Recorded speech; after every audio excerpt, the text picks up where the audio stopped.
Some of the tapes that we have produced. I've done some very interesting interviews with researchers that I think belong to the dissident line in American ufology. We even organized the American Academy of Dissident Sciences with Al Bielek to try to spread around all the scientific discoveries that have been suppressed by the Illuminati for more than a century. And so with these interviews, I always gravitate toward researchers or eyewitnesses that have something to say different from the party line. We're going to pull it off the hook.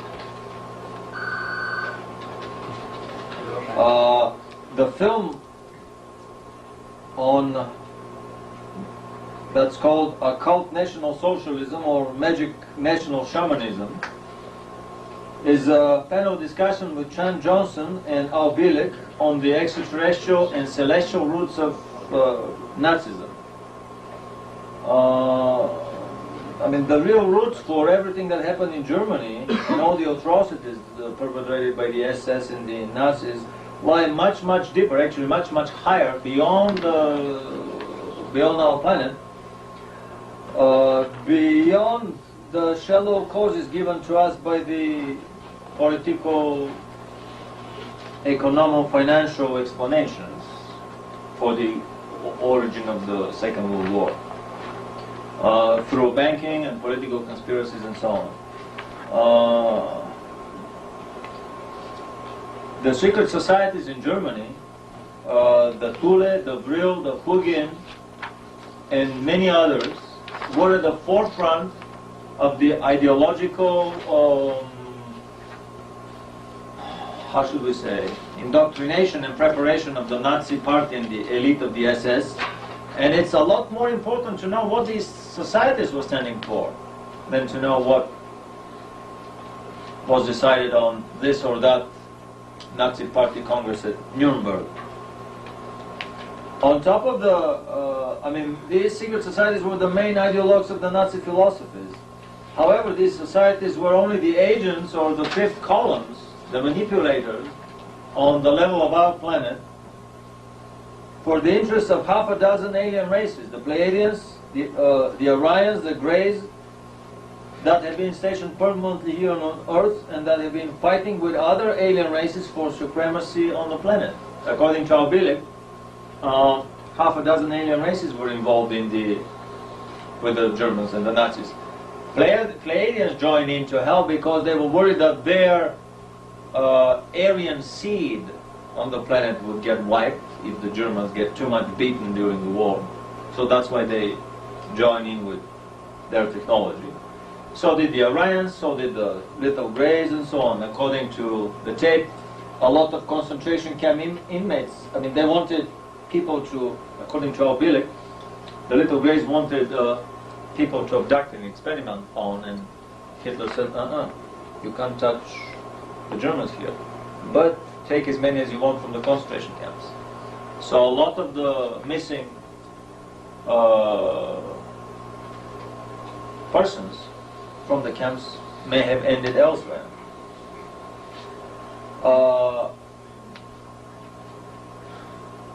The aliens on the Germany side that were fighting the aliens on the Allied side, the aliens themselves were subcontracting for the Agarthian faction of the fallen angelic presence on our planet. That Agarthian faction was fighting with the Shambhala faction of possibly this same fallen angelic presence on the planet. Hitler himself was a channel for one of the members of the Giza intelligences, this alien race that lives under the Giza pyramid. The Giza intelligences that had been mortal enemies of the Pleiadians of Billy Meyer, that came to the planet in the 20s and activated a long abandoned complex under the pyramid. And one of them, and in the film we give the name, according to Chan Johnson, a person who has spent a lifetime investigating exactly the secret occult roots of Nazism and the SS. He has a previous lifetime recollection of being a Luftwaffe pilot and falling down in flames, and hence his infatuation with everything German, but he is not a neo-Nazi, definitely not a neo-Nazi. On the contrary, with this film, because sometimes, twice actually I've been accused of being a neo-Nazi. I just got a badge that bans the swastika here, and I'm gonna wear it in the future on all conferences. But with this film, we want to prove that not only, well, the research that we've been doing has nothing to do with neo-Nazism. On the contrary, we would show that the Germans were associated with some of the not very spiritually advanced races in the universe. I mean, even the Pleiadians are not that far advanced. We have to face it. They have had interstellar flight for 120 million years, and they have had no warfare for only 50,000 years, which is just a millisecond from their overall interstellar flight history. I mean, how many cities have they exploded in nuclear wars? How many continents? How many planets? How many stars? The Eye of God in the Lyra constellation was the last star that they exploded 180,000 years ago, or whatever, 100-something thousand years ago, according to their... I mean, they've been vicious, brutal savages on a different level, as much as the Amazonian scalp hunters and man-eaters are, cannibals are.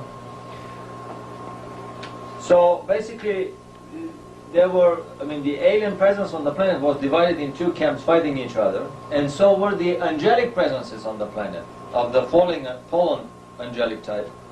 Basically, the Shambhala and the Agartha factions of the Luciferian presence on the planet were fighting each other. But that's how the Luciferian universe operates. They always, the left Luciferian hand battles with the right Luciferian hand for the further continuation and furtherance of the illuminated Luciferian ideals. You're talking about our planet? And quite many others. The way I understand it, with my personal humble opinion and understanding, but in the Lucifer Rebellion, about a third of the local sector planets took side and are still on that side. So we're talking about several hundred planets in the nearby chunk of our galaxy that took side in the Lucifer Rebellion. According to the Ranch book, I've never been on these planets. I have no personal information. So Hitler himself was a channel. He was a trance channel, because at the end of his speeches he would fall down unconscious. And he had to be carried out of the auditorium. He had nightly visitations, he had ghosts, and so on. I mean, some of these intelligence have been in face-to-face contact with him. In this tape also we talk about the Nazi and the SS elites' exercises in shamanism, witchcraft, and Satanism. The Eagle's Nest Villa had all kinds of drawings on the walls, and the most horrific combination of, how should I call it, sexual and satanic and other aberrational art that one can imagine. A lot of the Nazi involvement with black magic, with Satanism, with shamanism surfaced on the Nuremberg trials, but not a line was put on in the public record.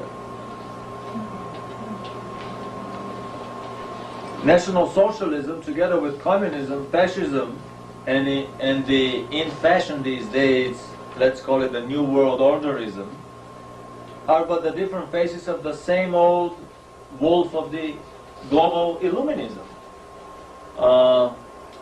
Trying to accuse somebody of being a neo-Nazi is a very funny word, because what is a Nazi? I mean, the Nazi is the different size of the multifaceted coin that has communism on the other side, that has Illuminism, that has fascism, that has basically the brave New World Order boys.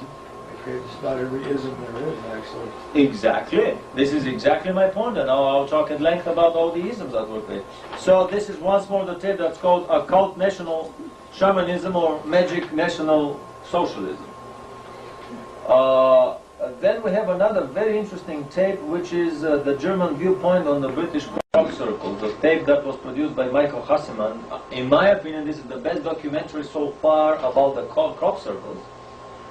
I think I'm out of that tape, but if you give me a, what is it called, a rent check, I'll send it in the mail 2 days from now. I just bought some new dubbing decks at home. The film shows a mini disc, an observational orb that zigzags and hovers around the body of a moving Concorde on its maiden flight. Shot that was taken from a chaser plane nearby. And you would see the orb coming down from under the Concorde plane, coming here, up and down, then moving along the windows, peering through the windows. This is at supersonic speed, and then disappearing away. It also shows an observation orb going between the legs of the Apollo module, the Spider, standing on the lunar surface. Probably the saucer boys of the secret government were checking on their lesser developed brothers, the rocket boys, how well they have just landed on the lunar surface. There's also, the footage of the, are these all the, and of course they have a lot of footage on the crop circle, probably the best film that I've seen so far. Then we produced a very interesting new film, The Hollow Earth, or a Nazi, in brackets Illuminati to be exact, underground South Polar city of 2 million people called the New Berlin.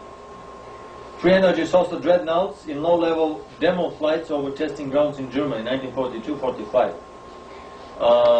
ID numbers, insignia, and the pilot's head are clearly visible through the perspex cupola. Panzer turrets and naval artillery turrets were suspended upside down on the underbelly of these craft. Some of them were dreadnought size, and we would see them soon in the presentation. Drawings or actual photographs? Photographs. These are all photographs. Also in that film they talk about German World War II space flights with the exo-atmospheric craft, half a dozen craft to the moon, Mars and beyond.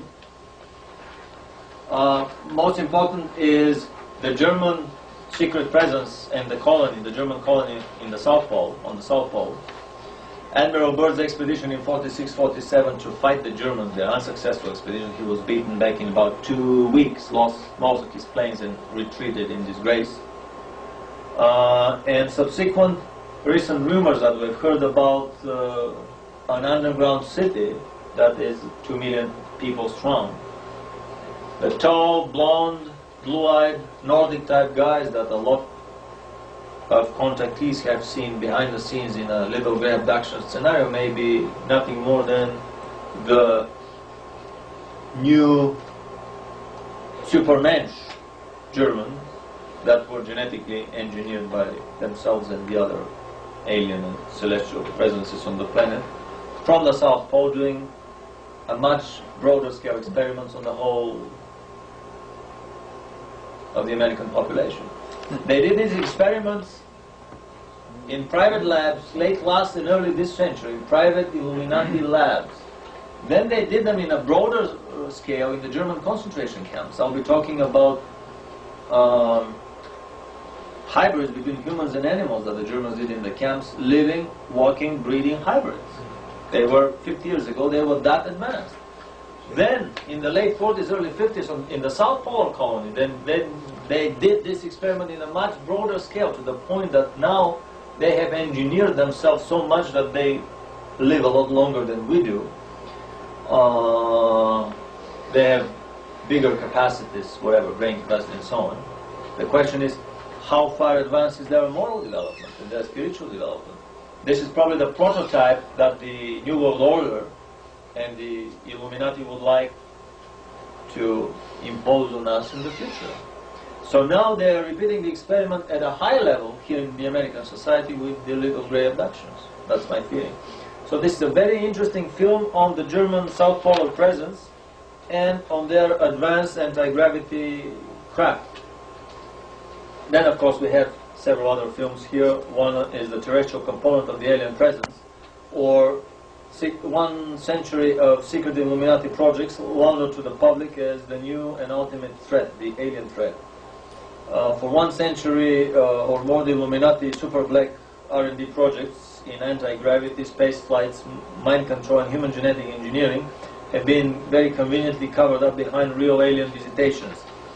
And the little grays are a good candidate for the cyborgian or biological robot Igors of the underground gulago of government Frankenstein factories, where genetic research on humans goes full blast, including hybrids with animals.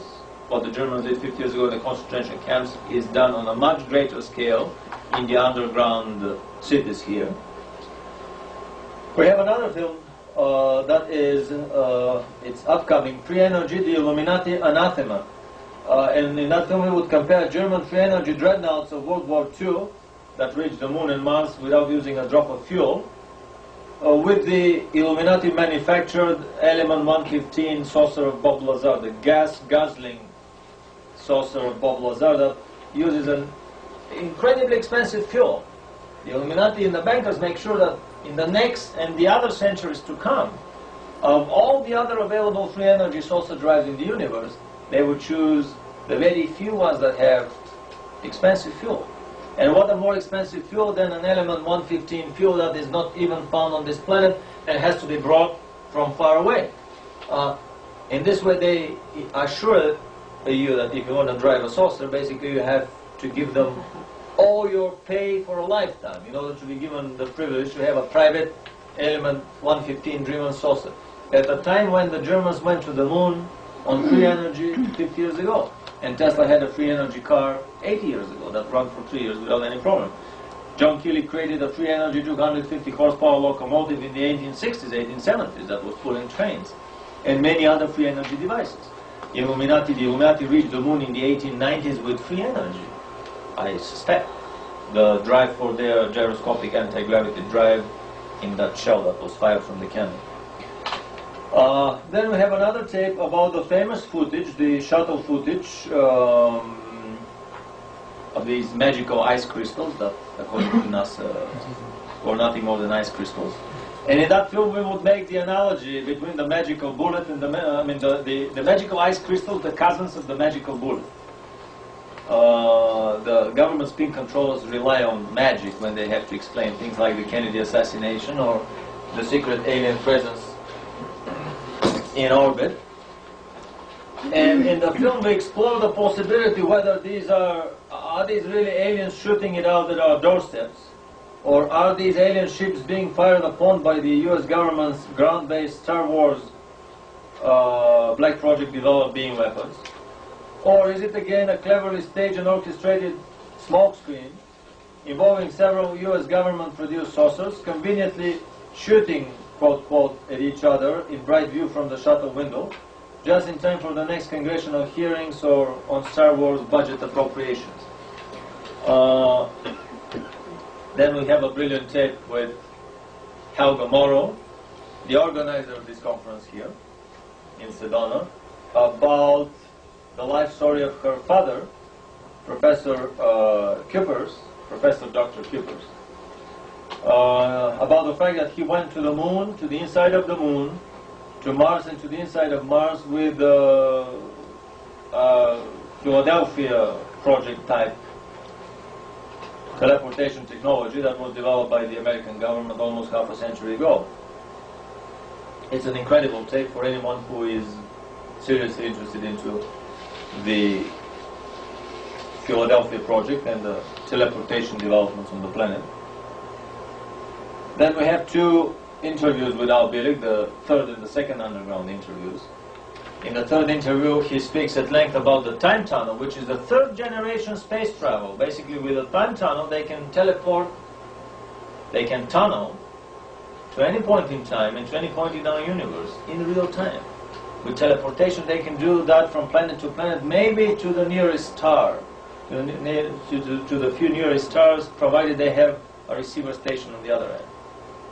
Or without a receiver station, probably between the planets in our solar system, or from an orbiting ship to the surface of the planet. It doesn't work as far as the time tunnel does. So, on top of developing the Star Trek nuclear-powered craft that were built by the Rockefeller Foundations and some other private foundations on this planet, the next generation transportation that the Illuminati have ready up their sleeve when in the future they would announce the nuclear powered craft to the population. They would still have one level of a higher secret transportation technology that would allow them a competitive edge. And the time tunnel is the third grade, the third level above even the transportation technology. Then we have a tape on the close encounters of the Foo Fighter kind.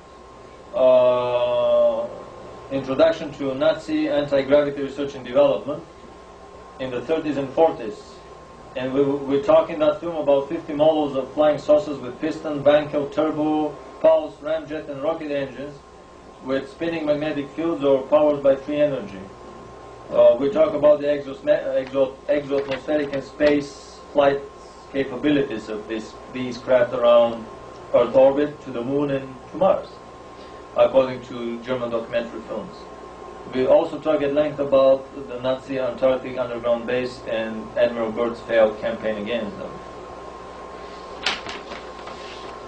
We have a film on the underground, on the alternative 3 joint secret landing, saucer landing on Mars in 1952, May 22nd, 1952. Was that 62 or 52? I have a feeling that it was 52, not 62, because they landed with saucers much earlier than. In the film, they claim they landed with rockets, but this is not a rocket landing, and we'll see why. We have a film. This is a lecture and seminar by Colonel Marina Popovich. She's a decorated military test pilot from the Soviet Union, from the Soviet Air Force. The film is titled UFO Glassness over Russia. In that film, she talks about a crash-landed UFO that was brought down with a surface-to-air missile in the late 80s over Soviet Caucasus Mountain. And also a photograph of the giant mothership that was a shot that was taken from the Russian unmanned space probe Phobos when it approached the Martian moon Phobos. Very close to the moon, there was a giant 22-kilometer long mothership parked there by somebody, and the Russian probe took the picture before it vanished.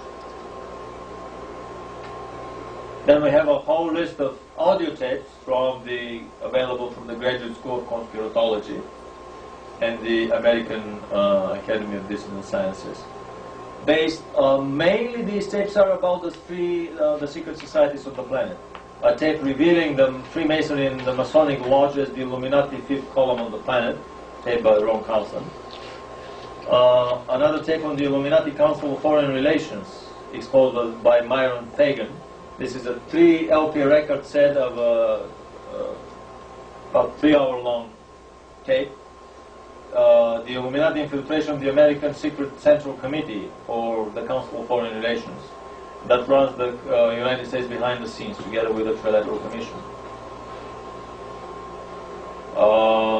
Another tape on the Trilateral Commission itself by J.C. Lewis, 90-minute long, which reveals that the Trilateral Commission is again an Illuminati outfit to speed up the coming of the one world government and the New World Order, an outfit created by and financed by Rockefeller after World War II.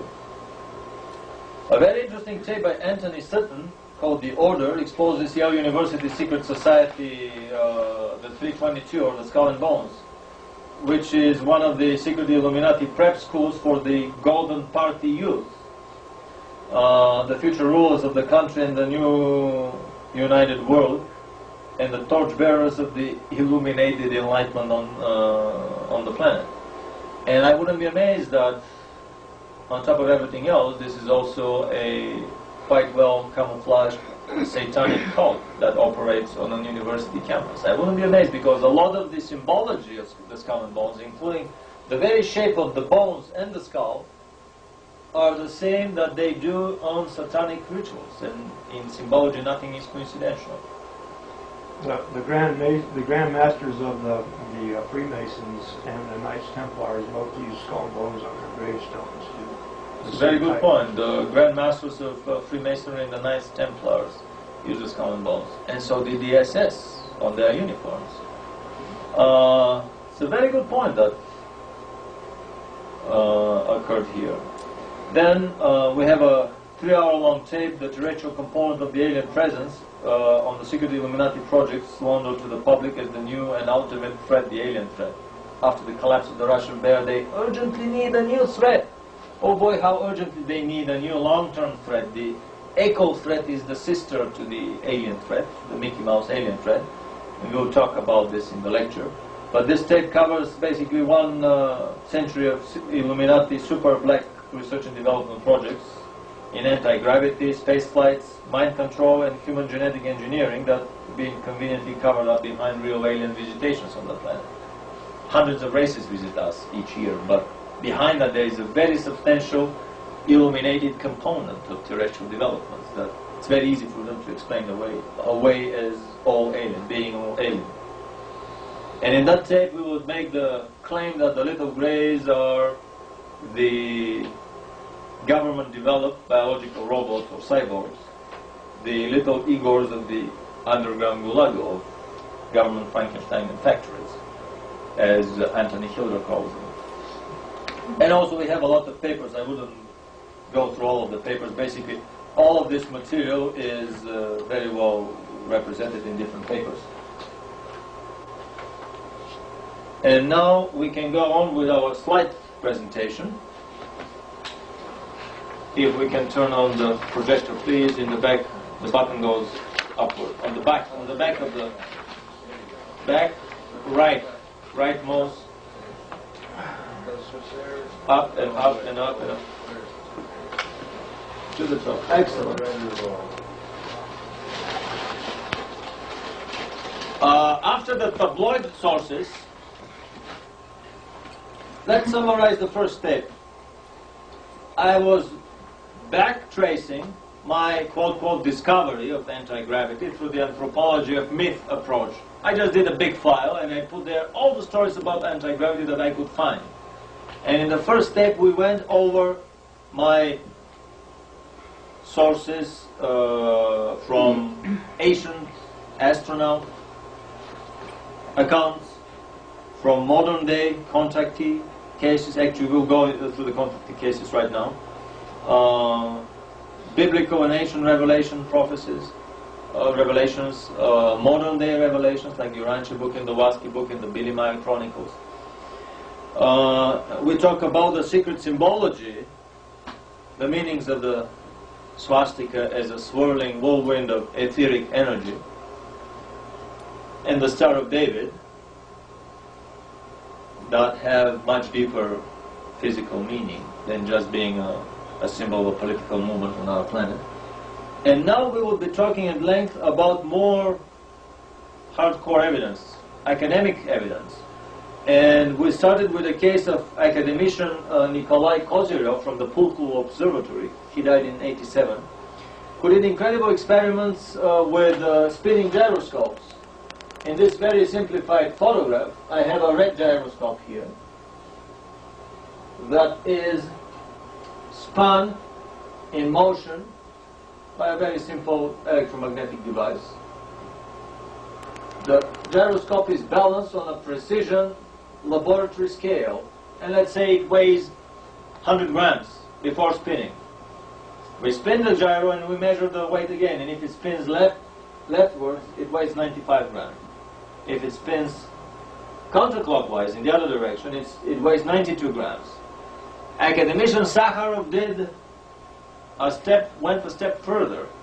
As a true Russian patriot who cannot do an experiment without involving vodka or tea, he decided to add the variable of a strong Russian tea to the equation, and to his astonishment he discovered that if the already spinning gyro that weighs, let's say, 95 grams, you approach the gyro without touching it, with a cup of hot Russian tea. The moment you drop a sugar cube in the tea and start mixing the tea and having the tea dissolve, the gyro whoop drops down with another 5 grams. Incredible result. That can be done by dropping a few spoonfuls of cold water into a cup of hot water, not necessarily sugar on it. Hot water mixing in cold water. These are time-wise unidirectional processes. You can dissolve the cube of sugar, you can't do the other ways around to get the sugar out of solution and produce the cube from the viewpoint of physics, without expending energy, of course. You can distill the water, boil the water out and get the sugar, but the universe goes in the direction of sugar dissolving, the dissolution.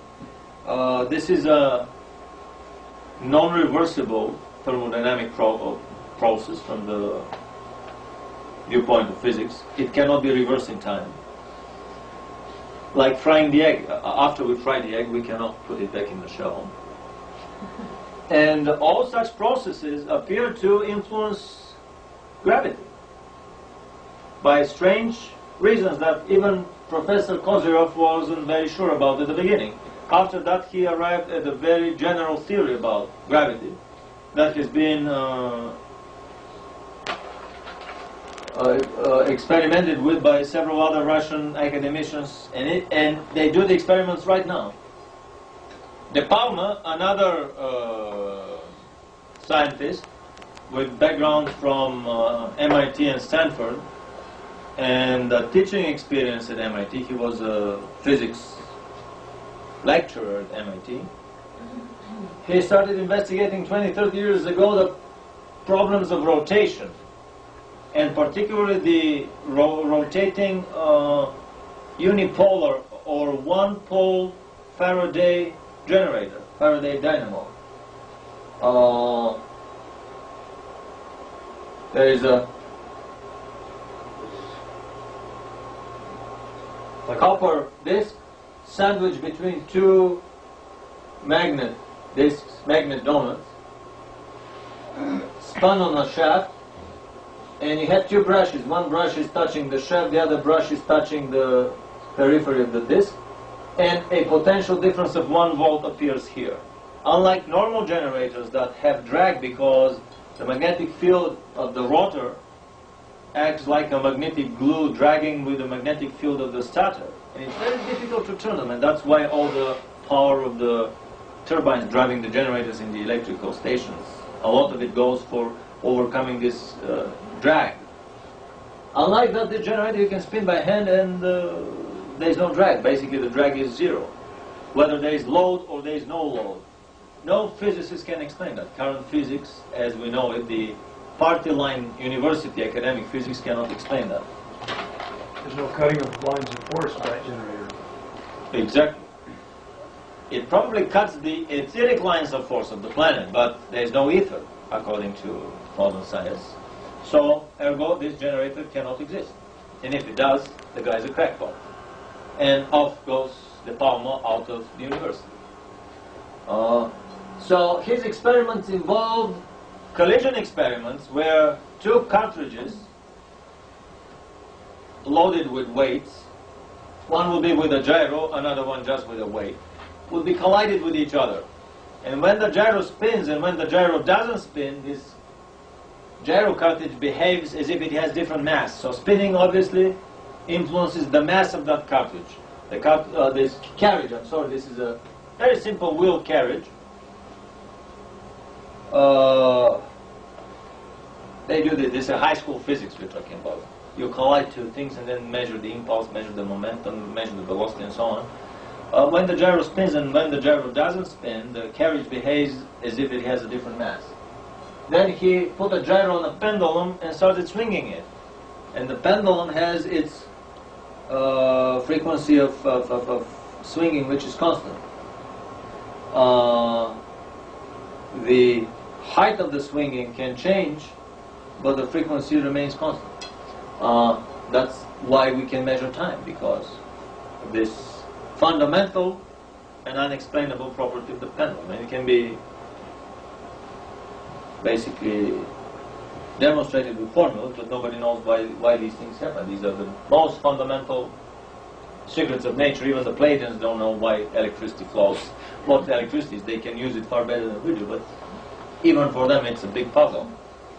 So this pendulum swinging with the gyro spinning and not spinning, it has different frequency. It means that again the mass changed. Then, if you approach an electric clock, quartz clock, next to a spinning gyro, it lags, increases dramatically. It starts lagging behind by like 15 seconds a week instead of 1 second a month or something like that. If we approach a spinning gyro with a tuning fork, the tuning fork changes its pitch,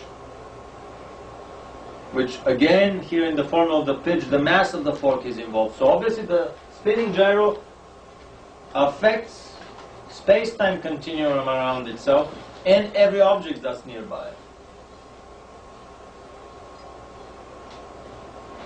So that's the conclusion of Bruce de Palma's experiment, that rotation changes mass and weight.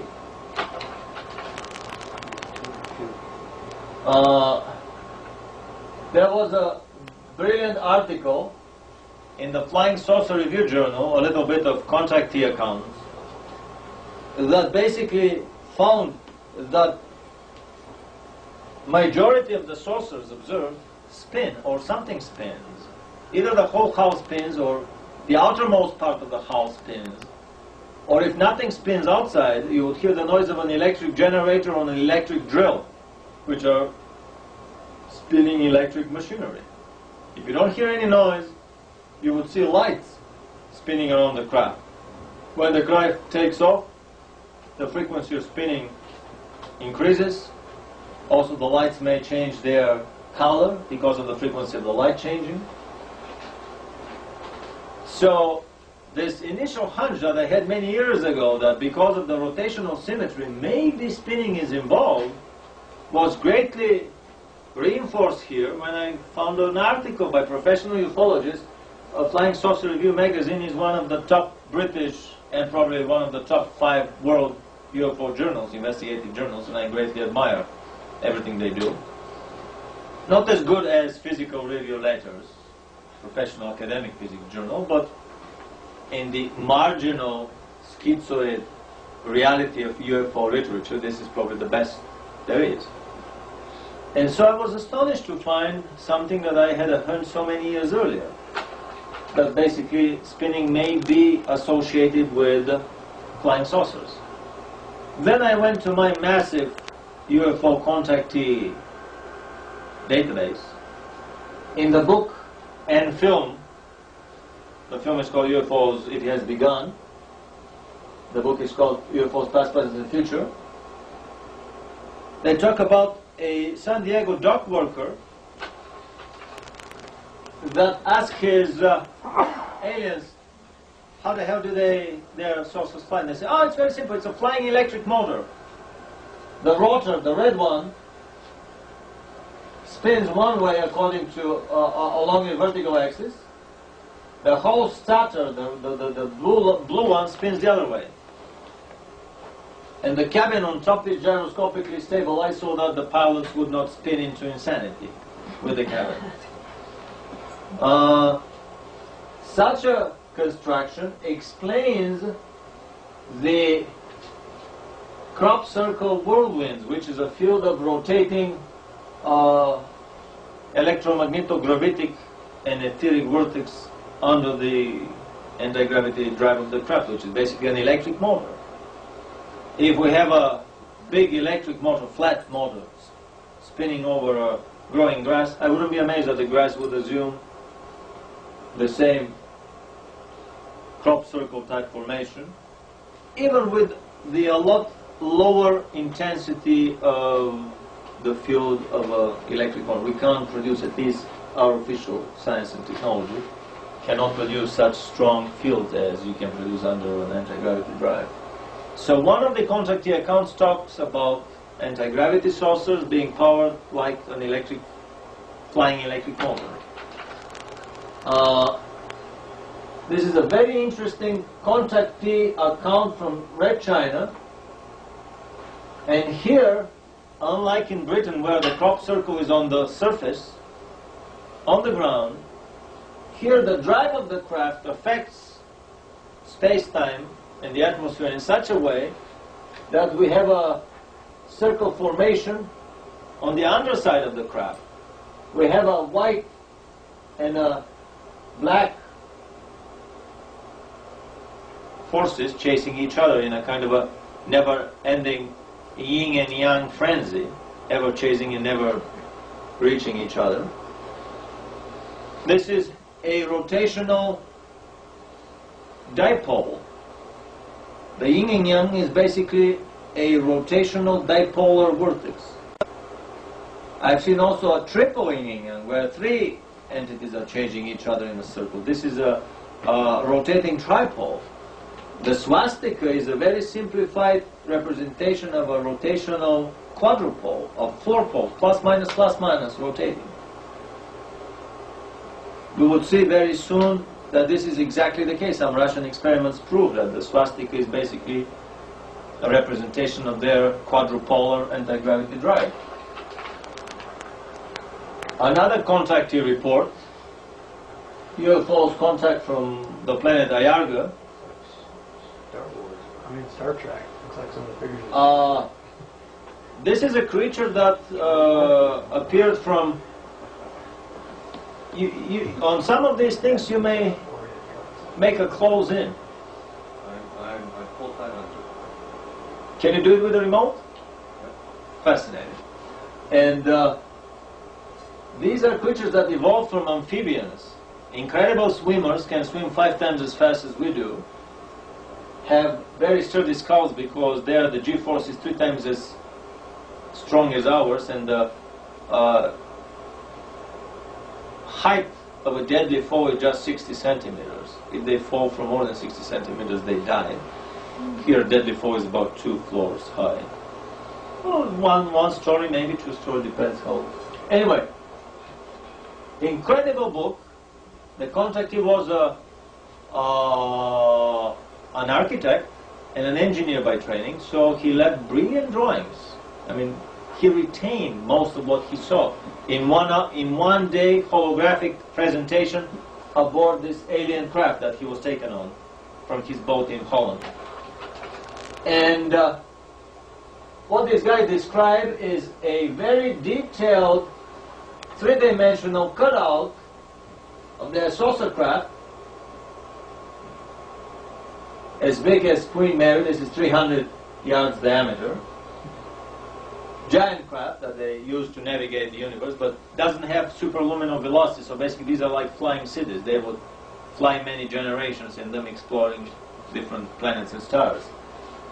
And the key component of this craft are these donuts, these rings on the periphery of the craft, these two and this triangular cavity.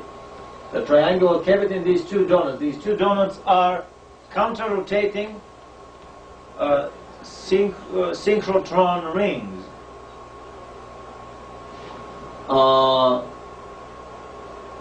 It's fascinating. Do they have to rotate, or can they just send particles? No. What the guys figured out that instead of spinning the whole hull of the craft, instead of spinning brute mass, a lot of tonnage at slow RPMs, you can spin at high RPMs a very little mass, and you would arrive at the same product. It's mass times RPMs. So instead of spinning the whole craft in a very inefficient drive, all the bearings would wear down, as was the case of the first German saucers.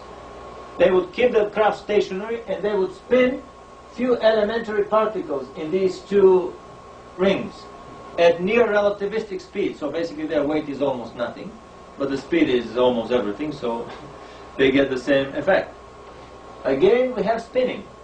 If we can't spin the brute mass of the craft, we can spin a magnetic field like these electric motor. Well, it's a combination because the magnetic field spins, but also the mechanical part of the electric motor spins.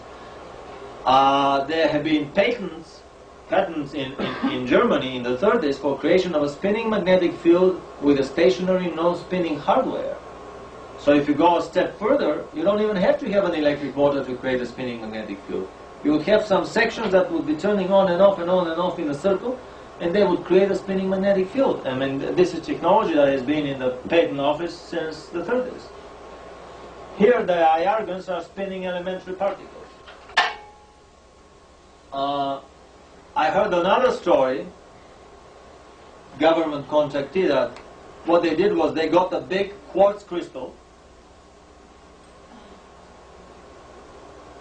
a cylinder of a crystal,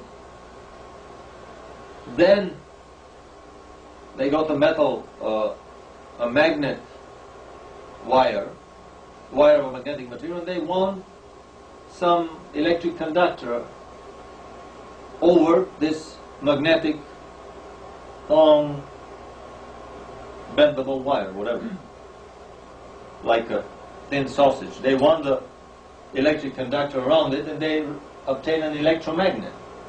Then this pliable electromagnet was wound around this big quartz crystal, which resembles, by the way, a millstone. This is probably where the story of that millstone in the Mahabharata legend came from, or maybe there are countless other physical ways to create such a millstone resembling saucer drive. But anyway, when the magnetic, basically it's kind of a linear magnet, this magnetic wire is wound around the quartz crystal, and then we have the current over it, it would help all the electrons and maybe even the nuclear particles inside to orient themselves and start spinning along the vertical axis, because if they are oriented in all chaotic different directions, it cancels all these chaotic directions of spinning. They cancel each other, and the net effect is zero. So that's why things weight on the planet. Otherwise, if they didn't cancel anything, they wouldn't weight anything, and they would fly away from the planet. Whoever created the worlds thought that, well, we have to keep the buggers on the planet. If they start floating freely in space, we would lose them. So that's why in normal crystal objects, all these spins, all these little rotations of electrons and nuclear particles and everything are oriented chaotically in every direction. But if we can reorient them in the same vertical direction, vertical, then we obtain what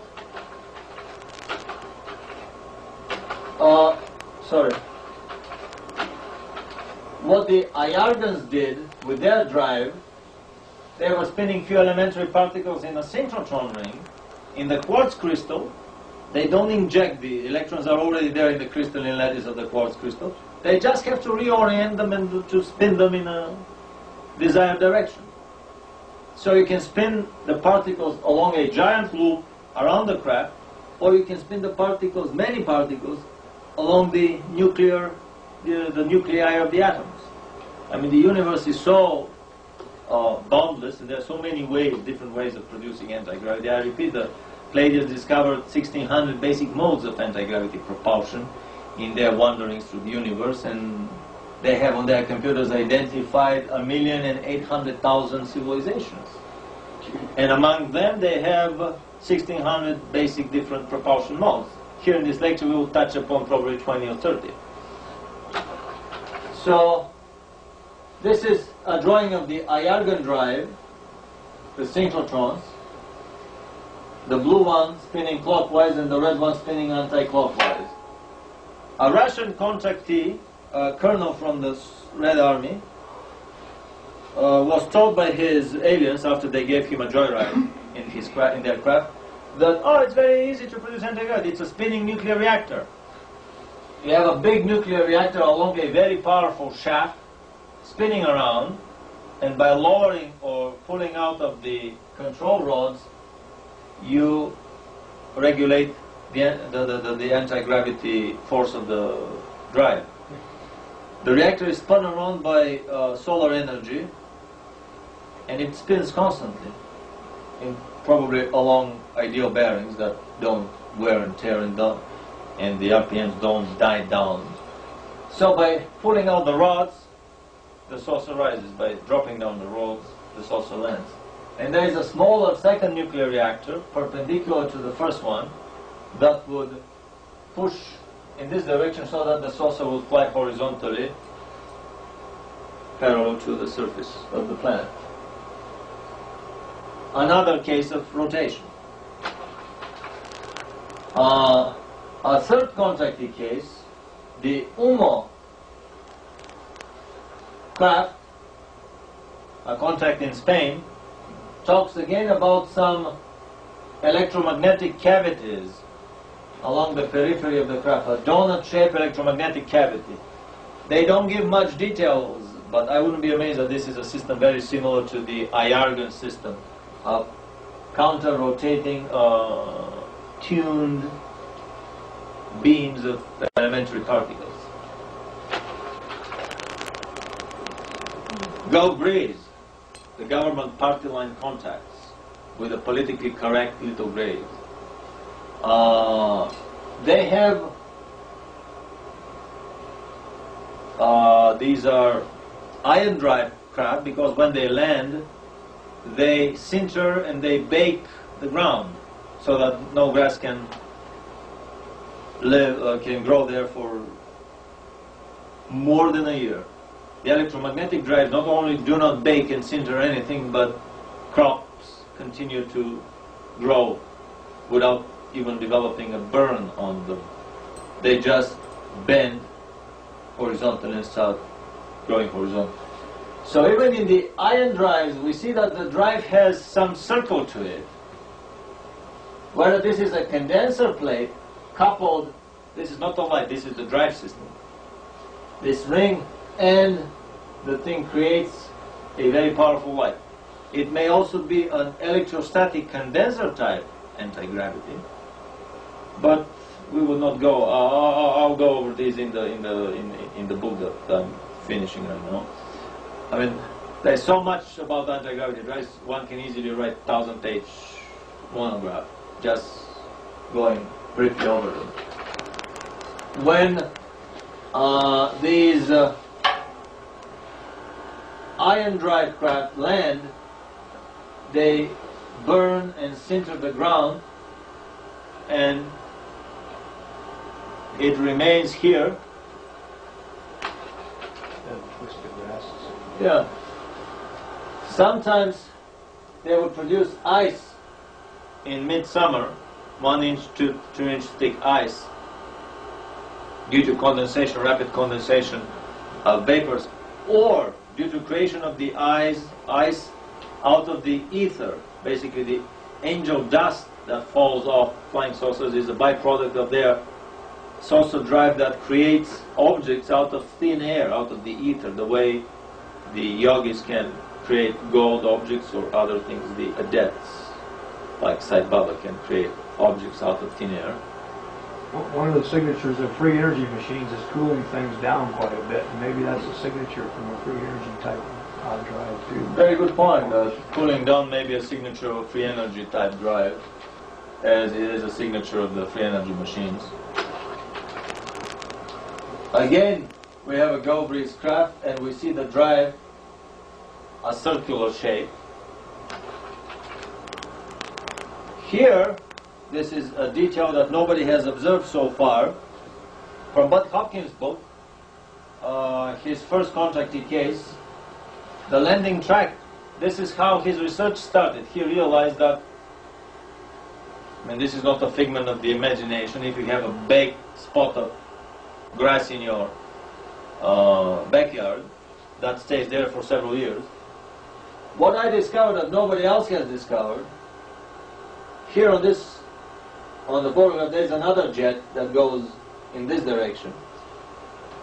This is a direction tangential to this disk. My suspicion is that just before takeoff, they fired a shot of some energy in this direction and another one in that direction in order to spin the disk in order to take off. Because this could have been in a radial fashion, it could have been in any other angle of all the other possible angles, which are quite many here. This is in a tangential direction. It could be a jet of energy that was used to spin the drive of the craft before takeoff. Another circle of an iron drive. After the contract he reports, there are a lot of inventor stories and reports about anti-gravity. And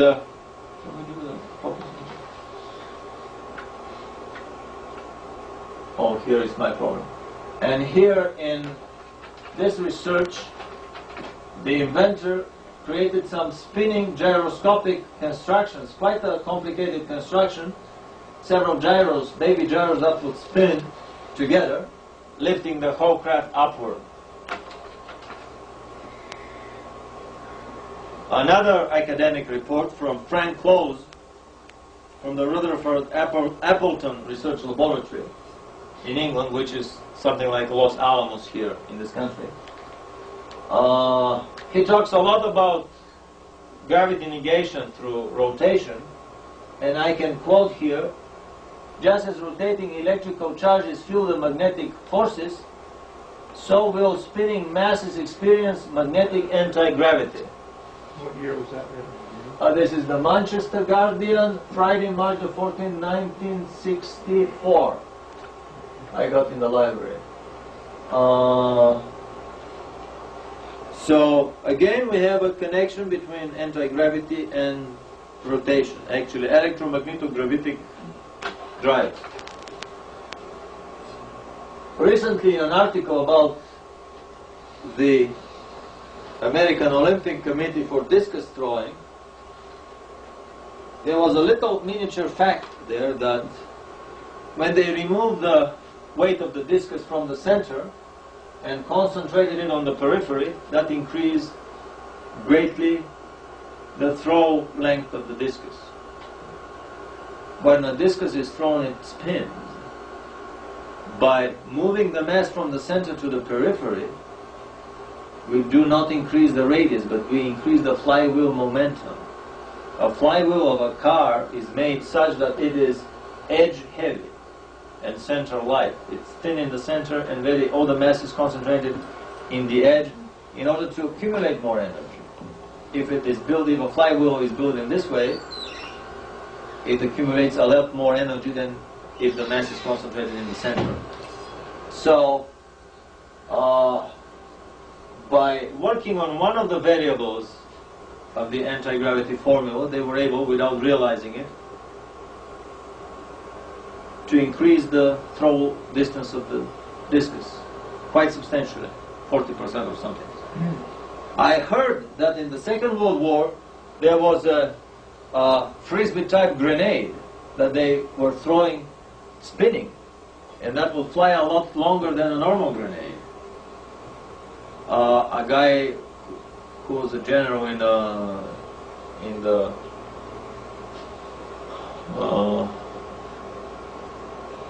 Marine general, I think, from the Marines, told me about this grenade, and I'm trying to get it from the Quantico, Virginia. They have a big marine museum there. How to build a flying saucer. This is more of a tabloid and popular nature, but in this book they discover a very interesting gyroscope experiment.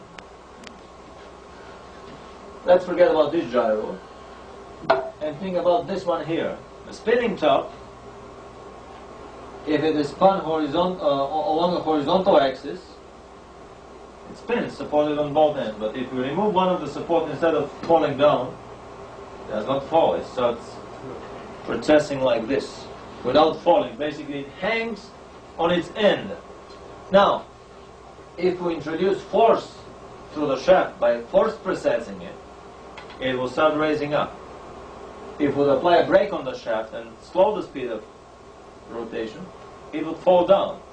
We can literally make it go up and down by increasing the speed or decreasing it. So if we have two of them here, they will do the same. They will go up and down, if we increase the speed or not. We can put an electric motor here and a third one here, and basically make quite a funny looking design. But if this thing is glued here, tight, because they cannot go upward, they cannot bend the shafts, but they still want to go upward, they would pull the whole contraption out and we would have the Munchausen effect. You can pull yourself up literally by the hair without stepping on any other outside supports. Just you do quick spinning with your hands and you start rising vertically. This is what anti-gravity is. So this simple physics experiment, and by the way, if you look carefully in physics textbooks, all experiments with gyroscopes have been quietly removed. A recent Scientific American booklet on rotation, and I love their incredible experiments they do for small children so that they would learn physics at an early age. I love this magazine. There was nothing, very little about rotation. Very little. They have quietly expurged all these dangerous things. Imagine all the high school kids doing science projects on rotation and then arriving at flying contraptions that are so easy to build. This is exactly what Sandy Kidd did. He has two baby gyros here, spinning along the vertical shaft as a part of a big mother gyro, which helps them lift vertically. Sandy had two baby gyros, but we can have 3, 4, or n. Doesn't matter, the more the better. So all the baby gyros spin like this. The mother gyro spins along a vertical axis. And we have a lot more efficient drive because here we have spinning along 2 axes. If it's only the mother gyro, it spins along 1 axis. So it's a one degree of spinning. Here it's 1 axis here and another axis here. So this is 2 degrees of spinning. We may even have 3 degrees of spinning. If we introduce one more direction of spinning, that would be the most efficient drive. The more spinning there is, I don't know why, but the more efficient this drive becomes. Actually, we will come to the idea here. And this is an artist's impression of how such a flying saucer would look like. This is the mother gyro spinning along the periphery. The many baby gyros. The only thing that they added for direction control are these gimbals that would allow the baby gyros to be directed in any necessary desired direction of flight. The mother gyro lifts the craft off the ground and keeps it from falling. The baby gyros allow the craft to travel into, if they are directed in this way, it would fly this way. If they are directed into that way. And here we have an engineering drawing how this can be made as a spinning electric motor. These are the starter coils here. This is the electric motor. These are the baby gyros inside. Not only that, but the author claims, this is Otis Carr's anti-gravity vehicle. He claims that this is a free energy drive. All such designs, immediately after they are patented, if they can ever get past the patent office, are secretly taken and financed by the Illuminati until they can see what they can squeeze out of them. Some of them are unworkable. Most of them end up brilliant working devices. And this is how they have amassed and hoarded this incredible technology that they have in their disposal. Well, I investigated Otis T. Carr myself, and what I found out is about 1958, you were able to read in newspapers about him test flying his flying saucers, because when I was 18 I remember reading the articles. And then by 1960 his whole factory had disappeared. He had a factory in Maryland and another one in Hesperia, California. Factory in Maryland? Yeah, he had 2 of them. I have a case where some strange, there was a comment here that Otis T. Carr had a whole factory for anti-gravity craft in the 60s. In the 50s he was testing flying saucers in Maryland and somewhere else. I would love to talk about this because I've also discovered some very strange things about him. He probably went black. He probably... He got brought off. I know a guy who knows exactly what happened to him. They took him to Australia and he's working in a secret base in Australia ever since. In Pine Gap, in the Pine Gap facility. Yeah. All the Australians are taken to the United States and work on the same projects. You just remove them from where everybody knows him. And the most hard evidence came unexpectedly from no other source but the physical review letters. Did you get it very big on the screen? Yeah. I want this the biggest possible letters. The physical review letters is one of the top, best, and respected academic physics journals around the world. Hayasaka and Takeuchi, 2 Japanese scholars in December 18, 1989, had the audacity to publish a paper about an anomalous weight reduction on a gyroscope's right rotation around, again, the vertical axis on the Earth. How could they dare publish such an article? They had a standard issue aviation gyroscope suspended in a vacuum flask to eliminate any aerodynamic lift effects, suspended and balanced on a laboratory scale, micro scale. All of it was in again an insulated box. Later on they did the experiment in a magnetically insulated room that they borrowed from one of the electronics companies there. And they just feed electricity to the gyro and the gyro spins. And what they discovered was astonishing, that the higher the RPMs, from 3,000 to 13,000, the bigger the weight loss of the gyro. And here they use two types of gyros with two different masses. One is 175 grams, the other is 139 grams or something. And for right rotation, the mass decreases. For left rotation, nothing happens. The weight loss is small. The weight loss is milligrams. So we are talking between 2 and 10 milligrams. But because this is a very precision scale, for that scale to discover several milligrams missing, it's like for a normal scale to discover several pounds missing of an object that weighs 100 pounds. So, what to do? I mean, the experiment caused a sensation. A lot of world articles wrote about it. Less than a month it was debunked by two authors from Colorado working on an Air Force grant. How were they able, around Christmas time and New Year, to build quite a complicated plexiglass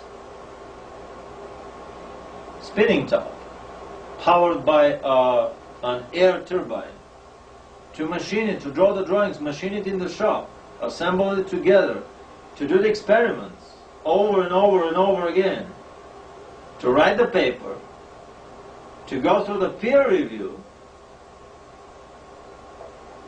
to take it to the press and to publish it 29 days later. This is impossible. They have been given the green light by the whole government establishment to debunk the paper, and their article was titled "Anomalous Reduction with a Now Weight Loss Experiment with a Now Result." They made sure that even in the title it would become obvious to the biggest dimwit that this is a hoax, that this cannot be. And effectively all research died down. By the time others had the time to create similar experiments, these came with a refutation, and I don't know of anybody else that repeated this experiment, unless they do it in private. So, let's repeat here. I've done a little analogy. Sandy Kidd had two baby gyros spinning as one along a vertical axis. There is an inventor in Phoenix who has three baby gyros, driven either by individual motor, each one of them, and then the fourth motor spins them along a vertical axis, or by one motor, doesn't matter. In a Russian experiment, they have four baby gyros, each spinning left or right, mounted on a mother gyro that also can spin left and right. However, here, these are on a horizontal axis. In the Russian experiment, they have put them on an axis that has less than 180 degrees. But the physical principle is the same. And what the Russians discovered is that they spun the baby gyros, all of them, in one direction. Left, left, left, left. all of them in the other direction. Right, right, right, right. Then they did all other combinations. Left, left, right, right, or left, right, left, right. And they discovered that when they spin them in this left, right pattern, they were getting the biggest weight reduction. So when we think about it, left, right spinning, we have a rotational quadrupole. 4 poles always chasing each other and never being able to catch each other. Maybe, among other fundamental things in physics, the swastika is also a representation of a quadrupolar anti-gravity drive. This is a working machine, desktop device that would cost probably $2,000 to $3,000 to produce in this country, that has many other fantastic applications other than anti-gravity, that was built in a Russian institute. So let us repeat the whole physics of anti-gravity. We discover that one does not need element 115 to obtain anti-gravity, as we don't need element 115 to run our cars to make an internal combustion engine or to make an electric motor.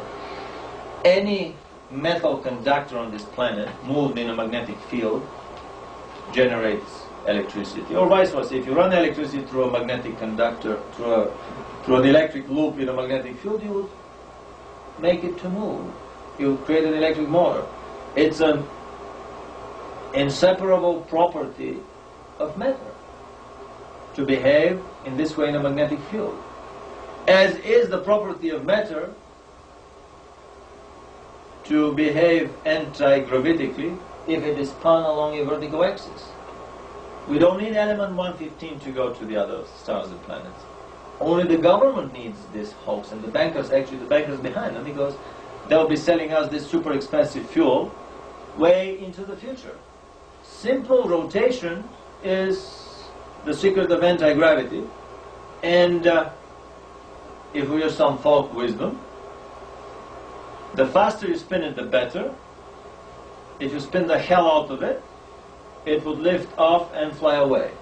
This is kind of a folksy bottom lining of this 4-hour lecture on anti-gravity. If we go into the metaphysics a little bit, a helicopter propeller basically screws itself into the atmosphere of a planet and pulls the craft upward. An anti-gravity drive resembles an etheric screw, an etheric whirlwind that screws itself into the etheric matrix around the planet and allows the craft to go up. But unlike the atmosphere, the helicopter can fly as high as there's atmosphere. When the atmosphere stops, the helicopter cannot fly further because there would be nothing for the propeller to grab and to hold onto. There would be no atmosphere. But with anti-gravity, these etheric field around the planet obviously is a lot bigger, and wherever it finishes, then we have the next one of the moon or the sun beginning. So you don't have empty space of no etheric whirlwind influence, which allows for an anti-gravity craft to go from the Earth to the moon, from the Earth to the sun, between planets, between two stars, very easily. So basically, how is this etheric vortex created? We can think of an anti-gravity drive in analogy to the egg beater beating the eggs, swirling them around and beating them into a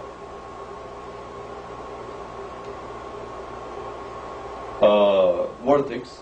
We can think of an anti-gravity drive as an ether beater, when either a brutal mass starts spinning around, or some fine energy field starts rotating around the craft. All these things work like the beating wings of an egg beater that beat on the ether and make it spin around.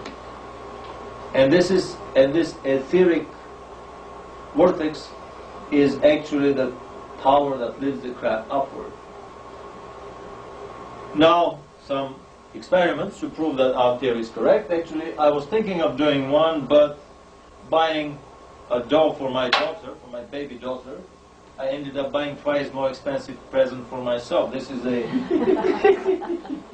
as it always happens, you end up with a toy train for yourself instead of. This is a styrofoam saucer sold at Toys R Us. Nobody can. I mean, there have been so many cases of the NSA arresting inventors the moment they create something that flies. The moment, this is a threshold point, the point of no return. Once you make something that flies and proves the theory, that's it, you disappear. You go black, they will buy you off, they will kill you off, whatever. As long as you don't do that, it is just tabloid, cranky stories. So I was thinking of very much of doing something like that, and then I see that actually the guys at Toys R Us have already made it. Let's analyze this saucer with the knowledge that we have.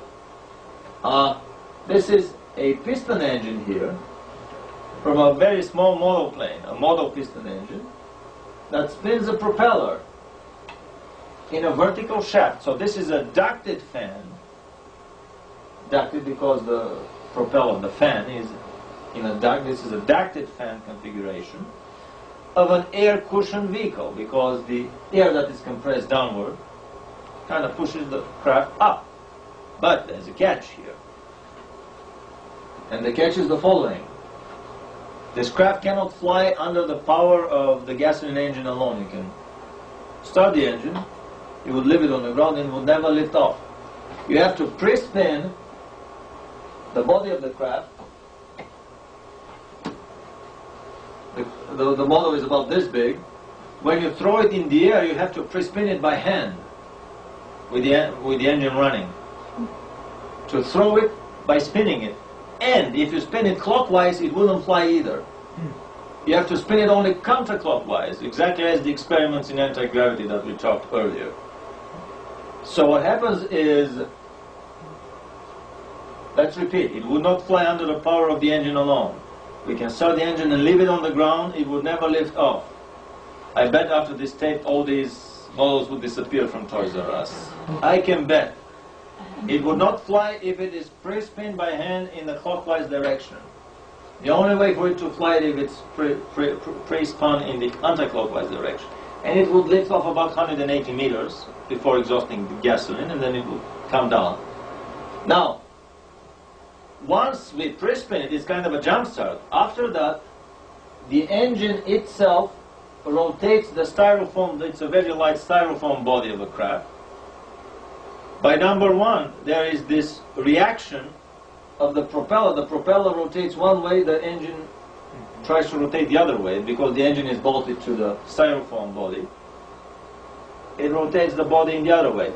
Also, the two mounting planks or brackets, plastic brackets, for the engine mount that run from the walls of the ducted fan to the engine and back to the wall again, they are also shaped as a propeller, but in the opposite inclination to this one. So when the compressed air jet comes downward from the propeller and hits the brackets, it will work toward spinning the outer shell in the necessary direction. So basically, three things help the craft fly. The reaction of the engine spinning the body, number one. The additional force, spinning momentum that comes from the special shaping of the engine mounting brackets, like a secondary propeller. And the third and most important, the kickstart, comes from the manual pre-spinning of the craft at takeoff. There are no helicopter blades along this styrofoam-made body of the craft. So there is no aerodynamic effect. There is a defect, but of a different kind. The defect in the theory. It is not flying upward because it's a helicopter propeller, that's obvious. The reason it can it is just on the verge of anti-gravity, basically a little bit, because it's a hybrid between the ducted fan, it creates some of the lift. The other lift is created by spinning the whole thing. What a better, how should I say, experimental verification of our mini theory that we created about anti-gravity. So now with this theory of anti-gravity, we can move forward into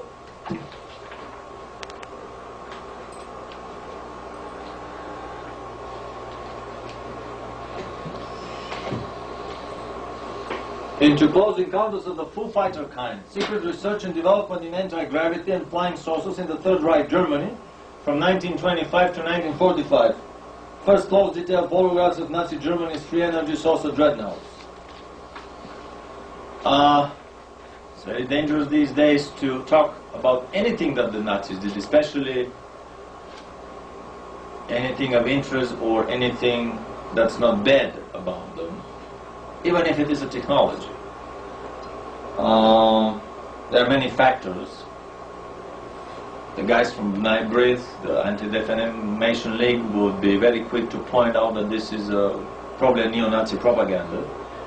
With our 2-hour documentary film on the Satano-Lucifero illuminated roots of Nazism in Germany, I think we've made quite abundantly clear that we do not stand for, when I say we, these are the several people that work on the film, we do not stand for anything that is neo-Nazism, because this is just another coin of the global Illuminism. Every time they accuse me on a radio show of being a neo-Nazi, I simply say, what is a Nazi? I mean, what is a communist? Aren't these the same commun-Nazis? Aren't these the two sides of the same coin? What is a Nazi and what is an Illuminati? Aren't these the same other two sides of a bigger coin, the Illuminati coin? How many people understand that distinction, though? That's the problem. Well, I can point to literature sources. Hannah Arendt is the best source here in this country, Origins of Totalitarianism by Hannah Arendt, that basically equates Nazism with communism. Fascism is another book that our president wrote, which has dozens of pages of Nazi Party, National Socialist Party yearly meetings and the reports on these meetings. And you read them and you suddenly get these ants crawling on your back, the cold shivers on the back, because you realize that this could have been pages of a Communist Party yearly meeting. You can get 20 pages of the Nazi meeting and interchange them with the Communist meeting, and nobody of the guys that sleep in the room or do crossword puzzles or talk to their neighbor, just waiting for the time for the whole damn thing to finish, would ever realize that they were just read 30 pages from a Nazi party. I mean, even the party is labeled in one word, the party with capital P. That's it. They don't even state the whole name, I mean, the Communist Party or the Nazi Party. And something else that I would like to point here is that, I mean, I'm coming from Bulgaria, a Slavic country, and in the Nazi racial and genetic purity doctrine of the creation of the super race, the supermensch, the Slavs had genes that were expendable, so ergo all the Slavs were destined to become the fertilizer for the agricultural fields of the 1,000-year Reich. And true to their philosophies, they butchered probably about 30 million Slavs, 20 million Russians, 6 million Poles, and the rest here and there, which makes about 10 Slavs to every Jew that perished in the concentration camps in Germany. 10 times as many Slavs were killed in the Second World War without making much noise about that. I mean, the Slavs do not have as strong a voice as other communities here in this country. So it's very hard to accuse a Slav of being a neo-Nazi. It's like accusing a Jew of being a neo-Nazi. I mean, we've suffered so much by the Germans. This is a little kind of a statement of a political lineage of myself. What I'm interested is not in the Nazi propaganda. I'm interested in the hardware that was created by the Nazis and passed on to all the superpowers, Russian, British, and Americans after the war, and has been used or abused ever since. The Nazis created all the hardware necessary for a standard run-of-the-mill little gray abduction scenario. They had the stun guns, the paralyzer phasers, they had the anti-gravity lifting tractor beams that would lift a body out of a house. They had the special radiation. When you radiate a house with the roof of the house, it makes the roof transparent so that you can lift the victim through the roof without making damage or any visible cause or scar to either the roof or the human being. This is called throughportation. It came as a byproduct of the Philadelphia experiments for the Americans. I mean, the Nazis had that developed much earlier. How come they didn't win the war if they had all these fantastic devices? Excellent question. This is one of the best questions. Actually, we would institute the Golden Question Mark Award. This is the Golden Skeptical Award. 3 tapes for first award, 2 tapes for second, and 1 audio tape for the third. For the best skeptical questions during this 10-hour seminar. I mean, this is how I get my most important feedback, by the way. The most harsh, attacking, skeptical questions are the ones that I love most. I'm coming from a European tradition of very hard arguing and, how should I say, basically quite heated academic disputes that remain academic. Basically, we attack each other's positions and each other's statements, but not personal attacks. So I greatly admire all these skeptical questions that come from the public. And here we have our little race. Now, let's go through the slides that we have. Where did the Germans build all this stuff? I mean, Germany was bombed flat at the end of the war. They couldn't make a truck run and work. They had no gas for the trucks. Well, that was the first question that came to my mind. I mean, where the hell would the Germans build these things? And then I remembered Bill Cooper's book about the excessive, tremendous underground construction that has been going on after the 50s in this country and all over the world, by the way, camouflaged under nuclear bomb shelters. The Luciferian presence on the planet very skillfully creates a fake threat, the nuclear threat of the other superpower, in order to force the governments to build these tremendous underground projects that are used later for other purposes. If there is a adjudication coming down to the planet from the Trinitarian management, what a better place for the Luciferian forces to hide underground in their alternative to evacuation scenario than in these shelters that were built originally against a nuclear attack. Maybe the whole nuclear hoax and the whole Mickey Mouse Cold War were created just to have the reason for building of these underground shelters. So, where the hell did the Germans build their saucers? Bill Cooper has been talking about underground construction here on the planet. And then I realized that on some of the photographs, this looks suspiciously like an underground factory. And I look carefully at the wall here, and sure enough, the walls look like hewn out of solid rock. This is a V2. This is a V2 assembly line in the finish stage, where the engines are attached to the fuel tanks. The rocket is still naked without the outer shell. Here, this is an assembly line for the fuel tanks. The size of the air conditioning immediately would allow an air conditioning engineer to calculate the space that is air conditioned. And we are talking about monstrous spaces.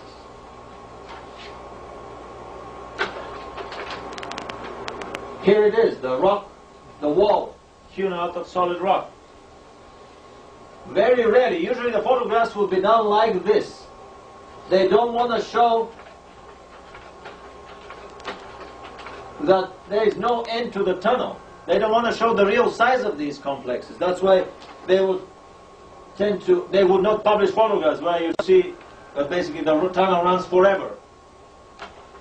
Also, another suspicious thing is that these are not round tunnels done with a tunnel boring machine.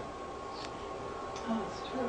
How the hell would they build? With picks? With, what is it, rock picks? I mean, with jackhammers? They didn't have the time from 42 on, even if they used 20 times as many slave labor. Or dynamite.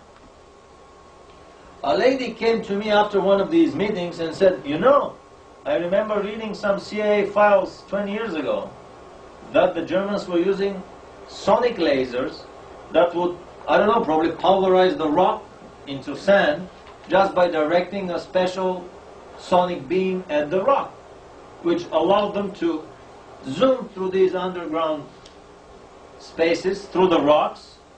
I mean, this is the most solid German rock. We are not talking about Mickey Mouse Italian dolomite here that that you can blow it in and it would disintegrate. This is rock hard Teutonic rock. It's very hard to drill. I think they were zooming through this hard rock basically with the speed they were managing to hold the sand out that was coming, or fine gravel, depend on how you fine-tune the sonic laser beam.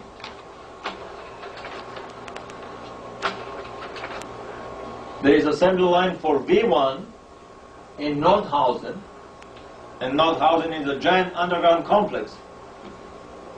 There was no concentration camp without a giant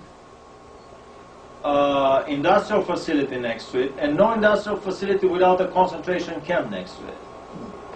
And no such combinations without an underground appendage in the last 3 years of the war. The Germans were even thinking of building underwater munition plants, underwater. By the time the war ended, here we see V1s on the underground assembly line. And it's quite a finished achievement because we see electricity, ventilation.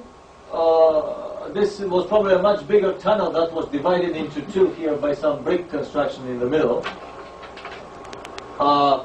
Another shot in a different room. Here we see that it's a very big gallery. It's probably 2 stories tall at least, because this is about 1 story, and it hardly goes to half of it. And then we see a giant air conditioning duct going here. I mean, guess the spaces that were air conditioned underground. And the lighting, you see how, I mean, this is not artificial lighting for the purpose of the photographs. Everything was installed and running. The conveyor belts, the rockets and so on. They produced 6,000 rockets that were fired in London. I'll talk about the propaganda later. Let's finish with the underground empire that the Germans built. This is a line of Henschel turbojet bombers on the assembly line, and we see here we have an even bigger room. It's 1 length, 2 lengths, 3 lengths, and something bigger than the fighter plane. We're talking about probably 60 feet of a giant tunnel underground that goes on forever. It's very hard to come to these photographs. Each one of them came from a separate book, a lot of them from English books that is impossible to find in this country. I have accumulated the biggest collection of German underground and bizarre weaponry photographs from dozens of books. People still keep bringing me additional books. All the present-day machinery, so the slide is not very good, it's quite dark. The present-day machinery builds tunnels that are round in shape. The German square tunneling technique indicated that they used a lot more advanced technology. Another boring machinery. We'll come again to this underground construction through the Rand Corporation Symposium in the early 50s about the giant underground alternative to evacuation empire that was about to start to be built. And we see the size of these machines. I mean, rarely are they used for public transportation tunnels. Most of these are used for secret Illuminati underground works that we know nothing about. This is a 1, 2.5, this is a 5-story building diameter tunnel. What company is that that's on the logo on the side? This is an MIT photograph. This is an MIT built machine that automatically lays the concrete as it goes along the tunnel. You don't even have to do shoring I think it's Robbins. The slide was backwards. yeah, sorry. And finally, I found a photograph in a rare book on German munition construction. This is the Mittelwerk Nordwerk, or the Nordhausen underground complex, just 800 meters to the Dora concentration camps. The underground facilities were right under the concentration camps so that they wouldn't be bombed or very close to them. And if we read carefully, we see a length of 1,800 meters, which is about 1.3 miles.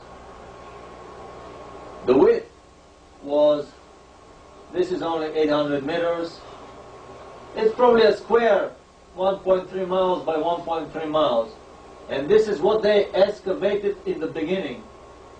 This is 360 feet space between two galleries. Even if you explode dynamite in one, it wouldn't reach the other one. These are the big assembly lines that are 2 kilometers long. And then the subcomponent assembly lines were in the smaller galleries. And we are talking about such galleries going on forever. This is the thing that they were able to finish at the end of the war, or an initial stage of the construction, because later on they were about to do this whole area. Even now, these days in Germany, somebody told me a story that they were doing roadworks in the 70s, and they found a manhole, and somebody went down there and started laughing like crazy. Then they lowered some lights, and everybody else went down there. And what did they discover? A whole giant assembly room of Tiger tanks, never fired, brand new, shiny and polished. The guys didn't have the fuel to use them, so they just let them down there. The war ended. They probably dynamited the entrances, whatever, and discovered them by chance. What did they do? They poured concrete over the manhole, and the story was forgotten. Hollywood would pay a fortune for these tanks because they run and they can use them in so many movies. But they had underground tank factories, underground airplane factories, where a giant elevator would lift the airplane to the surface of an underground airfield, or they were calling them U-fields. The airplane would take off, retract the wheels, and then the gate would open, the airplane flies out, and the gate closes. And I finally found the photograph, the first photograph of such a U-field built in Germany. Why were we never told about these things? Very simply because they don't want to start us thinking along these lines, because the left Luciferian hand in Germany does the very same thing that the right Illuminati hand does in Russia or in the United States. They are busily building these underground castles and strongholds. They had underground munition factories, rocket factories, they had underground petrochemical refining plants, and even underground synthetic fuel plants. 300 underground projects were built, according to Renato Vesco in his book Intercept But Don't Shoot, a brilliant book on the German secret source of development. We'll come to that later on. 300 underground projects, some of them were of this size. How many of them were? Why didn't they talk about them? Very simple, because they've been very busily using them after the war, Americans in conjunction with the federal Germans, for their never-ending secret Illuminati projects. This is how I answered my question. Where the hell did the Germans build the saucers when Germany was bombed flat at the end of the war? They had plenty of space to build the saucers. Such an innocent-looking tunnel actually covers a giant gallery behind me.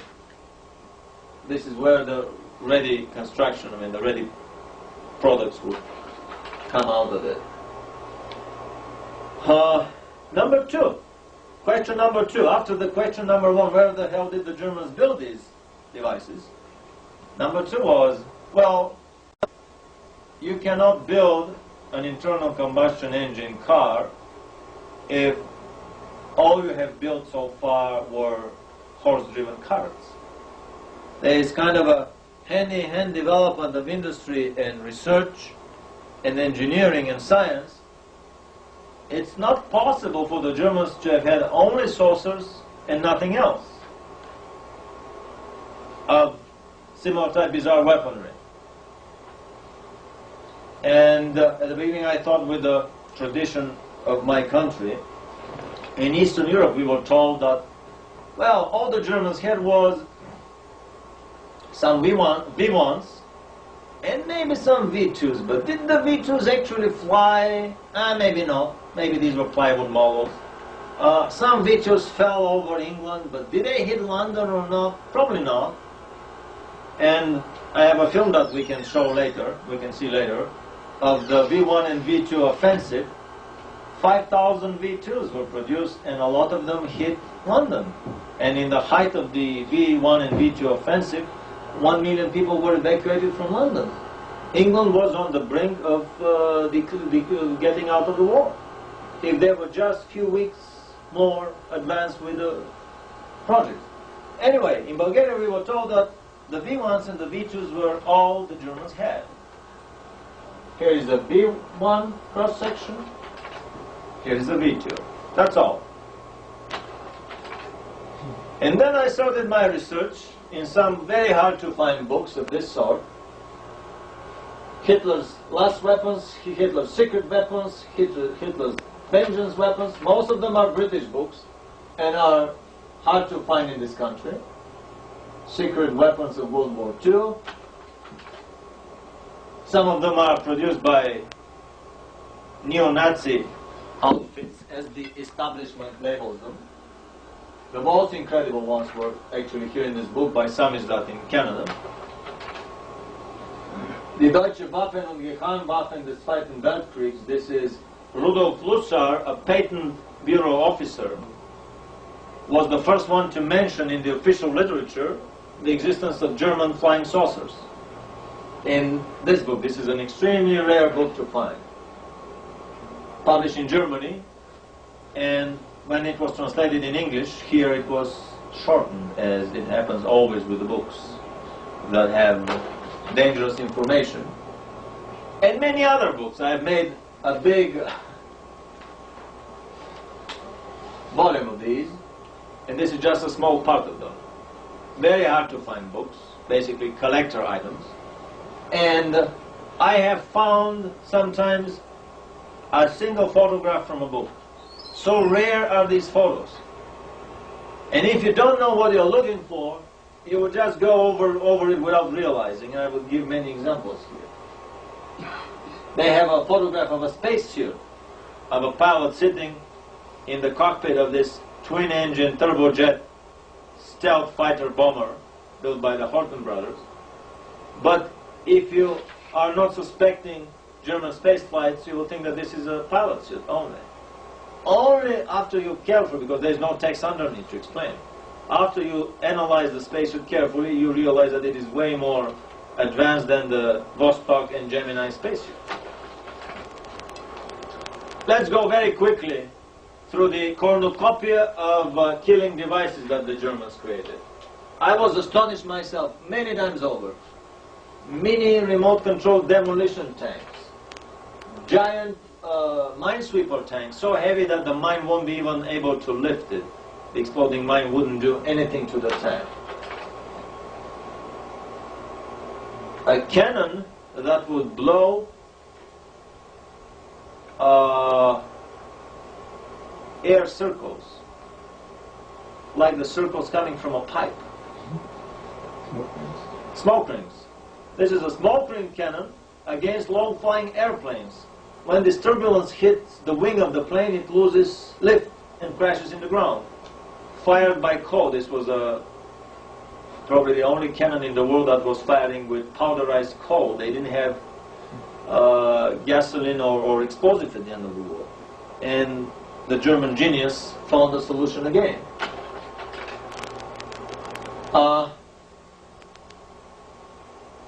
Almost straight out of the comics this is a submachine gun that fires around the corner with this special periscope here. The prototype of the Kalashnikov gun, probably one of the best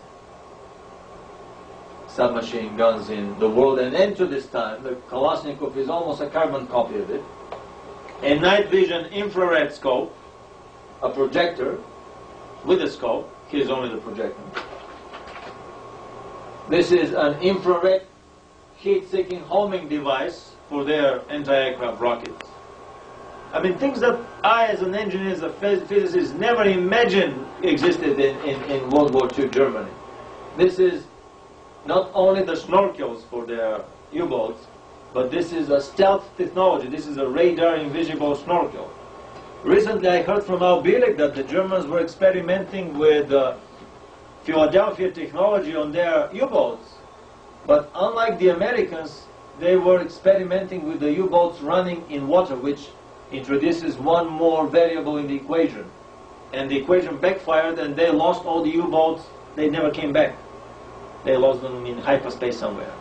So some of the tabloid stories of German U-boats that resurfaced and were captured by the American Navy just a few months ago. I mean, in '92 there was a big tabloid story in Weekly World News. Maybe just that. Some of these U-boats surfaced way back in space and time, as did a lot of the sailors. Some of the sailors that disappeared on the Philadelphia experiment, some of them were found embedded in a brick wall in an Italian bar in Milan. Others appeared in a restaurant in Brooklyn from a back room, and there was no back room. They just walked through the wall. I mean, so many bizarre things happened through the Philadelphia technology. But anyway, this is not just an insulated case of a stealth technology. They were, I mean, because on the higher levels, what the Americans have is immediately transmitted to the Germans and vice versa. It is the same Knights Templar secret society and the same secret world bankers that finance both sides of a war. These are the guys that move the briefcases with the secret documents and make sure that if the Germans invent the rockets, there will be rockets in the British and the Russians too. I know that in 1936 there was over 100 U.S. corporations inside Nazi Germany helping them to build their war machine. Excellent. And there was also we'll come to that. I'd like you to say this when the time comes. I'll be talking about the secret behind-the-scenes collusion. Right now we are only at the level of the hardware. Okay. Stealth technology. Now, these are machine guns that were firing upwards from a fighter plane. At the belly of the bombers, this was their least defended part. Who has ever seen a machine gun mounted in this way on a fighter plane? I mean, incredible solutions that show that the Germans had the guts, the fantasy, the imagination, the engineering and scientific mastery, brilliance. I mean, I was so much impressed. Other books on the same topic. This is two bombers joined together with a fifth engine added in between to pull their giant gliders. Anybody seen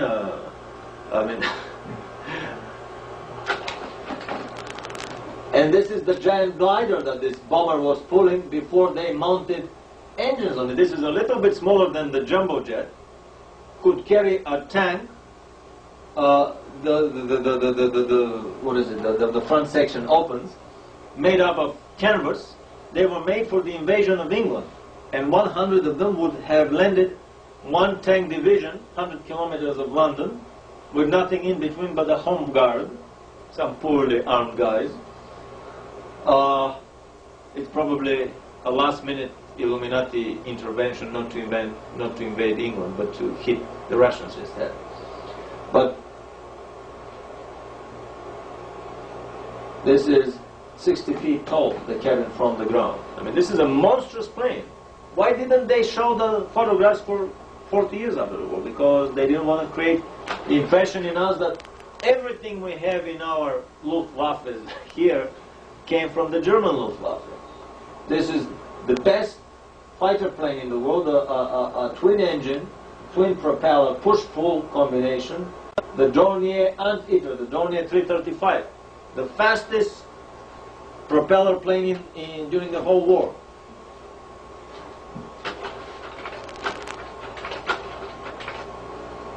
Vertical takeoff and landing capability through pitching the engine. This is basically a short takeoff and landing somewhere in the mid-30s. Extremely innovative designs. Asymmetric cabin and body with this stabilizer missing, not shot off. This is how the plane was designed. This is a reconnaissance plane by, I think this is, what is it, Blom and Voss. Uncle Igor Sikorsky invented the helicopter, hogwash. The Germans had these helicopters in their Kriegsmarine operational since '41. Sikorsky's helicopters could barely get off the ground at the time. I found a photograph recently of a whole wing of about, I don't know, 20 machines of these parked on the tarmac. But we see, I found a family of probably 20 different machines. The Japanese were given most of the German technology in secret, and they experimented with similar machines like the German ones. This is a kind of a interesting flying wing, basically a canard, exactly, canard configuration with a pushing propeller. They were probably expecting to get a turbojet engine for here, turboprop engine. This is a French plane that was further worked on by the Germans. Very interesting configuration, and the cabin is hidden in the vertical stabilizer.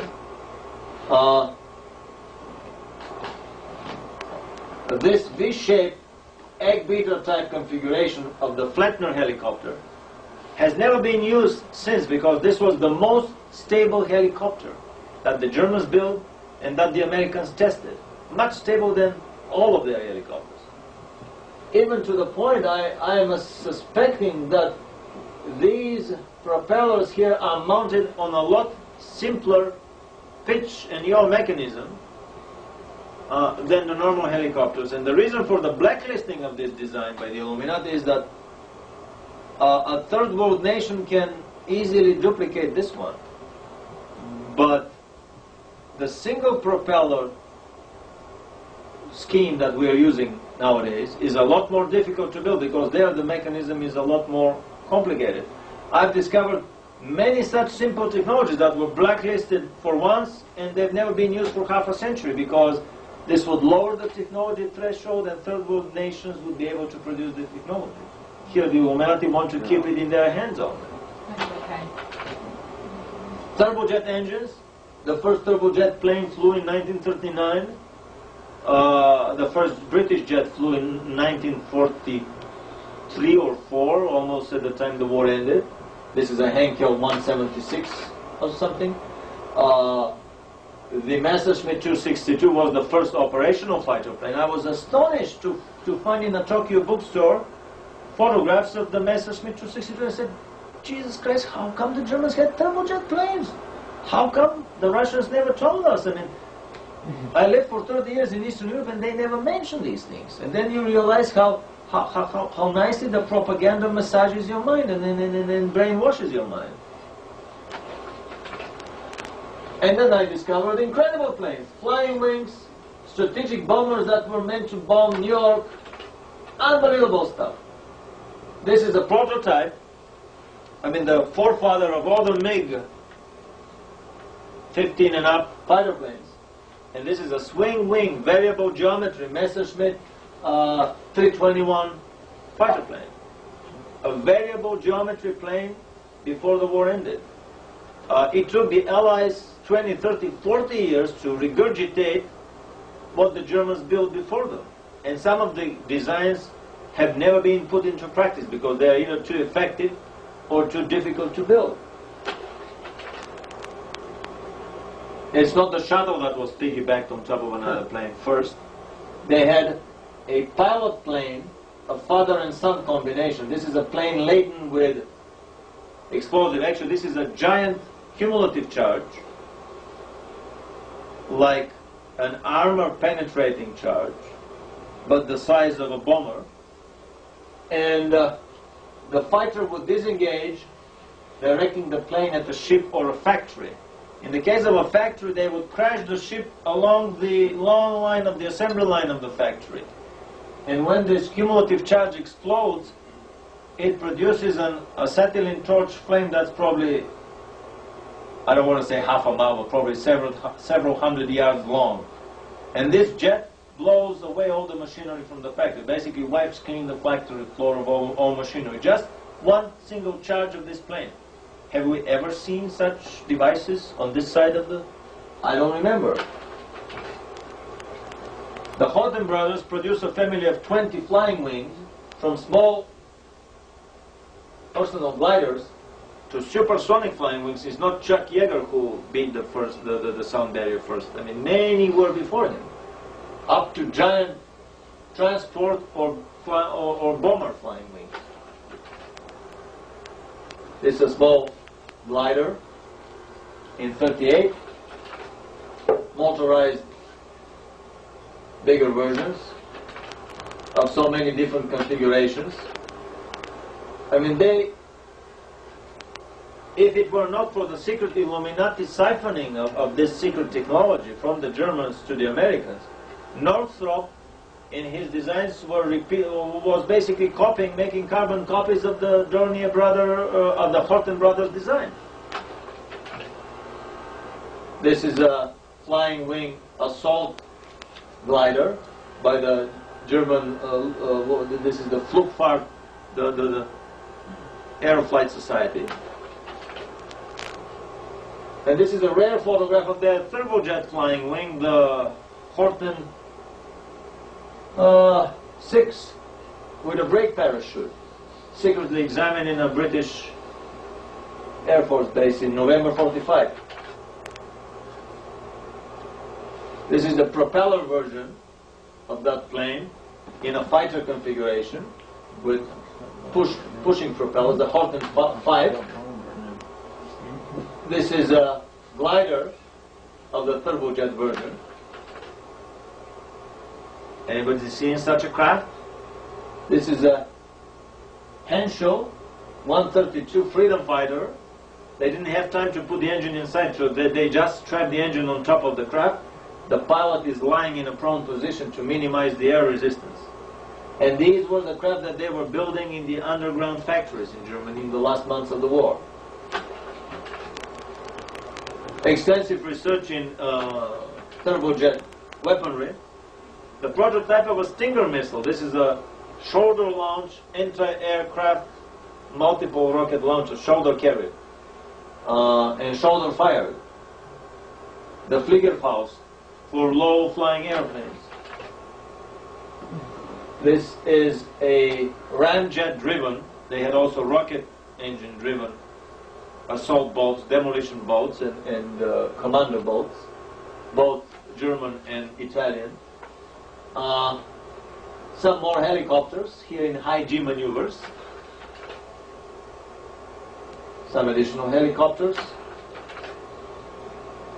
Saddam Hussein started building his giant gun that has a caliber of 1 meter. This is the inside of the gun. The gun itself is probably 2 meters wide. Yeah, this is the gun. He didn't know, he didn't do his research well. He could have done it much cheaper with a technology that you can master in any village foundry shop. But you have to have the German genius. What the Germans did was, this slide is inverted. This is the gun, and this is how the bullet travels.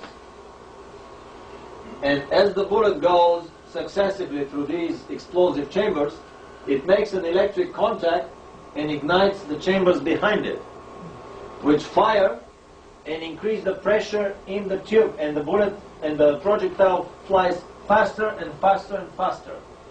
And These were built in underground tunnels at 45 degrees inclination and could fire a 2-meter long rocket depending on the length of the barrel. You can have 20 meters, you can have 50 meters. The longer, the bigger the weight of the craft. We got to stop the tape. It's Yep. 2 hours. Okay. Continue on with the incredible German designs. Turbojet bombers of at least probably 30 different configurations that I've discovered, including the forward swept wing, an extremely innovative design that was tested only in the 80s by NASA. Nobody else has ever tried this configuration. It has a lot of, how should I say, it has a lot of positive points relative to the normal backward swept wings.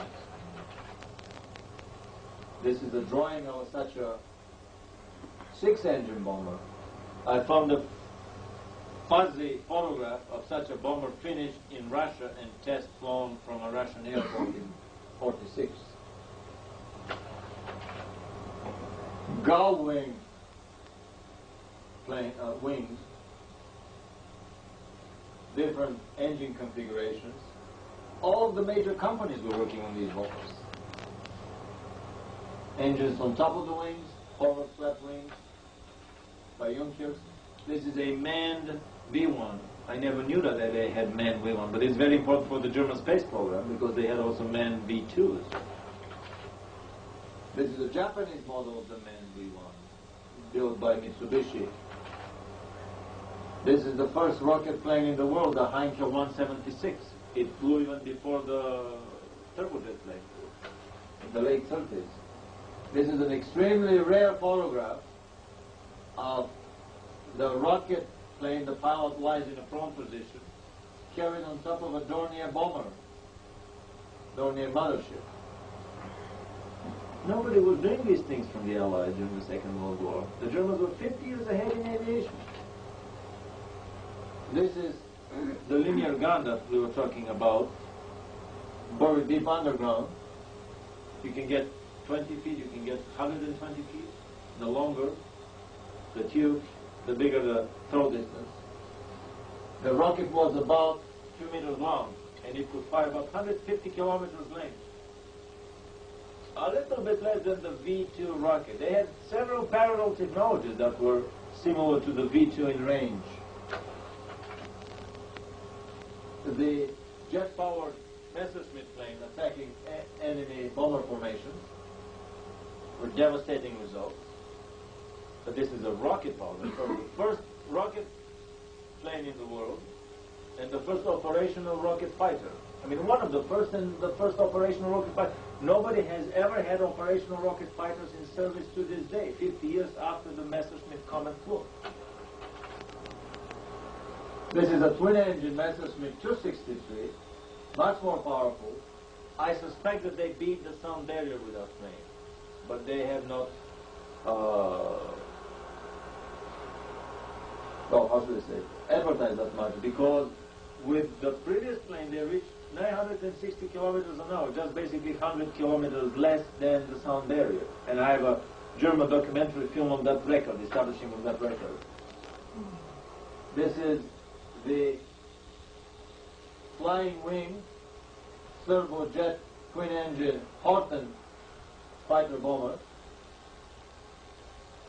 with stealth technology. The exhaust of the engine is ahead of the trailing edge, so that a heat-seeking anti-aircraft missile coming from under would not see the glow of the jets. This is exactly how the engines on the B-2 are made 50 years later, after the Horten plane. This is the first supersonic glider. This is the plane that beat the sound barrier. It's not Chuck Yeager with his funny plane, which also was a carbon copy of a German model. This is the first plane. They just dropped it up from a bomber, down from a bomber, and they beat the sound barrier. My best design, a cannon that was firing shells as big as a Volkswagen car, I photographed myself next to one shell in the British War Museum. It had a crew of 1,500 people. It could fire one shell in about an hour and a half. It's not 250, it's 1,500 people. Is that Big Bertha? No, this is the Dora, the 8 centimeters bore. And they use it only once in the war with devastating results. They demolished the forts on the Crimean Peninsula. The Maxim Gorky fort was demolished. These giant guns were just tossed up in the air and fell back into their own concrete foundation. Guns that weighed thousands of tons. The whole structure was demolished by a single shell. They basically annihilated the Russian defenses at Sevastopol. This is where the Maxim Gorky barrier is.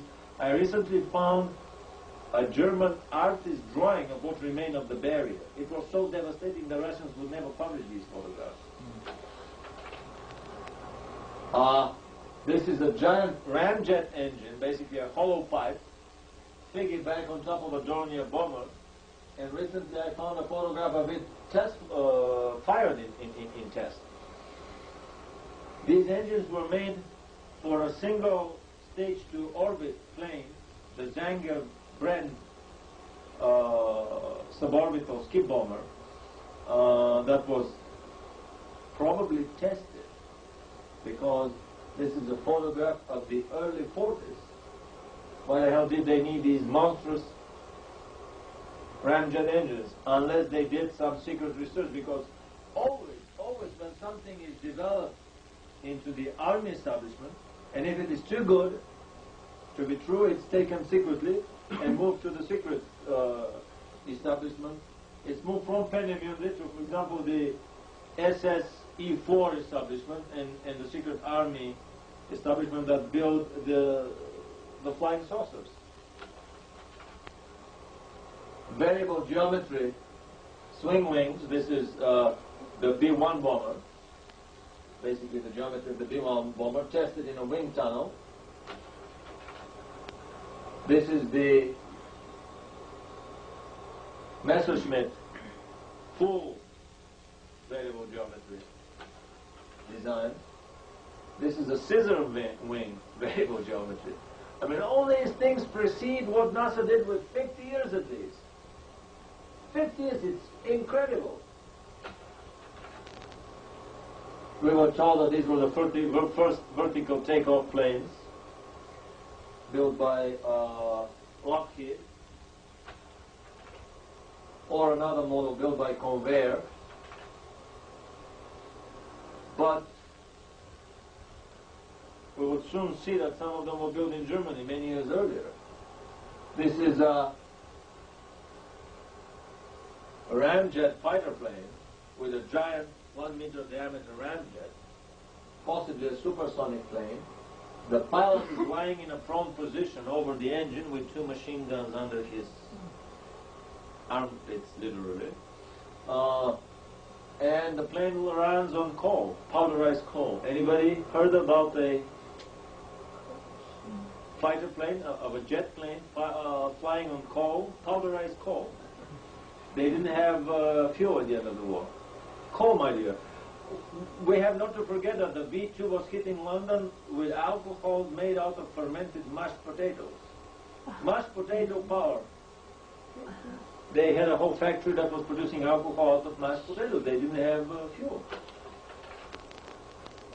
Here's the German vertical takeoff rocket plane that would fire its rockets at the bombers.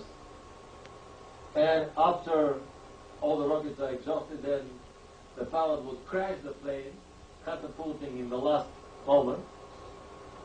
The engines would be separated and dropped down by parachute. This is a plywood expandable plane, basically. And this is the finished construction. Very often I would find just a rumor or a drawing of something. Then time passes and I found the first photograph. Nah, it never flew. It was only crated. It never flew. But then you see the thing on the launching pad. And then you see the pilot getting in and the thing being launched. This is a manned version of the V2 rocket. It looks like a rocket, but there is no rocket engine on the bottom. This is a giant helicopter with a propeller midship driven by 3 ramjet engines. I mean, incredible designs. Incredible. It could beat, it was 960 kilometers horizontal power, almost reaching the speed of sound. And this is the Natter rocket-driven vertical takeoff plane, taking off on its maiden flight, piloted flight. Mercedes-Benz was working on a giant airplane that was an airplane carrier for a smaller bomber, several fighters, or about a dozen cruise missiles. Basically, the V2 is the V1 is a cruise missile. Enough about airplanes. Rocketry. They had extensive rocket engine design from the 20s, before even Hitler came to power. The German aviation societies and the German secret societies. Excellent. Can we have the next tray, please? It's right there.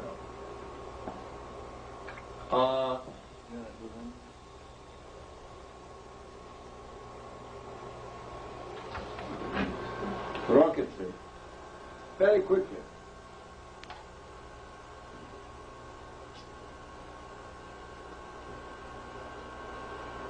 The Germans were strapping rockets to everything that moved. Personnel rockets. For the elite SS crack troops. Much later, the Americans did develop similar designs. The Rocketeer. That's probably a true story, and somebody really developed such a device that could make you fly. I suspect that a lot of the science fiction films that we see these days are just basically regurgitation of something that really happened in secret somewhere. Rockets launched from tanks, or rockets to lift a tank if it gets mired in a bog or in a trench. Giant rockets that would lift a 20-ton Tiger tank. This is the supersonic glider that I finally found a photograph of it. This is the Lippisch DM-1 was the first delta wing aircraft and a supersonic glider. What year? This is late 30s. Here we see a family of rockets. The air-to-ship or air-to-surface Henschel rocket, radio controlled, the improved version of it. They had about 20 models of these rockets. This is the V1. These are anti-aircraft rockets. This is the Enzian E4 anti-aircraft rocket made out of the Comet, Messerschmitt 163 Comet rocket plane. This is the Rheintochter two-stage anti-aircraft rocket, the prototype of the SAM missile, the Russian SAM missile. And this is the Schmetterling, the butterfly. They had about 20 models of anti-aircraft rockets. This is the Enzian in starting position. It was developed from the Messerschmitt 163. It was an unmanned 163. This is the Wasserfall. No, I'm sorry, this is the Rheintochter on starting position and in flight, successful flight. Some of the bombers here that we talk about in basically they had them in 4, in 2, in 4, and in 6 engine configuration. This was the one built in Russia. Some of them were all kinds of different configurations were tried. This is the Wasserfall stratospheric supersonic anti-aircraft rocket. No, just advanced rocketry. And this is the Horten flying wing plane that flew 50 years before the B-2 plane flew. These were rockets that were fired by submarines. from underwater against attacking ships. They were working on firing V-2s from submerged platforms that were schlepped behind submarines, and wanted to fire them at New York from underwater, from pretty close from the city. This is the twin-engine Arado bomber taking off with rocket assists. A whole family of Exocet type missiles, air-to-ship missiles, the Henschel. This is subsonic, this is a supersonic rocket. Extremely advanced designs. I mean, it took the Americans 20, 30 years to regurgitate what the Germans had. The American and the British engineers were astonished at the variety of stuff that they found in the underground bases. This is a Royal Air Force engineer examining a Henschel anti-ship missile. They had about half a dozen ships that were sunk with this missile. This is Dr. Kramer's X-4, which is this is a wire-guided air-to-air missile that was installed on their twin-engine Messerschmitt 262, their turbojet twin-engine planes. The first air-to-air missile in the world. This is a 4-stage unguided missile, the Fire Lily, prototype of many such missiles in the subsequent Russian and British arsenal and American arsenal. The original A3 rocket, the prototype of the V2. This is a wing version of the V2. Very important drawing because they fired wing versions and they also had manned wing versions. And when they would go in orbit, they go to 120 kilometers upward, which is about 20 kilometers higher than the Vostoks, than the Mercuries or the Geminis. Actually got them into orbit. So basically they had suborbital space flights with their manned versions of their V2 rockets. And they used these wing versions for re-entry, for gliding. They also had a 2-stage ICBM, the America rocket, to which we would come later on, that was fired at the East Coast with the main version V2 on top of it. Now, so what's the bottom line? The Germans had more than enough of fantasy, of engineering power, of research and development brilliance to produce the designs that we are about to talk right here. Aircraft with circular wings have been produced on numerous occasions. This is, by the way, a design made by another German engineer, but I don't think that it had any anti-gravity. I'm not sure. I have to check because there may have been some camouflage anti-gravity drive inside. But anyway, there have been a lot of attempts to produce circular craft with conventional means. This is a basically between the wars attempt. Somebody saw, a designer saw a saucer fly by, and he said, gee, this is maybe a great idea to make a wing. Why don't we try it? This is exactly how this plane appeared. That's not even the first one. This is a kind of a British colonizer's, what is it, helmet, like the Africa Corps. Safari helmet? Safari helmet. Some wings or something. We see a 6-cylinder inline engine with a giant propeller. This is basically an attempt to build a saucer with the technology of Wright brothers. This guy saw a saucer flying. He even saw it making high G maneuvers, basically banking sharply. And he decided to build one. It may even resemble the shape of some of the government saucers that he may have seen, because at that time the government already had Tesla built saucers that were flying successfully. All these craft were basically made for debunking purposes. They were designed not to fly. They were designed not to fly because They put a propeller in the middle and the cabin around. The Germans did the other way around. The cabin in the middle, everything else rotates in order to maximize the anti-gravity effect. Here they minimized it by putting the propeller in the middle, just for the proper media purposes. They wanted to debunk, to prove to the world that, well, it's next to impossible to make a flying airplane.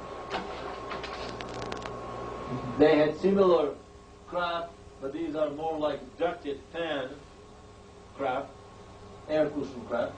There would be a slight anti-gravity component due to the rotating mass of the fan, but that's all. They were experimented with and never put into mass production. In the 50s and so on. So,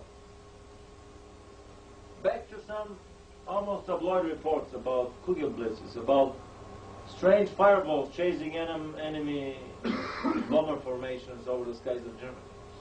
They were literally glowing like Christmas tree ornaments. They would dash at incredible speeds, stop at a time, come back, chase the plane. At the beginning they were chasing the planes. Later on the planes started experiencing electrical malfunctioning and terminating the engines were cutting out. Only after the craft went away, the engines would restart. Some of the bombers got out of the dive, others crashed. Later on, bombers were fired by shooting projectiles, by shooting explosive gases in front of the bomber, so that when the bomber flies through the cloud of gas, it will be sucked by the engines and make their carburetors explode and catch fire. Renato Vesco talks about 20 such accounts of flying saucer attacks over enemy bomber formations with devastating results. One pass and 3 bombers were falling down in flames. Just one pass. Basically, the saucers were flying so fast, the bombers were sitting ducks for them. So I started investigating this rumor about German flying saucers, and I discovered a long list of newspaper accounts from Germany, which are impossible to find here in this country, through a good friend of mine who runs the German research projects, and I'm greatly indebted to him. And we have a drawing of the first German craft that I ever saw in my life. Other articles about wonder weapons, Wunderwaffen, and here we see Untertassen. This is a flying saucer, for the first time mentioned. Is that what they call them in German? Untertassen? Yeah, under the teapot, Okay. under the cup, under couplings, whatever. That's in the 50s. The best source that appeared through Virgil Armstrong in the UFO community in the country is the article from the Neue Zeitalter from August the 20, 1966, impossible to find in this country, where they list not one but 3 models of saucers. The Schriever, the first type, 4142, that was making 2,000 kilometers an hour. The second type, this twice the speed of sound.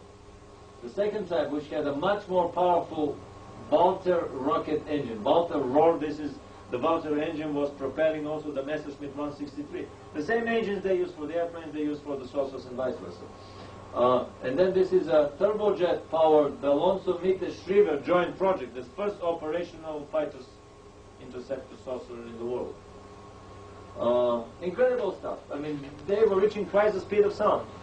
A little bit more serious publication here, the Stern magazine, the Spiegel magazine from 30th of March 1950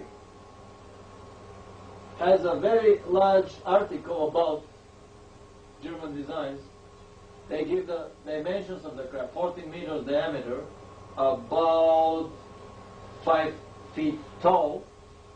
This is as big as a 5-story building in diameter, powered by 3 rocket engines that were spinning this giant, it's kind of a giant fan blade, a giant propeller blade, with propellers, pitchable propellers, and 2 more rocket engines pushing the craft forward. By spinning the fuel tanks, they were negating their mass too. So basically the fuel was weighing nothing. This craft would fly at 600 RPMs in normal horizontal speed, or 1600 RPMs at takeoff, landing, or high G maneuvers. It's very important that we don't see any seatbelts here, or even any seats. The guy just standing in the room working the controls. It's a very important detail from saucer physics that in order for the saucer to fly, you have to forget about the gravitational mass. It disappears, and that's why the saucer is vertical. But the gravitational mass is equivalent to the inertial mass according to Einstein. And because we have rotation with very slow speeds, way beyond the speed of light, we can get by with high school physics. We don't need the complicated relative stuff of Einstein. So if the gravitational mass disappears, and if it's equivalent to the inertial mass according to Einstein, then the inertial mass will disappear too. What does this mean? It means that you won't feel any G's, any jolts, any jerks, and that's exactly what the contractors say. They climb in the saucer, and they get bored at the end and say, are we going to fly or I'm going to sit here forever? And when they take them to the window, they see that they're already over the Persian Gulf. This is a real story of a Los Angeles newspaper editor that was taken on a demo saucer flight by a government agent, government saucer, demo saucer flight over the Gulf War, over the Persian Gulf, during the war, I think, in a craft that he didn't feel anything. Only after he was taken to the window and they saw the Persian Gulf underneath, they realized that actually they did quite some flying in about 2-3 minutes. The most one, I mean, it's like sitting on your living room floor. You don't even feel the quakes. You don't feel anything inside the saucer. This is very important because this is one of the biggest lines of the government debunkers. Nah, aliens cannot come here. How the hell are they going to withstand this tremendous G-force? Maybe these are unmanned observational devices. Human forms cannot withstand these tremendous G-force. There is no G-force. It's the saucer creates its own inertial reference system, its own coordinate system. It detaches itself from the inertial system of planet Earth and ceases to experience these these G-forces, inertial forces. I mean, one would be amazed at the important details that can be squeezed out of a drawing made by an artist who was maybe an engineer, maybe an artist.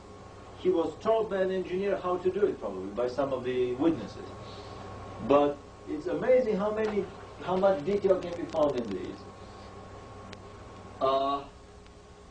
When these engines were spinning around the craft, they were creating a sizable anti-gravity component because they were quite far away from the body, so they had a substantial flywheel effect, which explains the incredible capabilities of this helicopter. It was raising vertically with 160 kilometers an hour. This is faster than a speeding train. No helicopter can raise vertically that fast, even these days. And it was flying horizontally almost at the speed of sound, 960 kilometers. Only the Black Project helicopters with anti-gravity assists can approach or match this speed nowadays. Not a single helicopter was able to do that in 50 years after the Germans flew. This is the Focke-Wulf's Triebflugelflugzeug built at the Wiener Neustadt factory. I think the reason for this incredible capability is the fact that a lot of the weight of the craft was negated through the anti-gravity lifting effect. These are photographs of the Foo Fighters attacking enemy bomber formations over the airfield. More newspaper articles. Welt am Sonntag, April 53, had this drawing and an interview by an engineer, the survivor of the project. The first saucer flew in Prague. Now this is a debunking article because for 40 years the story has been that, well, the first saucer flew in Prague a week before the Russians entered, and then the Russians captured it. Ergo, if you want to talk about saucers, go ask the Russians. Don't bother us because the only saucer was captured by the Russians. This is a cover story, basically a debunking story planted by the intelligence services. These saucers lifted up in the early 40s, not in 45. And also they have airbrushed the engines that were spinning the saucer, so as not to allow you to understand how the hell it flies. Because if you see the engines there mounted tangentially, you'll see, I mean, they're not pushing engines to push it forward. The only thing they would do is spin the saucer. Well, again, if it's spinning, then maybe you'll figure out on your own that spinning creates anti-gravity, as we did in the previous step. That's why all these engines were airbrushed here. Similar craft with ducted fan craft, like this Toys R Us model, are built by a Los Angeles company for the Navy, battlefield observation camera platforms. They may have anti-gravity component of their own. At least the propeller creates some anti-gravity lift. Although this is more or less a ducted fan air cushion craft.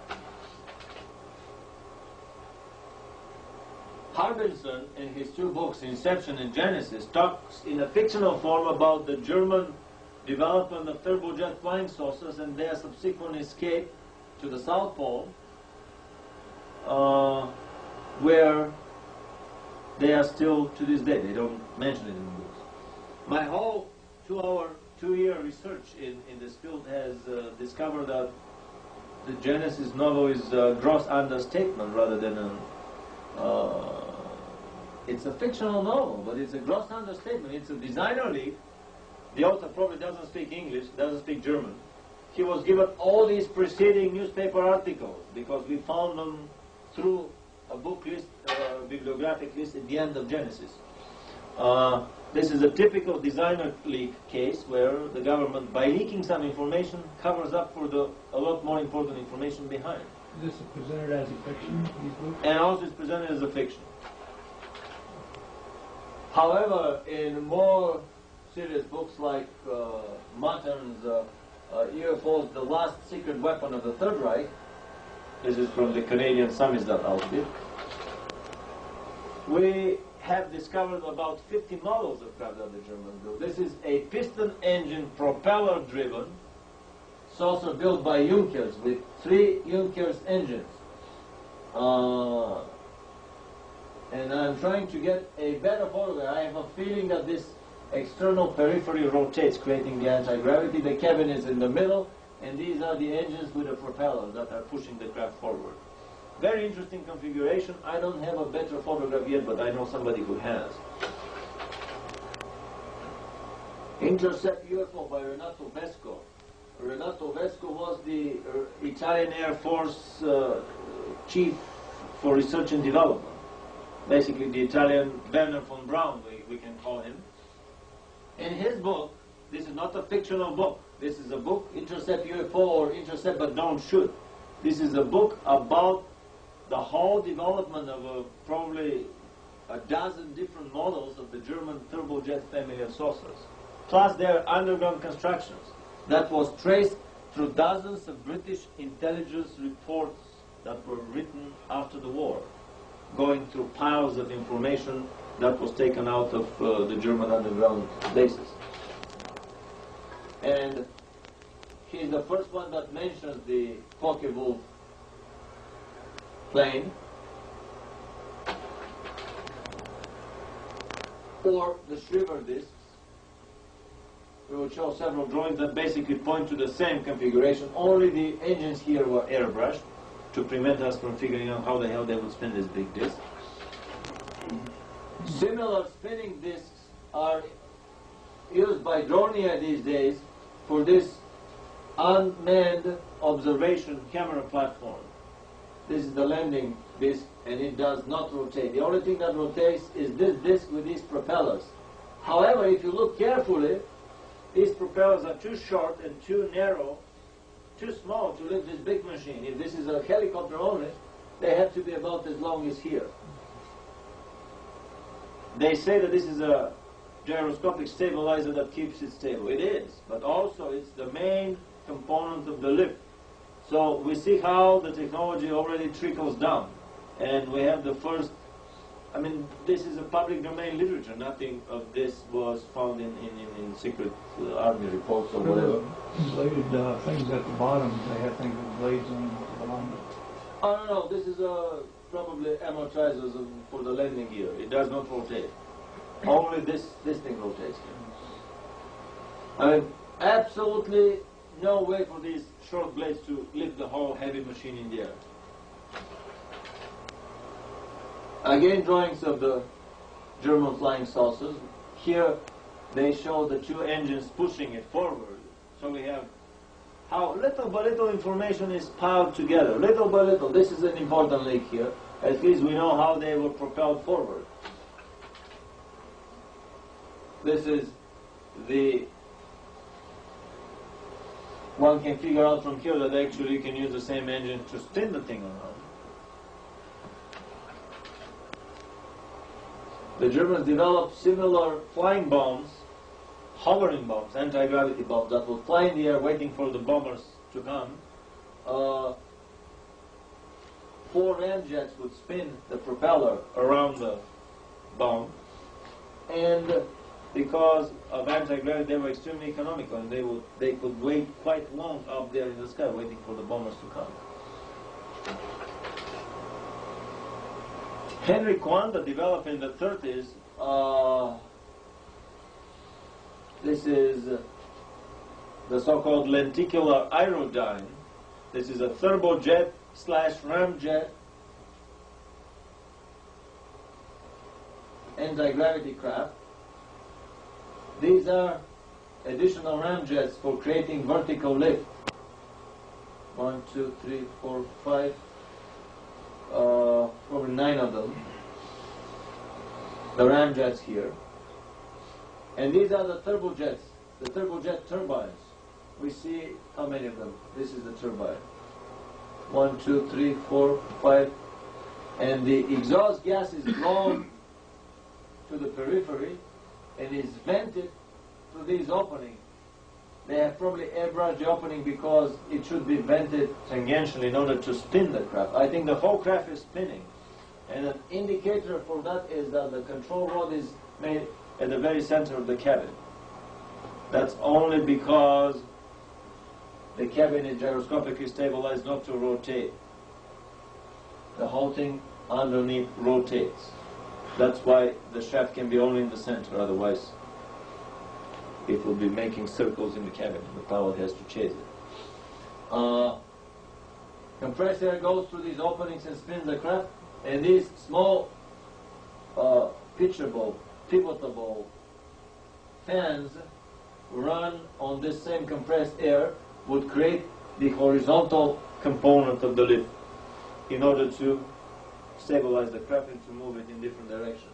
This is the prototype of a whole family of Russian, it's a Freudian slip of the mouth, but quite probably so, German turbojet inboard engine craft. In a single shot of a camera, a saucer can fly so many times over the screen exactly because it negates the inertia, the inertial mass. And the saucer driver inside can be sitting upright talking all that time as if he's in the middle of his living room at home without feeling any of these incredible G-forces. It is simple fundamental saucer physics. You don't need any special hardware to attain that. More advanced models of the Schriever craft were made with bigger rocket engines and with stabilizer. They probably had some wobbling or some problem with that. This is the first smaller model and the later model with a stabilizer. Some sources claim that this was running at 2,000 kilometers an hour, this was running at 4,000 kilometers an hour. They had titanium alloys at the time and quite well developed composite materials. The Horten Brothers flying wing was made almost entirely of composite materials. 50 years before they started making carbon fiber composites. Later on I heard stories of outboard engines being attached to spinning craft, 2 or 4 or more rocket engines, pulse jets, ramjets, turbojets, you name it, the Germans have probably tried it, as they always do. And here with this craft they started to use only gyroscopic anti-gravity. They didn't need the propellers anymore. This is a very rare drawing, and again we see the saucer drivers standing upright, working the controls with no seat belts and no seats attached. It's extremely important. This explains the tremendous acceleration of a craft, and this explains how the Germans were able to go to the moon and back on a truckload of kerosene and a truckload of liquid oxygen, or even possibly a truckload of alcohol from mashed potatoes, fermented mashed potatoes, potato power to the moon, simply because of the negation of the inertial mass. And this craft can attain tremendous acceleration. And this is probably the most revealing photograph, where they show standard Messerschmitt turbojet engines that they were using for their fighter planes. Same fuel, same engines attached underside the craft would spin the craft around, and two more engines would push it forward. Here is your turbojet saucer, the biggest secret of the saucers. And believe it or not, I figured out for myself that this is true by reading the Urantia book, where they were saying that, yeah, anti-gravity is proportional to the mass of the body, actually to the flywheel momentum, flywheel mass, and to the RPMs. That's exactly what the Germans were doing. By flattening the craft and making it a large disc, they were maximizing the flywheel momentum. And by using turbojets instead of propellers, they were maximizing the RPMs. So, basically, a Trinitarian Revelation book gave me the secret, the theoretical secret for German flying saucer. The universe is extremely interrelated, holographic, and strange. This is a photograph of the 50s of either turbojet or even rocket-powered craft with 5 engines spinning the craft around. This is probably the exterior disc that rotates. Everything else is constant. And we have some interesting aerodynamic effect which explains for these strange angles that the jets get out of the craft. This is a drawing of the Kugelblitz. It was carrying the oxidizer on board. Turbines were getting the exhaust gases through multiple porous outer shell that would make the whole thing blow in flight. And this is probably the only photograph that I know in the public domain of a Kugelblitz in flight, but not over Germany, but over the skies of Washington State, Mount Rainier. Probably tested by the secret American program to test captured German weaponry, or from the secret British facilities in northwestern Canada. They built a whole 50,000 strong secret research place to test the German saucer technology there, according to Renato Vesco. He's citing numerous newspaper articles about the building of the railroads, about the building of the roadways, about the building of the whole 50,000 city in just crash course construction, probably in less than a year, in order to get to the hundreds or thousands of boxcars that they took out of the underground establishments in Germany. They had so many stuff. Maybe some of it is still sitting in unopened boxes. This is at the beginning they used kerosene, later on they used a lot more effective fuels, basically liquid aluminum, jellies with aluminum inside that would greatly increase the temperature of combustion. And there's probably another craft standing still here. This is the whole photograph. This is Mount Rainier in the beginning and in the background, I was told. I mean, we can talk for hours about the physics of smoke formation, flame formation, analysis of the smoke on the periphery, on the inside, the distribution of color. I mean, for somebody who's a physicist, there are so many details in this photograph. It's not a hoax. And that's probably an internal combustion, kerosene-powered UFO that we see here. Then there were reports about an inboard turbojet engine craft that will also meet the Schriever craft that is depicted here in this photograph. And here are some of the earlier drawings. This is an attempt to explain it away as a ducted fan craft with just 2 propellers, which is a basically a debunking effort. And here, can we go a little bit on the proper speed?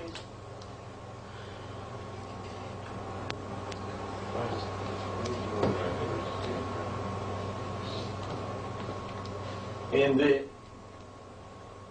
what is it, 1950 something, Look magazine, in the Look magazine, there was an article about underground saucer bases as a solution for the future that would be prone to nuclear attacks.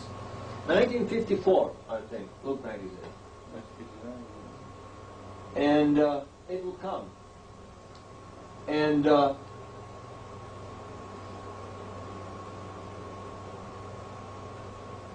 there's a cutout drawing made by an aviation engineer of a turbojet saucer. The pilot lies in a prone position in a cabin that gyroscopically stabilized. It's the only thing that does not rotate. The landing pods do not rotate for obvious reasons. And the rocket container, the rocket pod, also is attached to the cabin. Otherwise it would be very difficult to shoot a target with rockets that are mounted on a spinning platform. Everything else spins. The whole body of the craft spins one way, including the fuel tanks. If you spin the fuel tanks, you would lose their weight. Everything loses weight. The compressor ring, coupled to the gas turbine ring here, spin the other way. So basically, to the reaction of the engine relative to the compressor, you can spin the craft itself. The air goes in, compressed through the compressor, goes through the combustion chambers, drive the turbine, a typical turbojet combination, and gets out through these exhaust pipes, possibly docked a little bit. I think they were tangential to spin the craft further. And in 55, this is a photograph of the real Avro car that was never unveiled to the public. And here we see that it's different from that Mickey Mouse Avro car. Here the turbine is in the periphery and the engine is in, the cabin is in the middle. The Mickey Mouse Avro car was the other way around. The turbine was in the middle, the cockpit was on the periphery. Everything rotates in the periphery, creating quite a powerful gyroscopic anti-gravity lift effect.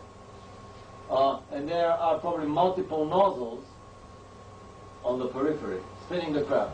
This is a photograph. And this is a hypersonic cabin that would send probably Mach 3, 4, 5, 6, I don't know how much. But this is a cabin of the type they were mounting on their X-15s and up. The Blackbird has a similar cabin. This is a hypersonic cabin that we have here. And this is a gun camera picture of an Argentinian fighter plane chasing a craft, quite probably this craft. This is the cabin. This here is this one. This slanted edge here, clearly visible, is this slanted edge here. I think this is the gang camera footage of a secret American overflight of Argentinian territory. And this is a schematic drawing of how the engine was working. Air would be sucked in, compressed by the compressor, goes to the combustion chamber, greatly expands through combustion, drives the turbine, releasing some of its energy that goes back through the shaft to drive the compressor. Most of the energy goes to the exhaust pipe and is used to spin the craft around. Simple as that. Simple as that. And the cabin is gyroscopically stabilized in the middle. What the Germans did, they took a standard salami-shaped turbojet engine and performed a topological transformation on it. They flattened it, lowered the height, and increased the diameter. So basically from here, they transform it into a flattened ring, then open a hole in the middle and drop the cabin in the hole. Otherwise, this is the same engine as any other turbojet engine. Just a little bit of a continuous topological transformation. And instead of the exhaust coming in the back, they redirected the exhaust to the periphery to maximize the spinning effect. The first inboard turbojet engine saucer in the world. Even in the Project Blue Book, we have in the cover a government craft. For these in the know, this is another debunking ploy. They would say, don't worry, UFOs, my left foot. I mean, these are probably government craft secretly run by the saucer boys. I mean, many of these things are such a subtle, fine debunking effort.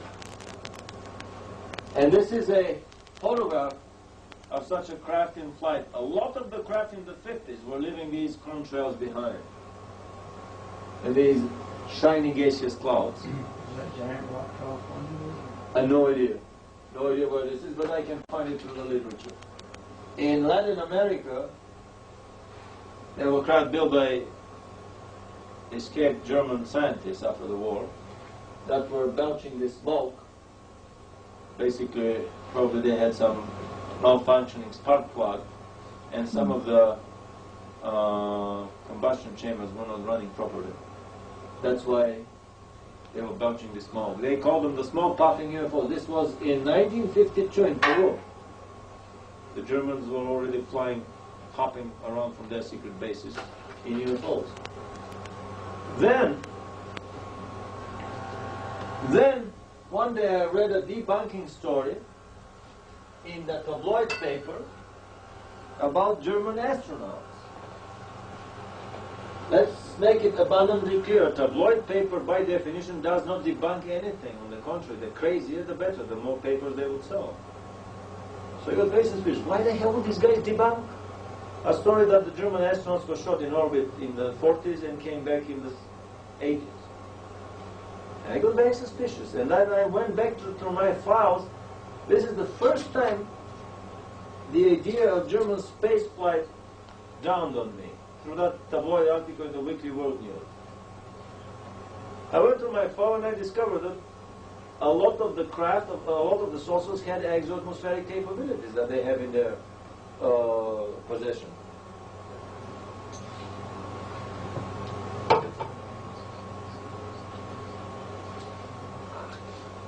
This is a rocket engine propelled craft with outboard rocket engines, no propellers, no nothing, carrying the oxidizer on board. Unlike the turbojet engine that is atmospheric dependent, if you go out of the atmosphere, the engine would flame out and you would have to wait in a long suborbital flight to land back on the planet and to restart the engine. This craft is carrying its oxidizer on board and has a clear exo-atmospheric and orbital capability. In a similar way, some of the Kugelblitzes were carrying their oxidizer on board. This is a manned version of the Kugelblitz, which had a spinning gyro inside. It may have been enough to create the lift for that craft. This is the June 14, 1955 volume of Look magazine, talking about the turbojet craft.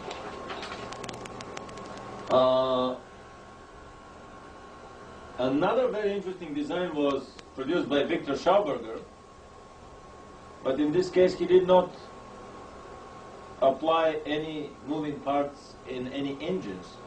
He was spinning fluids, either compressed air from a hose or water from his garden hose through the insides of these. These were made of copper sheet metal, 3 feet diameter. He made them in the Kertel works in Vienna, Neustadt. In order to increase the mass of the spinning fluid, he was mixing fine marble dust with the compressed air so as to increase the mass of the part of the thing that was spinning. These things were so successful, one of them crashed through the roof of his laboratory and escaped. And they were free energy designs, because once you spin the water inside, it was water, some of them were running on water in closed loop. It would continue spinning on its own, it would create the lift so powerful that the craft would raise vertically and disappear, surrounded in a bluish halo. The fact that the Germans had free energy saucers were even more viciously debunked and covered up than the fact that they had saucers. Because, well, saucers, we can swallow that somehow, but free energy saucers, that's the end of our energy empire on the planet as we know it. This is it. The Weekly World News, the mouthpiece of the CIA, opened my eyes for the German space program. I said, I mean, you cannot have a debunking article in a tabloid paper. I mean, it's ridiculous. By default, they support everything. The crazier the better. So then I realized maybe this is something that most of the things I do believe in, they are true that they write, but occasionally. This was the first item that they debunked in about 3 years' time. The other one was a story by a Canadian author called Other Losses, about 3 million German soldiers, Wehrmacht soldiers that were put in concentration camps by Eisenhower. All food was refused to them, and in 3 years, 1 million died out of these 3 million. They even returned humanitarian aid trains with foodstuffs from probably German-speaking Switzerland. Were returned on orders by Eisenhower, and 1 million Germans died in the concentration camp. And this story has been viciously debunked in the press, including the tabloids. So, German space program, the twin-stage America rocket, a V2 rocket on top of a giant single-engine, first stage, was able to reach the East Coast. 4 of these were fired, probably with manned wing version of the V2 on top. This is a drawing of the craft. This is a pilot's cabin. This is the first version of the wings. Then they had a second delta wing, more streamlined version. And they would reach an altitude of 360 kilometers, 3.5 times as high as the Vostok and Gemini and other orbital flights. So, I mean, they would win astronauts' wings were they to fly after the war in the United States. And here is a very rare, the only photograph I know about of the German spacesuit. This is the head, the face facing forward, and the hand with quite a sophisticated glove with a hermetic seal on the controls. And this is the other hand with a seal, with the other glove, on the controls of the Horten flying wing. The helmet is fully transparent, although it is riveted together by several pieces of plexiglass, perspex. Still, it has a lot better vision field than the first primitive Russian Vostok spacesuits, which were only pressurized helmet. The rest of the body was tightened in rubber strings to imitate the atmospheric pressure on your body. This is a full pressure suit because of the airtight seal on the glove and the special joints that we find on the knee here, the special knee joint. Another photograph. We see the pilot. It's a very clear vision around him. In the Horten flying wing turbojet stealth bomber. That's 1945, just a few months before the war ended, during some of the first flights of the airplane. It's a full pressure spacesuit that was probably used in their exoatmospheric and orbital flights with their rocket-powered craft. Carrying the oxidizer on board, they can go in orbit in literally few seconds. And this is the most important photograph because we see the air holes going not into the helmet as on the Russian spacesuits of the Vostok type or the Gemini, the initial primitive spacesuits, where only the helmet is pressurized. But it goes into the body, so the whole body is under normal pressure. It's a lot more difficult to build such a suit. So you're saying those Horten flying wings are going to go out of the atmosphere, out into space? Not they, but they use the same suit for the Hortens because they did not have time to build a pressurized cabin. But they were definitely going at quite a high altitude. So, on top of the rocket-powered craft, we found the drawing of a much bigger streamer disc that was 60 yards in diameter, almost 180 feet in diameter, 30 yards tall, which is 10 stories tall, sitting on 5-story tall legs. And the most astonishing thing was that when I was going down, I was trying to confirm the size of the craft that they give here. 60-yard diameter. This is a football field-sized dreadnought, powered by basically chemical mixture, fuel and oxidizer, carried in reservoirs around the periphery of the craft, losing their weight, that would drive high-speed turbines that will produce a high-frequency electric current. Obviously, they were driving some magnetic circuits with this current, and magnetic field was the main load of these generators. Quite probably because I don't see the way they were spinning this craft and gyroscopically stabilizing the cabins. The cabins are bolted to the craft, so they cannot spin the crew with the craft. Obviously, the craft was stationary, and they were spinning the magnetic field around the craft through some superconducting coils that they obtain room temperature superconductivity by mixing mercury with aluminum in a very simple formula. I've heard stories about German superconductivity research.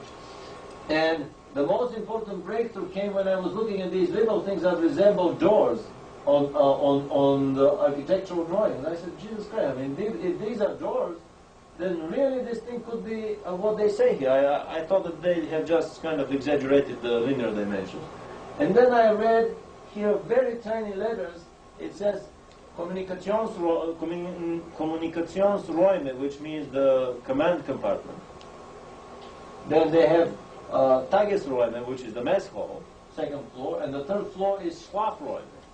And I said, Jesus Christ, sleeping compartment. Who put sleeping compartments in a craft that would circle the Earth in less than an hour, maybe in 15 minutes? I mean, where the hell are you going to sleep in it? It will not take you days to reach your destination. The biggest destination on our planet is reached by this craft in maximum half an hour. Where are you going to go needing to sleep in the craft?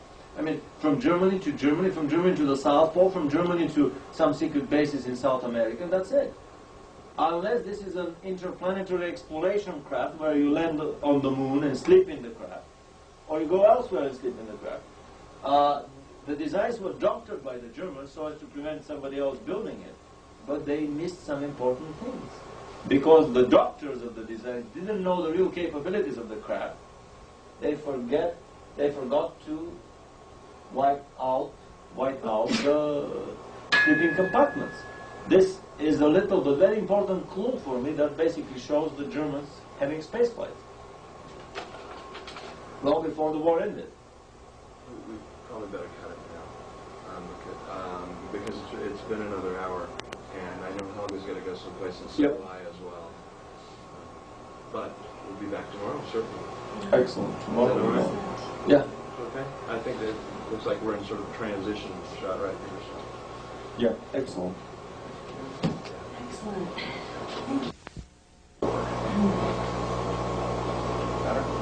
Hi, I'm Helga Moore, and I want to thank you all for coming this afternoon here to Sedona. And I want to introduce a wonderful band, a good friend of ours. His name is Vladimir Terziski. He's come from California, and he's going to talk to us today about the terrestrial component of alien presence. He's a very well-educated, erudite young man, and I'd like to have a big hand for him today.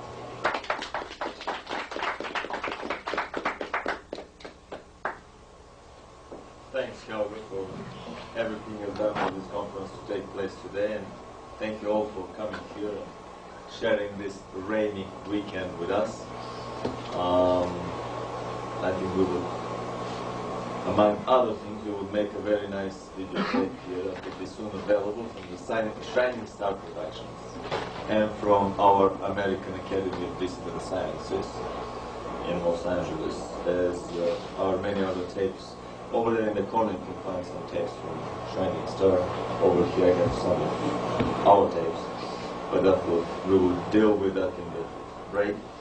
Yesterday we went in some length through my quote discovery of anti-gravity through the anthropology of myth approach, basically through correlation of stories about anti-gravity from different times and different places.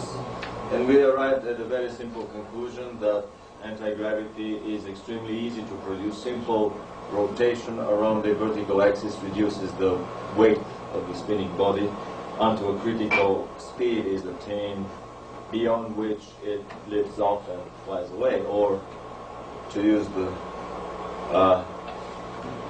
folks is saying, if you spin the hell out of it, it would lift off and fly away. This was the conclusion of our little lecture in theoretical anti-gravity physics. That was complete even with some demonstration of a Toys R Us styrofoam model. We didn't fly the model, but we went through the manual for that model, which simply says that the little toy saucer flies only if it is spun by hand in the counterclockwise direction, clearly giving it an added anti-gravity component to the lift created by the ducted fan engine. After our lecture on anti-gravity, then we went in great detail through the close encounters of the full fighter kind, secret research and development in anti-gravity, and flying saucers in the Third Reich, Germany, from the 1920s until the end of World War II. And today we would finish with that topic, and we would show detailed photographs of Nazi Germany's free-energy saucer dreadnoughts.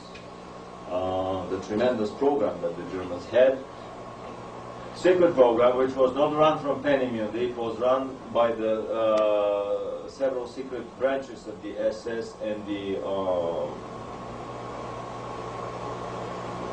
War Department, and quite probably by the German secret societies, the Thule Society, the Brill, the Hugin, and many others, the Knights, Templars, and so on. Most of these projects were privately owned, privately financed, as are the similar projects here in this country. That is why it is impossible to trace it through government documents or through budgetary appropriations by Congress and so on. And yesterday we went through the more elementary models of German saucers, flying saucers, the internal combustion engine saucers. These that were powered by piston engines with propellers that were spinning the craft. These that were powered by outboard and inboard turbojet engines. We talked at length about the custom-made donut-shaped turbojet engine for the Bellonzo Miete Schriever disc, the first interceptor fighter disc that the Germans introduced in service. Renato Vesco, the Italian Werner von Braun, talks at length in his book Intercept But Don't Shoot about several dozen experimental attacks of German saucers, German full fighters, manned and unmanned vehicles over enemy Allied bomber formations with devastating results. The saucers were doing 2, 3, 4 times the speed of the bombers. They were swooshing by at 1,000 to 2,000 kilometers an hour. The bombers were sitting ducks at about, I think, anywhere from 300 to 500 kilometers an hour for the saucers. Once these devices were tested, they were packed, freighted, and shipped to a certain secret destination that we will talk about very soon. After the turbojet, in parallel to the turbojet craft, they developed craft powered by ramjets, by pulse jets, and rocket engines. And these rocket engine powered craft, same rocket engines as they use for the V2 rocket, from the same fuel, alcohol produced from fermented mashed potatoes. I was laughing very heartily when I read that actually London was bombed with mashed potato power. The V2s were running on methanol, I'm sorry, on ethanol, on ethyl alcohol produced by fermented mashed potatoes. So the rocket-powered craft carrying their oxidizer on board were not atmosphere dependent, were not oxygen dependent from the atmosphere, like the turbojet and the ramjet craft that would basically experience the flame out of the engines and would have to wait till they re-enter the atmosphere if they had not reached the secondary escape velocity out of the Earth's orbit altogether. In order to reignite the engines and continue their flight, while the rocket-powered craft were definitely atmosphere independent and could go anywhere they want. So let us start today again with our favorite tabloid rumors. This is a rumor about German space flights that were done by German astronauts during the Second World War.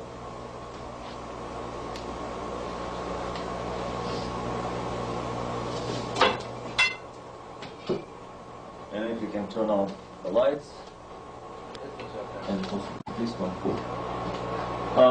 Quickly, world news. As we mentioned yesterday, a mouthpiece of the intelligence services, as are similar tabloid papers on the other side of the curtain, in my opinion, is a very important source of information about secret government projects. This is the paper that doesn't talk much about soap operas and royal romances or perturbations in the frequency of certain, how should I say, royal couples. It talks more about secret technology and paranormal phenomena that, in my opinion, exist many times over the scope of the presentation in the paper. Of the only two topics that I found debunked in a tabloid newspaper, and I repeat, it's the very word seems very funny, the very expression, something debunked in a tabloid paper. Tabloid papers by default do not debunk anything. On the contrary, the crazier the better, the more papers they would sell. The first story was the story about the Canadian author, I forgot the name, who wrote the book Other Losses, about the 3 million Wehrmacht and SS soldiers that were put in the German concentration camps by Eisenhower. And in 3 years, from 45 to 48, 1 million died out of these 3 million. According to the book, I have not been in these camps, I have not read the book, but I'm just following the article in the paper. Relief trains with food coming from Switzerland were returned at the gates of the camps, which speeded the death of the soldiers. 1 in 3 died. This was a story that was viciously debunked in the paper. For obvious reasons. If there is some merit to that, obviously, that's quite a disturbing story for the official, well, how should we say, for the secret American government. The other story that was debunked was a story about German astronauts that were launched in 1943. And immediately a big red light flashed in my mind, and I dug into my files. Could it be that they really sent some astronauts, and because rumors about that started leaking out, now they are quickly doing a mopping up operation. So in my files, I found, Gary, would you please just lift the back end of it so that we can see the top of the rocket. This is the giant two-stage ICBM, the America rocket. This on top is a V1 rocket, a V2 rocket with specially made delta wing stabilizers, which is sitting inside the giant first stage. This is the America rocket. We can see a single engine. Well into the 80s, the Russians could not make such a large engine, so their Vostok rockets, the Vostok first stage, has 5 stages by 4, 20 smaller engines, a battery, a cluster of 20 smaller liquid fuel engines, because the Russians could not master the alloys and the production of such a giant combustion chamber and nozzle, such a giant, basically, rocket engine. The rumor says that 4 of these rockets were fired at the East Coast in their altitude, they would reach 3,050 kilometers, which is 3.5 times the altitude of the Vostoks, the Geminis, and the Mercury space flights. So this is definitely a suborbital space flight. It would qualify for astronauts' wings from NASA if it was done today. And the rumor is that the B2s on top of the first stage, this is the A9, A10 combination. A9 is the first stage, it's a giant B2, 10 stories tall. The normal B2 is about 3 stories tall. The B2 plus the first stage, the whole America rocket was 10 stories tall, which is an incredible achievement half a century ago, 1940, basically in late 40s. And the rumor is that 4 manned wing versions of the B-2 sitting on top of the A-9 rocket were fired at the East Coast. So here is one account of German space flights done with rockets. And this is a drawing of the rocket. In the first version, they had a slightly swept wings, very similar to the Messerschmitt 262 turbojet plane wings. And we can see the crew compartment. Actually, it's a solo cabin for one astronaut on board. I've discovered photographs of the German spacesuit used in the flights, and a careful examination reveals that it's a full-fledged, full-pressure spacesuit because the gloves are attached with a pressurized seal here, and the other glove here. This is a side photograph of the spacesuit. Again, we see the seal of the gloves. Quite well, very good, how should I say, transparency. The first Russian and Mercury spacesuits had only one little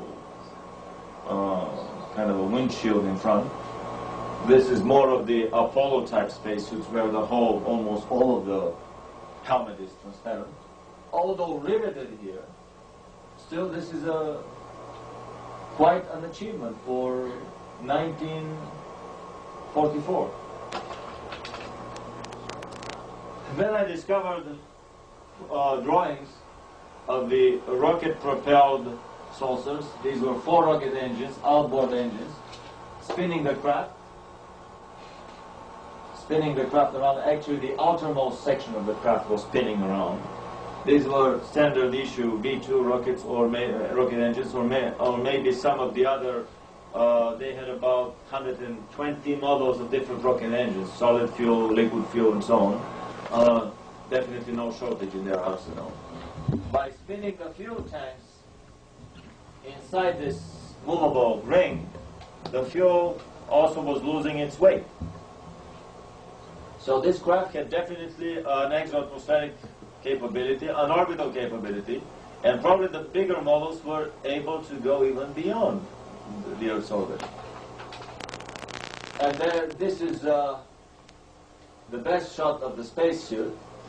We see the oxygen hose getting not into the helmet but into the body of the pilot, which means that this is a full pressure spacesuit and the whole body is pressurized, not just the helmet, leaving the remaining body the way the G suits are made for the pilots today. Only the helmet is under pressure and the rest of the body is tied with a suit with rubber strings that will keep the suit very tight, imitating and compensating for the lacking atmospheric pressure.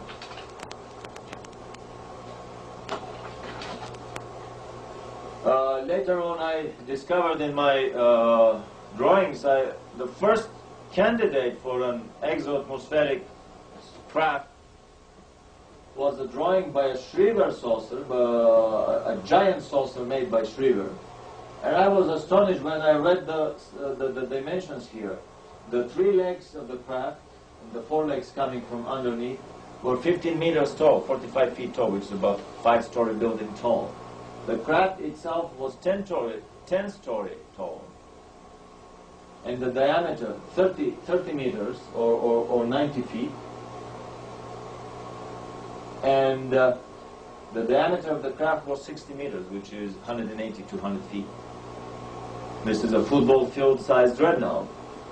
It was powered by gas turbines running on fuel and oxygen that was stored in two reservoirs that were basically donut-shaped hollow pipes around the circumference of the craft. Probably the oxidizer is more in volume than the fuel, as with the normal rockets. That's why one of the fuel tanks is bigger in diameter than the other one. And the fuel from here would power these turbines. 1, 2, 3, 4, 5, 6, 7, 8 turbines. The exhaust gases from the turbines were exiting at the periphery of the craft. The load of these turbines were high-frequency electric generators, which means that probably this was a spinning magnetic field craft that had no moving mechanical parts other than the turbine generators inside. Nothing else was spinning from the hull of the craft. So the anti-gravity field was created not by spinning brute mass, but by spinning an energy field around the stationary mass of the craft. And another confirmation that this is so came from the careful analysis of the engineering drawing of the craft, where it becomes obvious that there are no moving parts on the periphery that rotate around the stationary cabin in the middle, which means that you cannot spin the cabin for obvious reasons. The astronauts will go insane inside. So, this being so, obviously the Germans were using some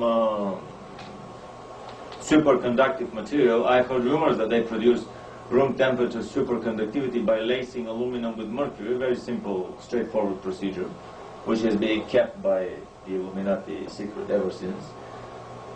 And thus they were powering the magnetic field generators on the periphery of the craft. And the final confirmation that this is an interplanetary craft came from very careful analysis of the engineering drawing. This is the standard German way of submitting engineering drawings for approval. This is probably a copy of some original sheet that came with the project. There are big compartments here, and I was curious, are these fuel tanks? What the hell are these? And then I saw this little thing here that looks like the drawing of a door on an engineering drawing, the way they draw doors in Europe in an architectural drawing. And I said, gee, if this is a whole floor, and these are the drawers to these floors, then we're talking about a 10-story tall building. 10 by 3 is 30 meters, exactly the size as they are giving here. The height of the craft is 30 meters. So another confirmation here. And finally, when I was reading the text, on the topmost and the lowermost floor it said Kommunikationsräume, which means the communication hall or the command post.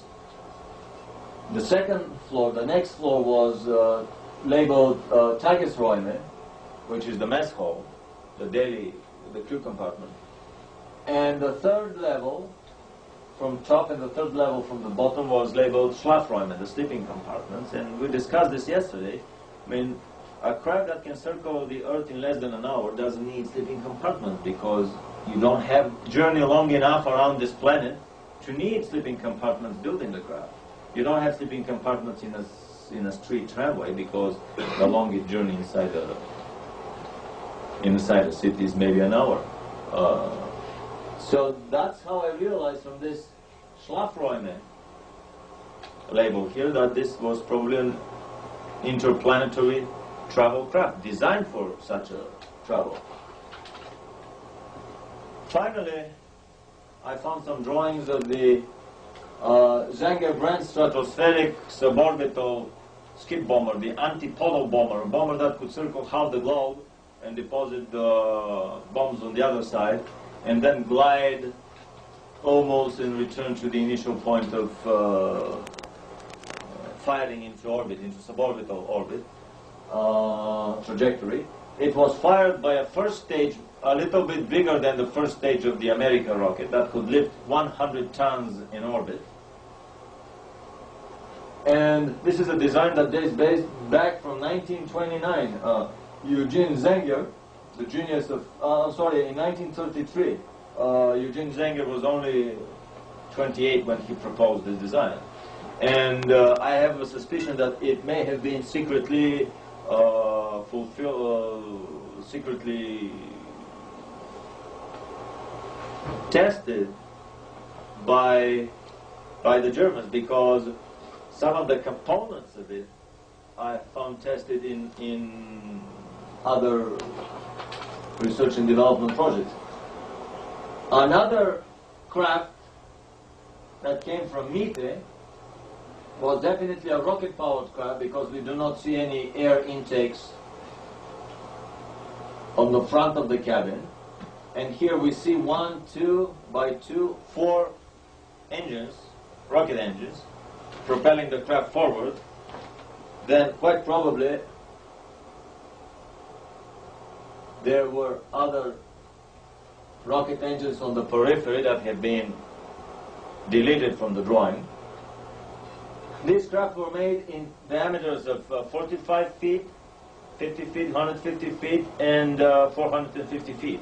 And I have a feeling that the larger diameters were capable of going to the moon and back on basically a few truckloads of kerosene or alcohol and a few truckloads of liquid oxygen. This is another orbital capability vehicle that the Germans had at the time. And this is the drawing of the craft. The cabin resembles very much the cabin of the stealth bomber, as one of the cameramen observed. And here on the periphery were the rocket engines that were spinning the whole outside disk of the craft that contained the fuel tanks. Armaments, crew compartment, and navigation were in the center cabin that was not spinning.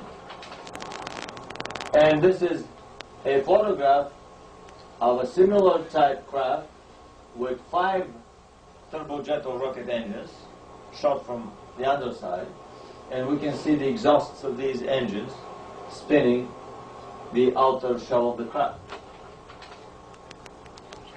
This is the drawing of the Shriver craft standing on the 4 legs. This is 5 stories tall, this is 10 stories tall. The total craft stands 15 stories tall. It's quite a skyscraper. And this is about 200 feet in diameter. We're talking about a major interplanetary dreadnought. And right at the time when I was thinking that we have discovered almost everything there is to discover about the German saucers, there came a documentary film from the German secret society, the Thule Society. The Thule, T-H-U-L-E, the Thule Gesellschaft. And we realized that, can we do a little bit on the focus? And we realized that we knew very little about the German saucer development. That everything that we had from the literature, and I repeat, this is all public domain mass circulation literature, was nothing compared to the information that came out from this film. The Thule Society, the Greenland Thule, the same T-H-U-L-E, is a German secret society. Somebody mentioned that this could be the German version of the Knights Templars, but regardless of the name or the label that is put to it, the Thule Society, as all other secret societies on the planet, are basically run by the same headquarters, regardless of the differences of opinion or bigger stages of disagreements or quarrels or outright warfare that they may engage from time to time. All the secret societies on the planet, as we shall see later, are basically governed by the same source. The Thule Society was formed in the early 1910s, and we see that they were using the swastika way back then. These were the theoreticians of the Nazi philosophy of the Third Reich, the founders and the masterminds behind the Nazi party in the SS. As have the Illuminati been the theoreticians and the masterminds behind the British and American societies for the last several hundred years. Anyway, from this film, the film purports to show some official SS documents of the most advanced craft of the Haunibu 1, 2, and 3 type and the Brill type that were built in Germany in very limited numbers. 2 pieces of the Haunibu 1, 7 pieces of the Haunibu 2, only 1 piece of the giant dreadnought, the Haunibu 3, and 17 pieces of the interceptor fighter, the Brill. The original drawings of the Brill craft, it's a 1-seater, 10-meter diameter, 30 feet diameter interceptor fighter with a remotely controlled cannon on the bottom, made for to be an aerial interceptor fighter. They produce all the way from Brill 1, this is Brill 9, Brill 2, all the way up to Brill 9, craft of similar shape. Powered by drives, they do not specify the drives, but I think these were a miniature version of the much bigger electromagnetogravitic or tachyon drives, as they were calling them. And these are low-level photographs, the first real photographs of such craft in low-level flights over the testing grounds in Germany. It's probably the autumn of 1944. The leaves are gone from the trees. And here they move at really slow speed, because at fast speed you can't catch anything on the camera. They did not have, at that time probably, radar-coupled cameras that would have a radar lock on the craft and provide an almost flawless tracking. They show high G maneuvers, because in order to shoot down, to look down and shoot down, they had to be able to incline the craft and to be able to look down first in order to shoot down with the cannon.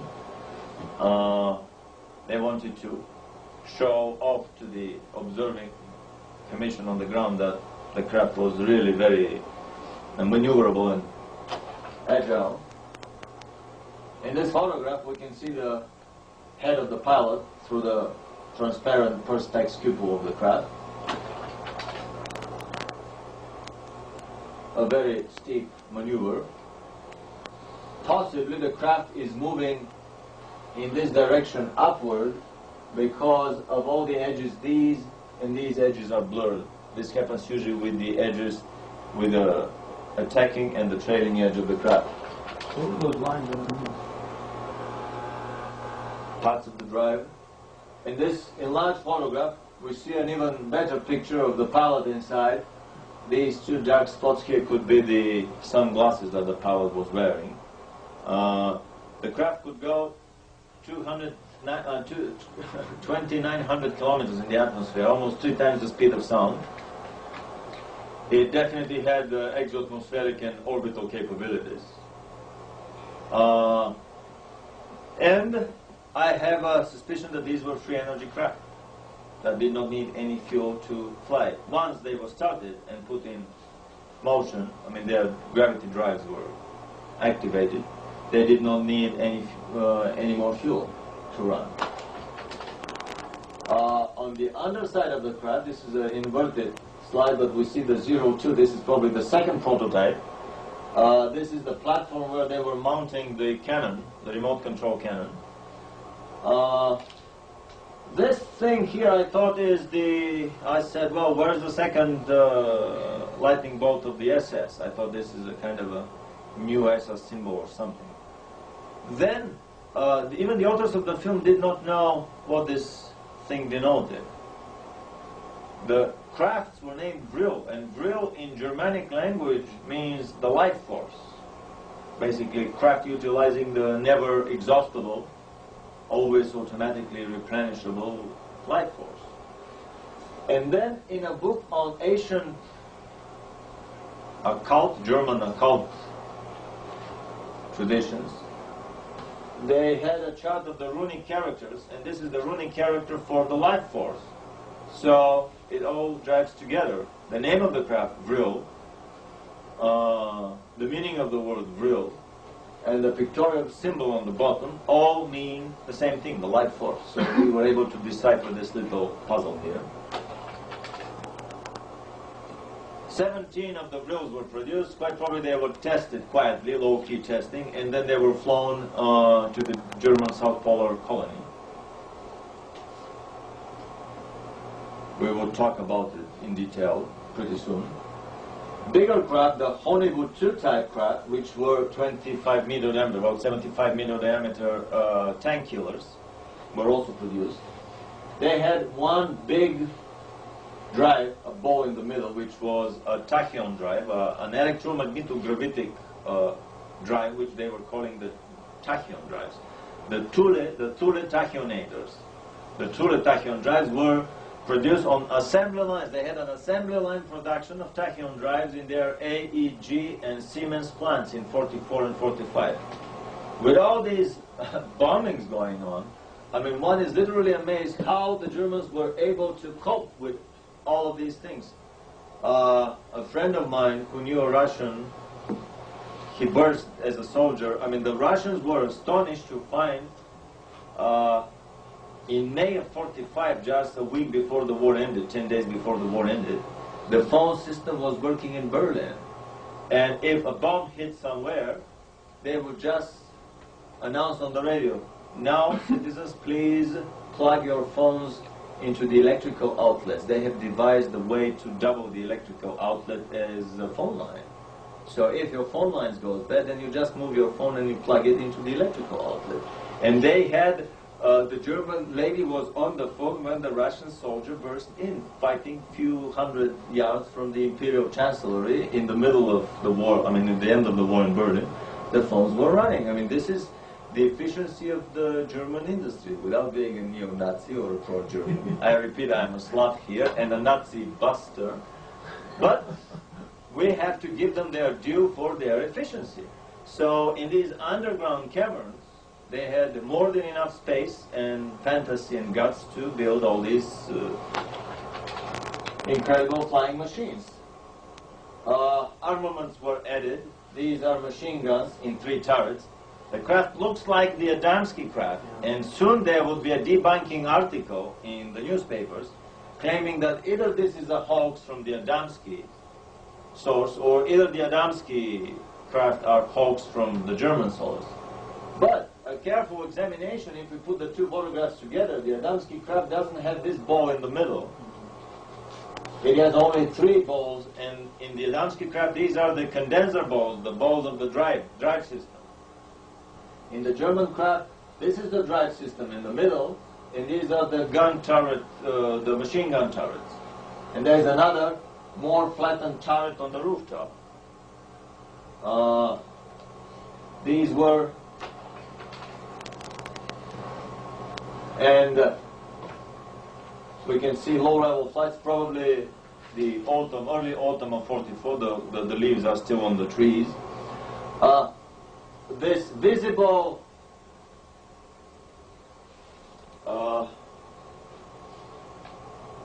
asymmetricity here, if we divide the craft, it looks like the cabin has been blown backward by a strong wind, or it's kind of a cake melting in our refrigerator, just taken out of the fridge. This is a very difficult, I mean, few hoaxers would do a hoax like this, showing an asymmetrical craft, because they would think they would be immediately accused of fraud.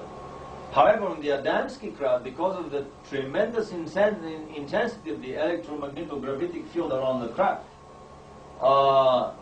there would be some very interesting light effect phenomena that we know nothing about in the world.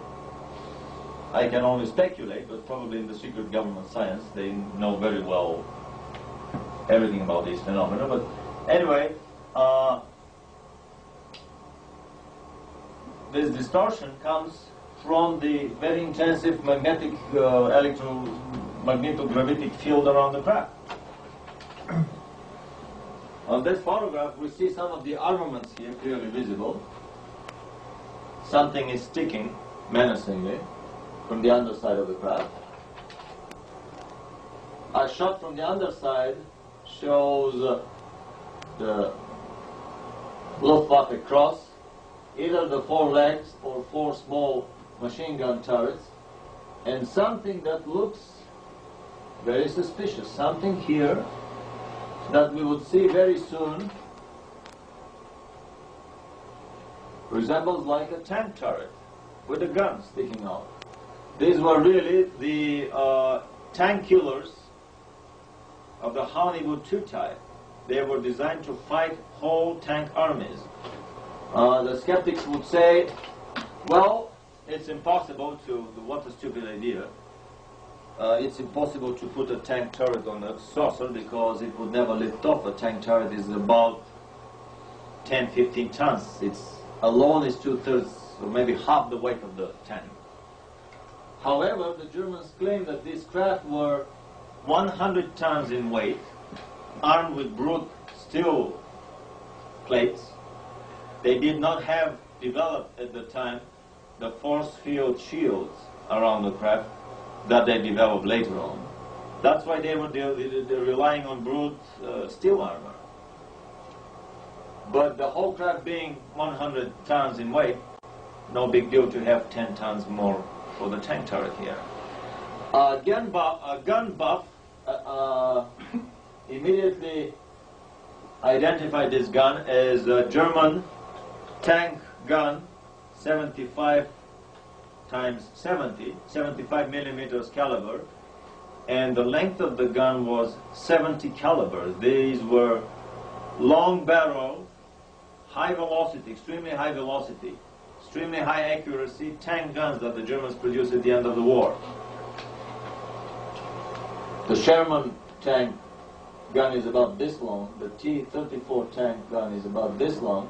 At the beginning I thought that these were anti-aircraft long nozzle guns mounted there, but it turned out that the Germans had exactly this type. These were their best, and probably, not probably, definitely the best tank guns during the whole war. And this is a standard issue Tiger tank turret mounted on the underside of the craft. This shot resembles very much the Billy Meyer photographs, where the sun is peering from the back of the craft, here, which is another very difficult, impossible thing to hoax. A double exposure photograph, hoax of a UFO, is easily done. The easiest is when the background is very dark.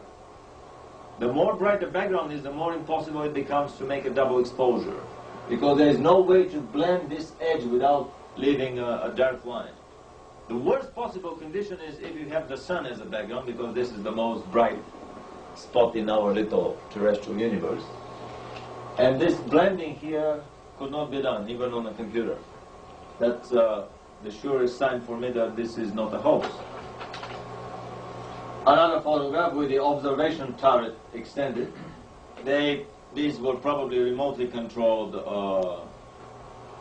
turrets with television cameras mounted. The Germans had fully developed television for remote controlled rockets, or for the tail gun turrets of their latest bombers. And this is an inverted photograph. The Tiger turret with a long nozzle, 75 millimeter times 70 tank gun.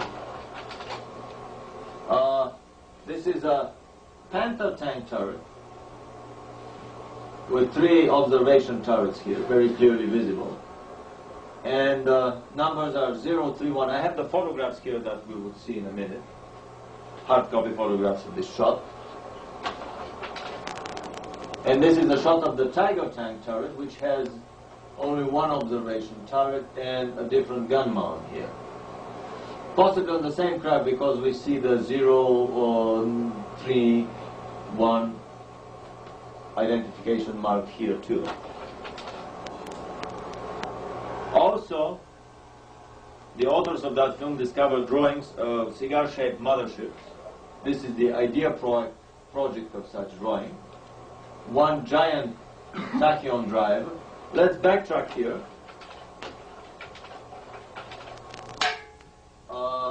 Actually, that's enough. These drives were utilizing the Hans Kohler converter of gravitational energy into electromagnetic energy. Gravitational energy is not just the energy of a body falling towards Earth and having its energy change from potential energy into kinetic energy into some kind of useful mechanical work. Because this would be an impossible perpetual mobile to achieve. In order to get more energy out of this object, we have to lift it up again and drop it again. So the energy we lift would be the same or even bigger than the energy we get from the falling object. Ergo, perpetuum mobile of falling objects utilizing gravitational energy is not possible. This is really so. But there are many other ways of obtaining energy from the gravity circuits. And one of them is the Kohler converter. It is a very simple combination of 6 coils wound in a very specific way, where the wire goes to one end and then it comes back in a kind of a double, 2 parallel wires being wound together, and then the 2 loose ends at the end are soldered. In order to eliminate the electrical component of the field of that coil and to have only a magnetic component. This is a specific winding that, according to the last film we did, documentary film from our Academy of Business and Sciences about free energy formulas, designs and motors, in many of them such coils are utilized, where the winding goes with double strand wire insulated. The whole coil is wound, and then at the end these 2 wires are soldered together. Such a parallel winding, by the interaction of these 2 adjacent pairs of strands of wires, they cause the elimination of the electrical component of the magnetic field. Normal coils produce electrical and magnetic component. The coils with this double winding, double strand wire winding, have only magnetic component. Kohler was using such coils. Even he himself didn't know how the hell his device worked, but it really did work. He may have gotten it through a vision or a dream. Billy Meyer and his Pleiadians have stated 20 years ago that for the last 200 years they have been telepathically contacting terrestrial scientists and implanting visions, drawings, ideas, thoughts in their minds, and they would wake up one morning with a great idea. Gee, what a genius I am. I invented a new device. Little did they know that somebody was beaming hard at their thick skulls for the 10th consecutive night till they finally get it straight. Anyway, the Kohler converter was coupled to a Van de Graaff band generator. This is a high frequency generator. I have to investigate. I don't know many details about this band generator. And to a Marconi Kugel Wirbel dynamo, which is a Marconi spherical eddy current dynamo. This is a ball-shaped, sphere-shaped dynamo, which gave the shape of the whole anti-gravity drive, the Thule tachyonator in the Honeywell 3, 2 and 3 type. Honeywell 2 had a Thule. The motherships were much larger, and these balls were twice as large as the Thule tachyonators, and these were called the Andromeda drives, the Andromeda tachyonators. That's another indicator that possibly the Germans have been in contact with some aliens from the Andromeda galaxy. Could be. In another film from our Academy of Sciences, of Business and Sciences, we analyzed the alien and celestial connections of the Third Reich, and we came to the conclusion that at least about half a dozen alien races have been contacting the Germans secretly. Anyway, this is the first idea drawing project of a cigar-shaped mothership, and we see one drive at the end and another one at this end, and we could see the spirals of the magnetic field spiraling along the craft. And the craft was designed to carry one Honeywell type tank killer on board and 3 Vril type interceptor fighters. And it's obvious that when this is open, the anti-gravity drive is moved into the cabin. And when it is closed, I mean, very convenient for repairs. Later designs introduced two drives, probably for malfunctioning of one of them. They had a spare one. Two drives here and two drives here. And the same configuration of one Hollywood 2 type 75 feet diameter tank killer craft on board, and three real 30 feet diameter interceptor fighters, or scout ships. The big craft would come out of this hatch, the smaller craft would come out of this hatch.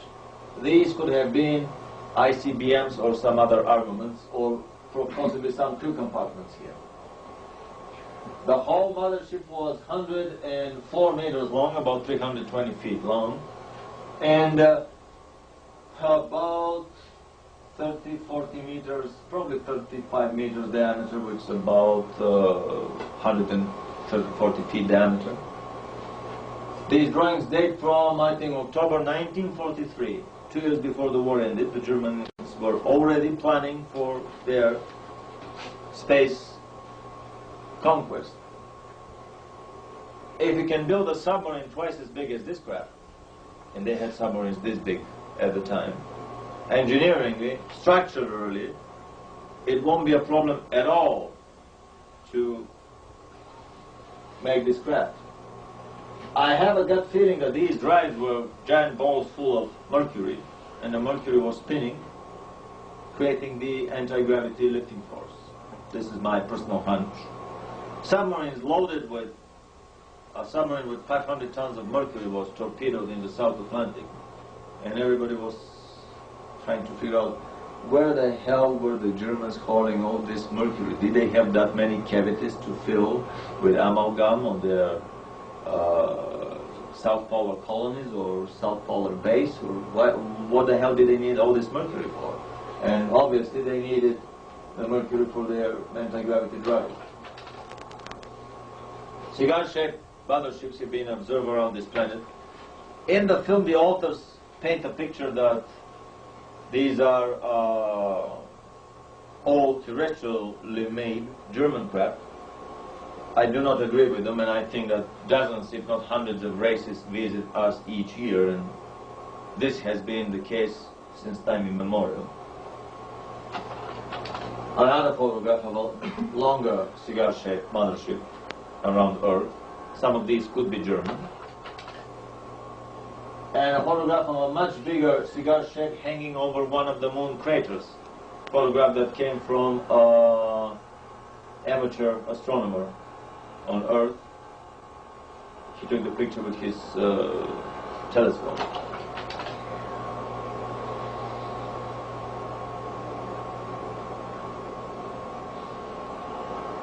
There's a big enigma as to whether Hitler died and what happened to the Germans at the end of the war. Did they escape? And if they did, where did they go?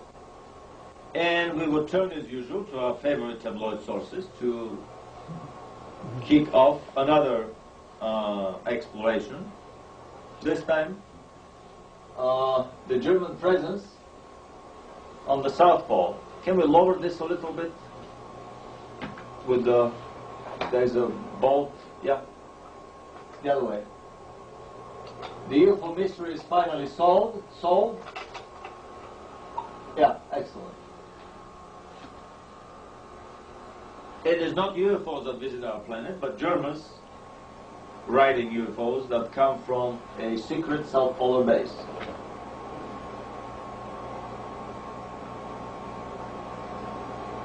They are leftover Nazis bent on establishing a bloody Fourth Reich. These subtle overtures, the frightening of the masses with the Fourth Reich impending victory again over us, is another hoax, another threat of choice, the Nazi threat, sister threat to the alien threat and the ecological threat. From the never-ending Pandora box of the Illuminati, for reasons which we should discuss in a minute. Anyway, let's see whether there is some ground to these rumors that the Germans established a massive presence on the South Pole. Harbinson, in his fictional book Genesis, talks about German South Polar expeditions in the 30s. They are built up from 42, 43, 44 of a massive colony there, and finally they are escaped by submarines at the very end of the war. The social scientists, all the elite German scientists, disappeared, probably there. Fictional account. And later on they have been doing abductions on the terrestrial population for their own genetic experimentation purposes. From their saucers flying without any damage or resistance all over the globe. Is there any truth to these tabloid or fictional rumors? Or could this be another designer leak by the secret services and the Illuminati? The story is that the Germans escaped to the Queen Maud Land, which is south of South Africa. The present-day Queen Maud Land, the Norwegian queen, I think. Some of this land was Norwegian, but after the Germans captured Norway, it was legally German. And they established a colony there in the land that they renamed the Neuschwabenland, right south of South Africa. So let's see if there are some grounds to these rumors of the German presence there. They discovered giant lakes that never froze, the Schirmacher group of lakes, and quite a bit of area free of any snow, which was very puzzling. And we've never been told in the geography books that there are areas that look like the Arizona desert, free of snow, full of mountains of coal, and we would see the documentary film at the end. These are some of the mountains that never freeze. They have no glaciers, no ice. The Richter group, Captain Richter was the captain of the Schwabenland ship, the mother ship that was shooting the planes, the flying boats. It's like unmelted water on the other side. Yeah.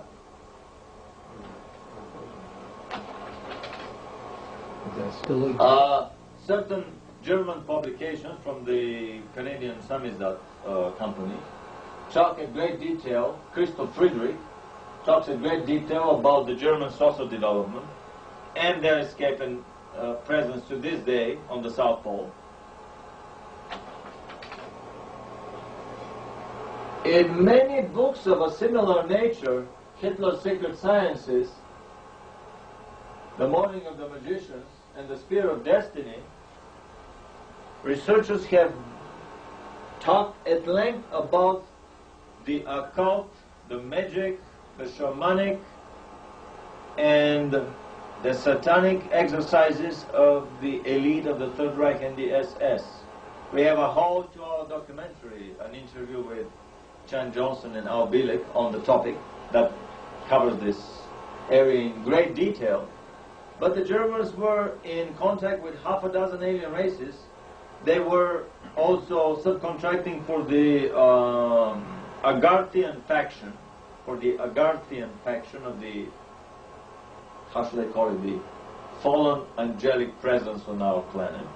The Agarthian faction, the Agarthians were fighting the Shambhala faction of the same fallen angelic presence. We have to keep in mind that in the Hegelian world of the illuminated Luciferian empire, it's always the thesis fighting the antithesis. They would never leave a situation where there is only one thesis and no antithesis left for it to fight, so as for the natural selection and for the survival of the fittest mechanism to work and to bring on a never-ending evolution toward perfection, toward Superman, in the case of human genetics. So with this philosophy in mind, it is no coincidence that possibly these factions were fighting with each other. The door. I'm sorry, somebody is knocking. Hi. Can you get him Can we cut right now? Yeah.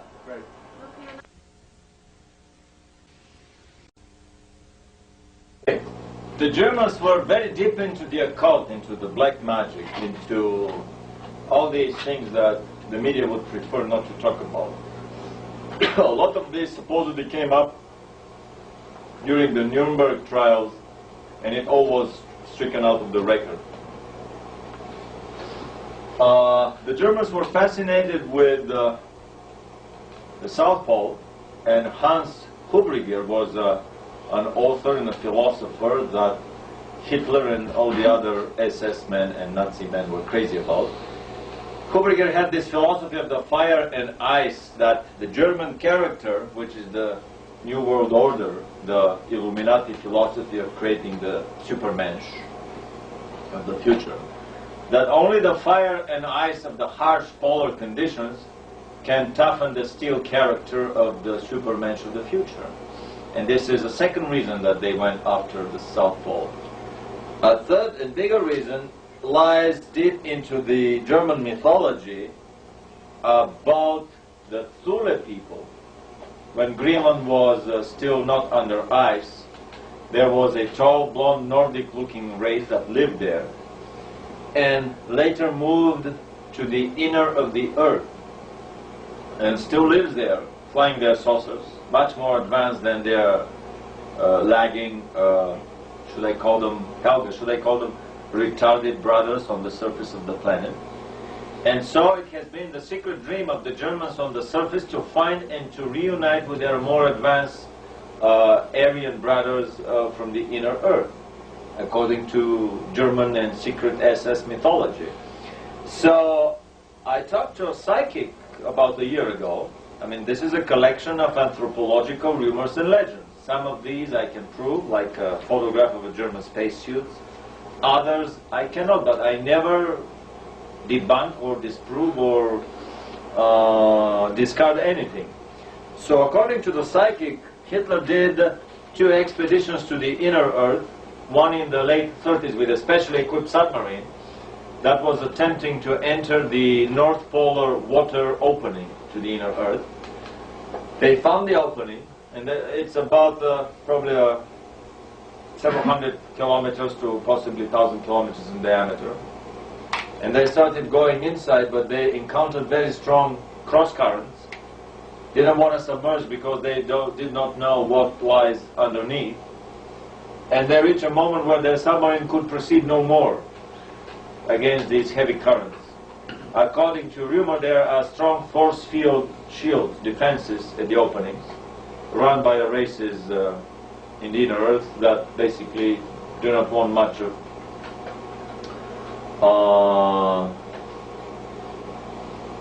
contact with us, the lesser developed savages on the surface. Another attempt was made in the 42-43 with a anti-gravity powered cigar-shaped 2-seater craft, smaller version of the giant mothership, and it makes sense because the Germans were always making small models of the much larger airplanes that they did. By the way, I'm chasing a rumor that they had an Arado flying boat that could carry 720 fully armed soldiers. I just heard the rumor, and I think I have something in the drawing. I'm looking for a photograph for this mystery plane of the Germans.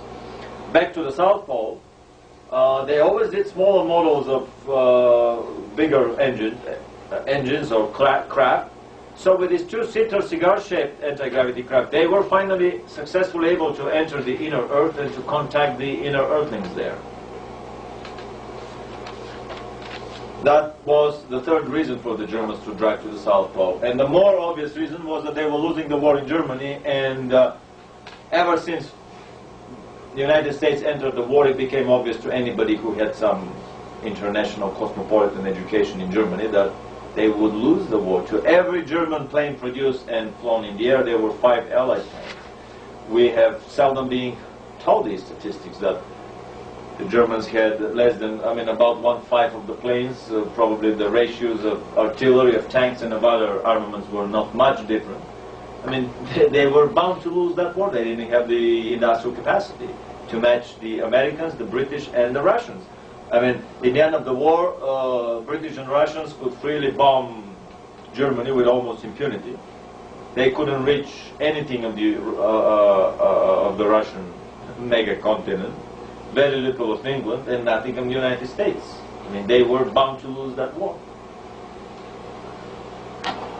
So they basically decided to lose the European war in order to win the South Polar War. This is the same, I think. Yeah. So in the late 30s, in 1936, the SS party did a excellent 4-year plan for the colonization of the South Pole. The 4-year plan, very detailed plan. They were showing the areas without any snow. It's okay. Without any snow. And we see the seal of the first German Antarctic expedition, 1938-39.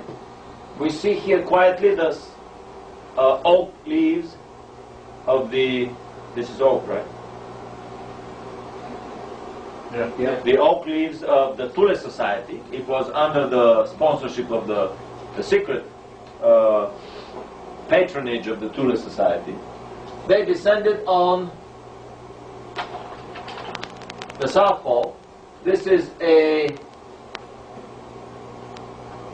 letter of congratulations signed by Göring, the Reichsmarshal of Aviation, to the members of the South Polar expedition. And one may think, how come that the aviation Reichsminister is interested in the South Polar expedition, unless they were preparing to build some bases there for the Luftwaffe. The motor ship, the research ship Schwabenland, was launching flying boats that were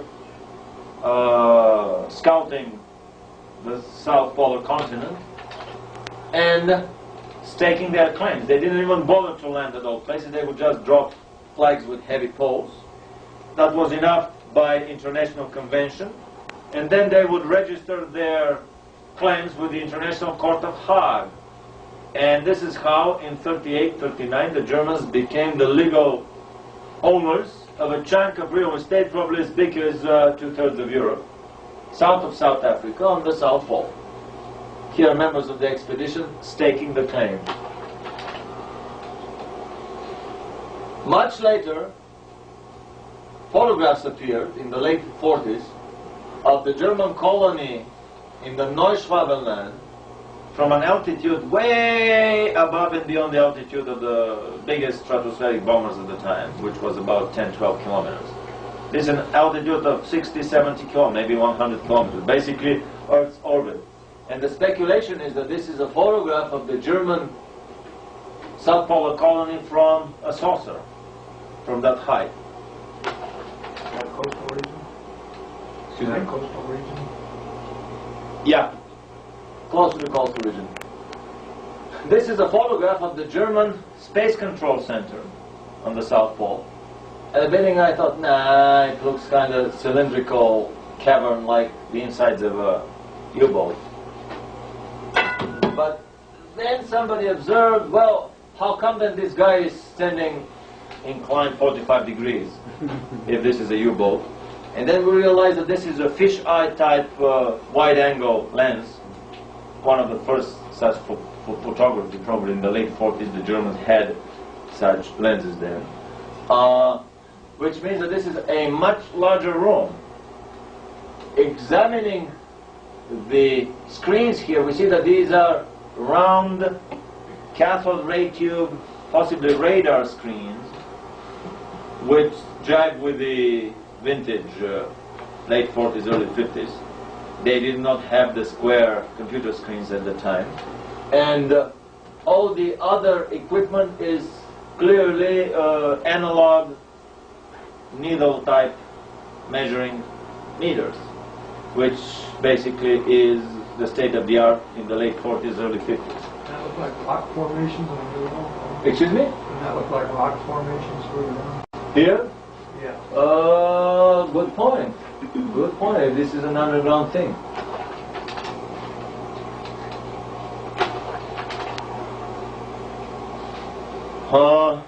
How could the Germans do that? How could they move so much stuff to the South Pole?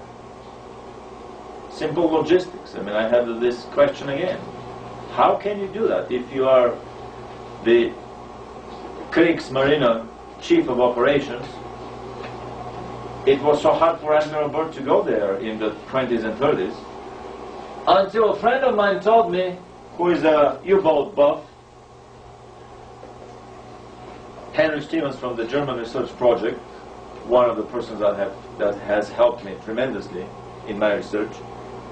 He discovered that there were German transport submarines that could hold 5,000 tons, that were 5,000 deadweight tons, which is about 2.5 times as much as the standard Allied Liberty class transport ships. The Germans had 2.5 times bigger submarines than the Allies were building surface ships. These submarines were so huge they could carry bulk cargo, they could carry personnel, they could carry armaments, anything. They were building them in sections on assembly lines in several dry docks at incredible speed. And from 42 on, about 100 submarines were allocated for, I mean, quite a sizable number of submarines were allocated for service in the South Pacific, basically the South Pole colony. Admiral Dönitz and the SS Elite decided to start building the last bastion after the fortifications that they were building in the Alps, preparing for a last stand in 44 and 45. They obviously had one more line of defense, which was their South Polar colony. After the war ended, it became clear that about 100 of these submarines mysteriously disappeared. They were never scuttled, bombed, torpedoed, or surrendered by their crews. They just disappeared into thin air, a whole fleet of 100 submarines. Some of them resurfaced with skeleton crews of about a dozen men in Argentina after they departed from Kiel and with fully loaded with hundreds of people on board. And little by little the story emerged that the Germans had been cooking something big on the South Pole. The biggest breakthrough came for me when I discovered the secret. This was the magical key to the German South Polar Kingdom. This is a submarine propulsion drive made by Walter, engineer Walter, was the same inventor who built the Walter rocket engine for the Messerschmitt 163 rocket plane, the Comet. And the same engine was also used for the Schriever rocket-propelled saucer that probably flew at 4,000 kilometers an hour, 4 times the speed of sound. Admiral Reichsmarshal of Aviation Göring is rumored to have climbed and flown one of these saucers. So what Walter discovered was a typical German engineering genius. He made an underwater rocket. He basically made the submarine to carry its oxidizer on board as the rocket carries its oxidizer on board. It had the usual tanks of diesel fuel and another tank for the oxidizer called Ingolin, in the name of his son, Ingo, or whatever his name was, which was hydrogen peroxide. Simple hydrogen peroxide that they were using for the drive for the fuel pumps for the V2 rocket, or as the fuel of the Walter rocket engine for the Messerschmitt Comet rocket plane. And there would be a fuel pump similar to the one in the V2 rocket engine, fuel pump that would pump the fuel and the oxidizer into the reaction chamber, into the burning chamber. The oxidizer, through these regulating valves, this is a triplex pump, a three-flow pump. The oxidizer will come to the reaction chamber and through a catalyst, I don't know, I forgot what was the catalyst for hydrogen peroxide, but silver or some simple substance, would decompose it explosively into, very energetically into hydrogen and oxygen. We have a ready-made fuel and oxidizer. And they would be sprayed into the burning chamber together with the fuel. We have a spark plug. The mixture would ignite and drive a standard gas turbine. There was a smaller gas turbine for the reverse, direct drive shaft. Actually, probably with some reductor because that's too much RPMs for the poor propeller. But then, another genius invention here. Then the exhaust gases would be condensed to a liquid phase, cooled and condensed in a condenser, using cheap, free cold water from the ocean. And the remaining residue, some of it would be pumped back into the fuel pump for reuse. And the rest, the condenser water, this was a separator that would separate the useful phase from the used ones. And this that was not needed would be pumped in a liquid phase behind the submarine, thus eliminating even the air bubbles behind it, the gas wave, the bubbles behind the submarine, which gave the Germans unlimited key to the world oceans. This is basically a nuclear-powered submarine. In a 5,000-ton submarine, you have enough space for the fuel tanks to circle the globe.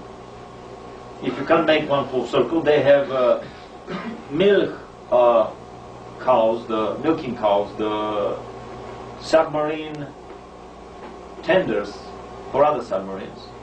They would dock somewhere. I don't know whether they could do underwater docking and transfer of fuel, but if they could do that, which is no big deal after all, they would have been really invincible. So they could depart from Kiel, getting out from their underwater pen entries to their underground submarine pen, travel the whole ocean without resurfacing to breathe oxygen, maybe few quick resurfacing for navigation if they did not have good inertial compasses.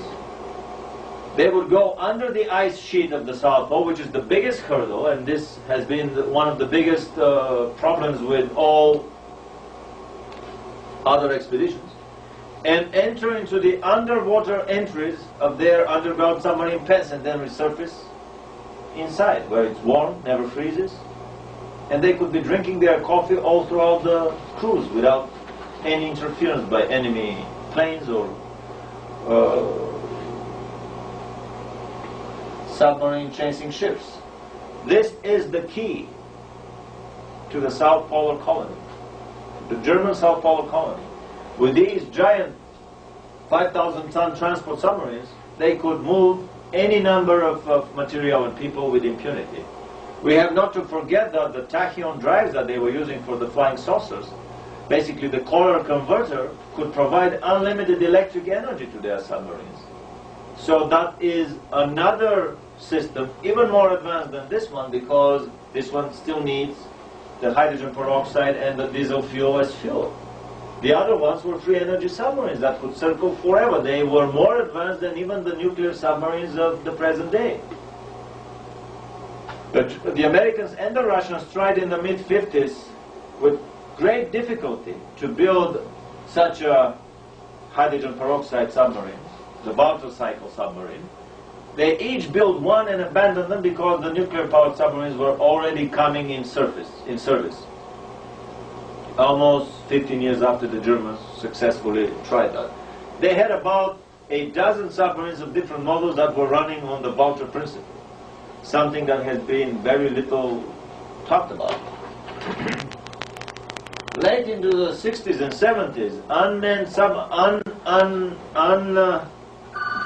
identified submarines have been observed in the world's oceans. Here we see the shade of a chaser anti-submarine plane. These are probably the submarines of the South Polar Colony. According to rumor, they have nuclear-powered submarines. I doubt that these are nuclear-powered submarines. These are probably free-energy color converter submarines. Maybe better for you if you don't see everything. There are some chairs over there.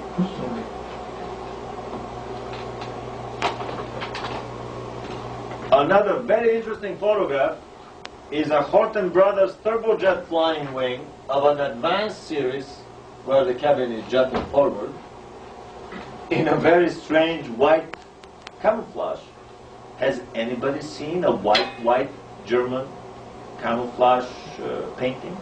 I have not. Even in their campaign in Norway, they use standard kind of mixed camouflage painting. I have a feeling that this plane was rated for shipment to the South Pole, and this is where they needed this white camouflage. This is a dead giveaway of their South Pole preparation. This is a model more advanced than the other model that flew, where the tip of the plane is like this. The only other plane that flew in Germany. I have a feeling that this one was tested and shipped and crated and shipped to the South Pole Colony.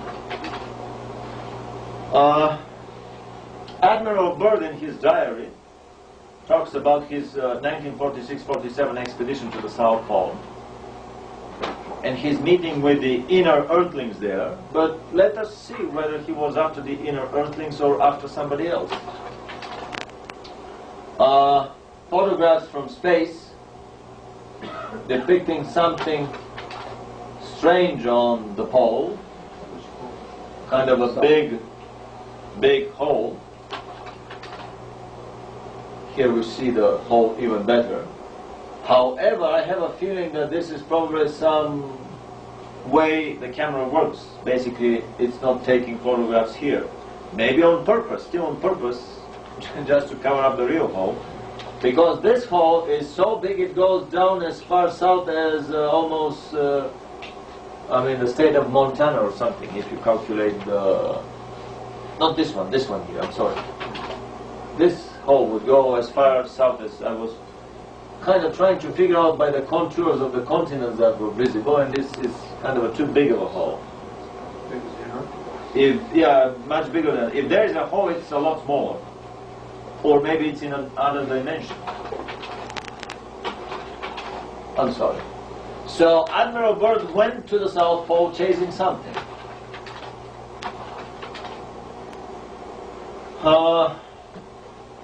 Some almost tabloid rumors about Hitler being alive, combined with our study of the German U-boat research and development, and Admiral Byrd's expeditions, chasing somebody there in 46-47, clearly show that a lot more is going on the South Pole than the media, the illuminated media here is willing to admit, the party line media. What exactly is going on the South Pole?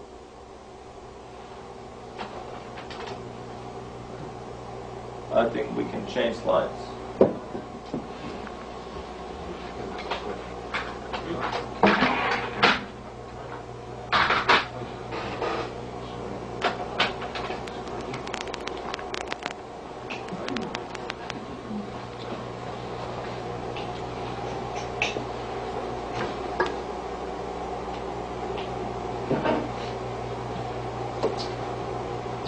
Admiral Byrd went to the South Pole in the 20s, 27, 28, then in the 30s, 36, 7,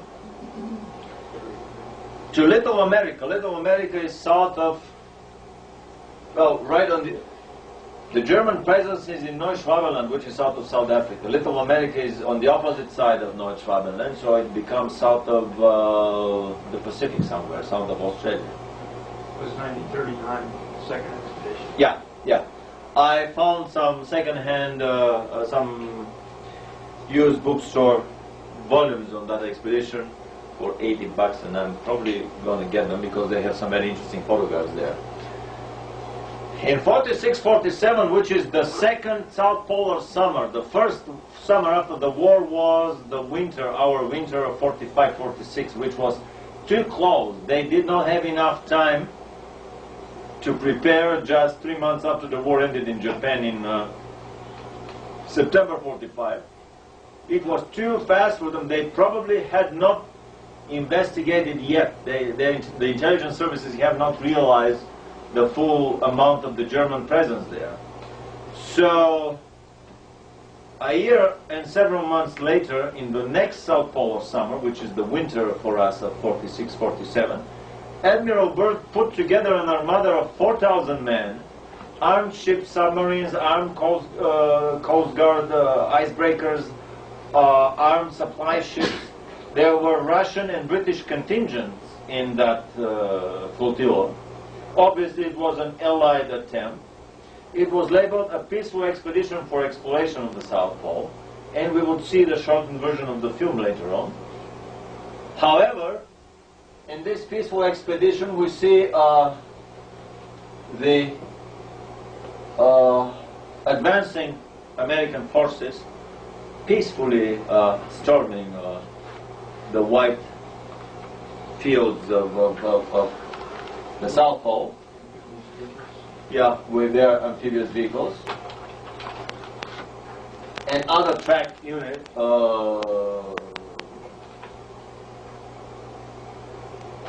These are personnel carriers and other amphibious vehicles. It was a massive army operation, army and only army. Very few scientists were involved. By the time the operation finished, they have overflown most of the South Pole. But interestingly enough, I mean, South Africa is here. This is Neuschwabenland, south of South Africa. The Little America is on the opposite side of the South Pole, where Admiral Byrd went all the 3 times. And they flew mostly over this part of the South Pole, which is exactly the opposite part of where the Germans were. Is this a coincidence? Couldn't they figure a simple map of the South Pole and figure out the right coast to land there? I don't think that they wanted to find the Germans. I think this whole expedition was a whitewash for the military guys who were pressing for this faction of the American government that was pressing for attack on the Germans there. Hey, how come? I mean, we just beat them in the war, and you want to leave them to remain there, get stronger and stronger, and then come after us? This is the time to hit them when they are the weakest. This was their argument. However, on a much higher level, the German presence on the South Pole has been brokered by the unified terrestrial Illuminati government. The higher we go in the conspiracies, the more the secret societies of two viciously fighting a life and death struggle. Two fighting nations their secret societies become the best of buddies.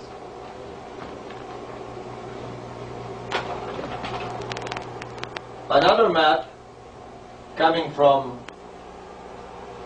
American sources clearly shows that Admiral Byrd flew mostly over areas where there was no German presence, and he flew nothing over the areas where the Germans the area that the Germans have staked for their possession, the Queen Maud Land. There were very little flights over the Queen Maud Land.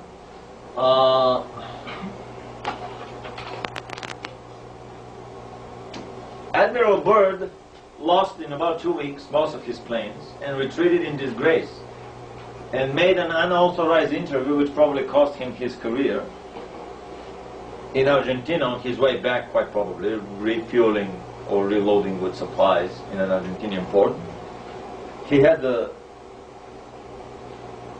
lack of political insight to make this politically incorrect interview, saying that I think the next World War will be with an adversary that comes from the polar regions and that has the ability to fly unobstructed from pole to pole. Clearly talking about the German South Polar presence, and their ability to outfly anything the Americans could confront them with.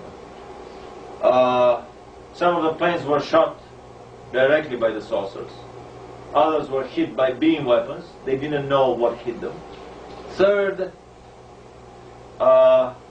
collided with invisible barriers and disintegrated in mid-flight by reports of other planes nearby, which was obvious that the Germans had already installed the force field shields around their colony. This whole operation was meant to show to that faction of the American military that, well, see guys, we can't do anything because they are a lot more powerful than us. Only the highest circles of the American government and the members of the secret societies knew that actually the German presence on the South Pole will become a joint project between Russia, United States, and Germany. In the German colony there. And secretly they would be involved in the future projects of space flight for anti-gravity, time travel. The Germans developed the time machine much earlier than the Americans did. They did so with the nuclear bombs too. The rumor is, in one of the tapes that we did with Al Bilik, Al talks at length about stories that actually the two bombs dropped over Hiroshima and Nagasaki were German-made, that were captured in the underground caves by the Americans. The American bomb was made of a giant howitzer barrel where they would shoot at each other two subcritical masses of plutonium. It was so heavy that no bomber could lift it in the air. That's why the original design was to come hide it in a ship or on board a submarine, take it inside a port and explode it there.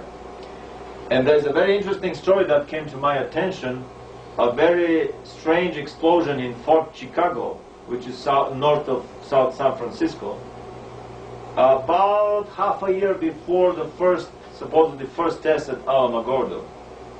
According to rumor, there were two unsuccessful tests before Fort Chicago where the bomb couldn't go critical.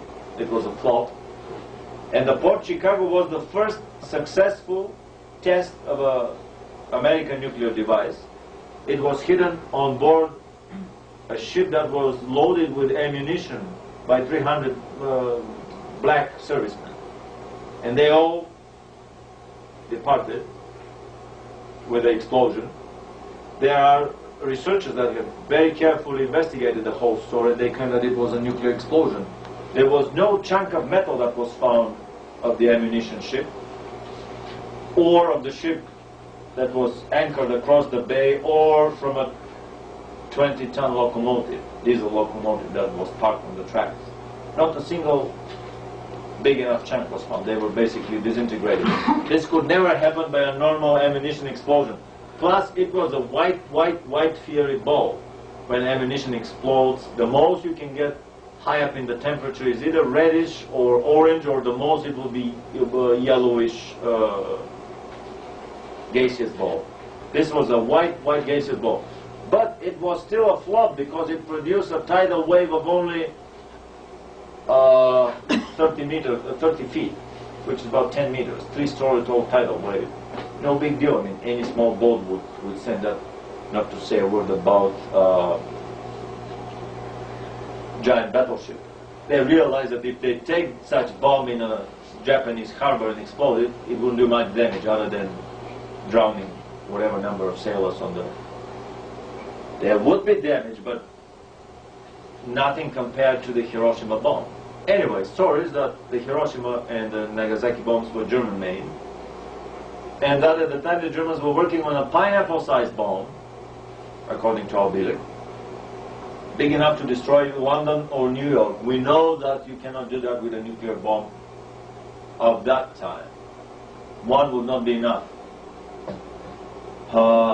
My suspicion is that such a small bomb could be made only either with the element 115 that was given to the Germans by the little grays or by some other alien race, or by antimatter.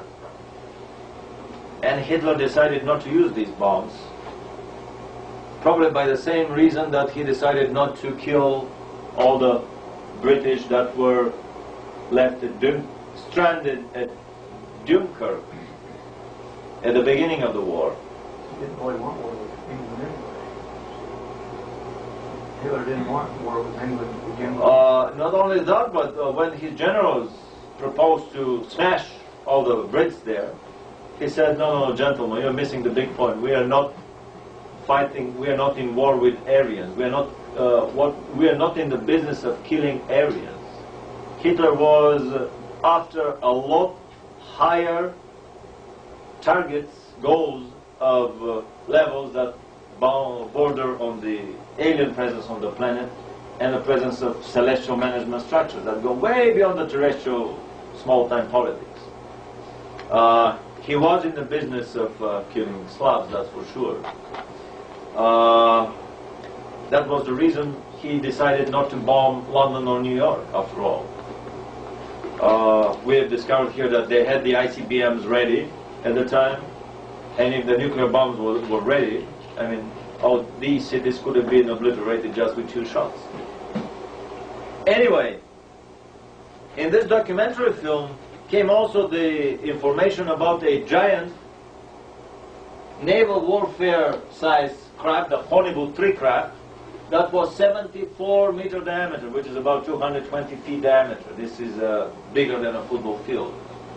It was armed with 1, 2, 3, 4 naval caliber triple gun turrets, and it was meant to fight whole armadas, weighing probably many thousands of tons.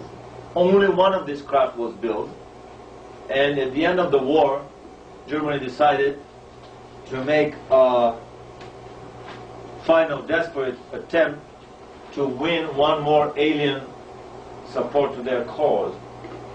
So they departed on a search for alien partners on a no-return suicide flight to Mars. The extremely strong electromagnetic field of the drives was making the alloy brittle only after several months of flight, and they knew that the craft would not be able to land on Mars and then come back to Earth again. So a large crew of volunteer German and Japanese officers were chosen, and the craft departed in April 1945, a month before the war ended in Germany, for Mars. Because of the low level of automation on board, probably a lot of the things were done manually, so they needed a large number of crew. But with a limitless free energy on board coming from the Kohler converters, they could afford to do electrolytic purification of the air, of the water, to take the urine and to recycle the water, and with some hothouses, they could produce their own vegetables and food. Drawings of a much larger craft, this is probably 150 to 200 meters diameter, probably 500-600 feet diameter, were also found on the drawing board. This was armed by double-decker gun turrets, smaller calibers underneath, bigger calibers above.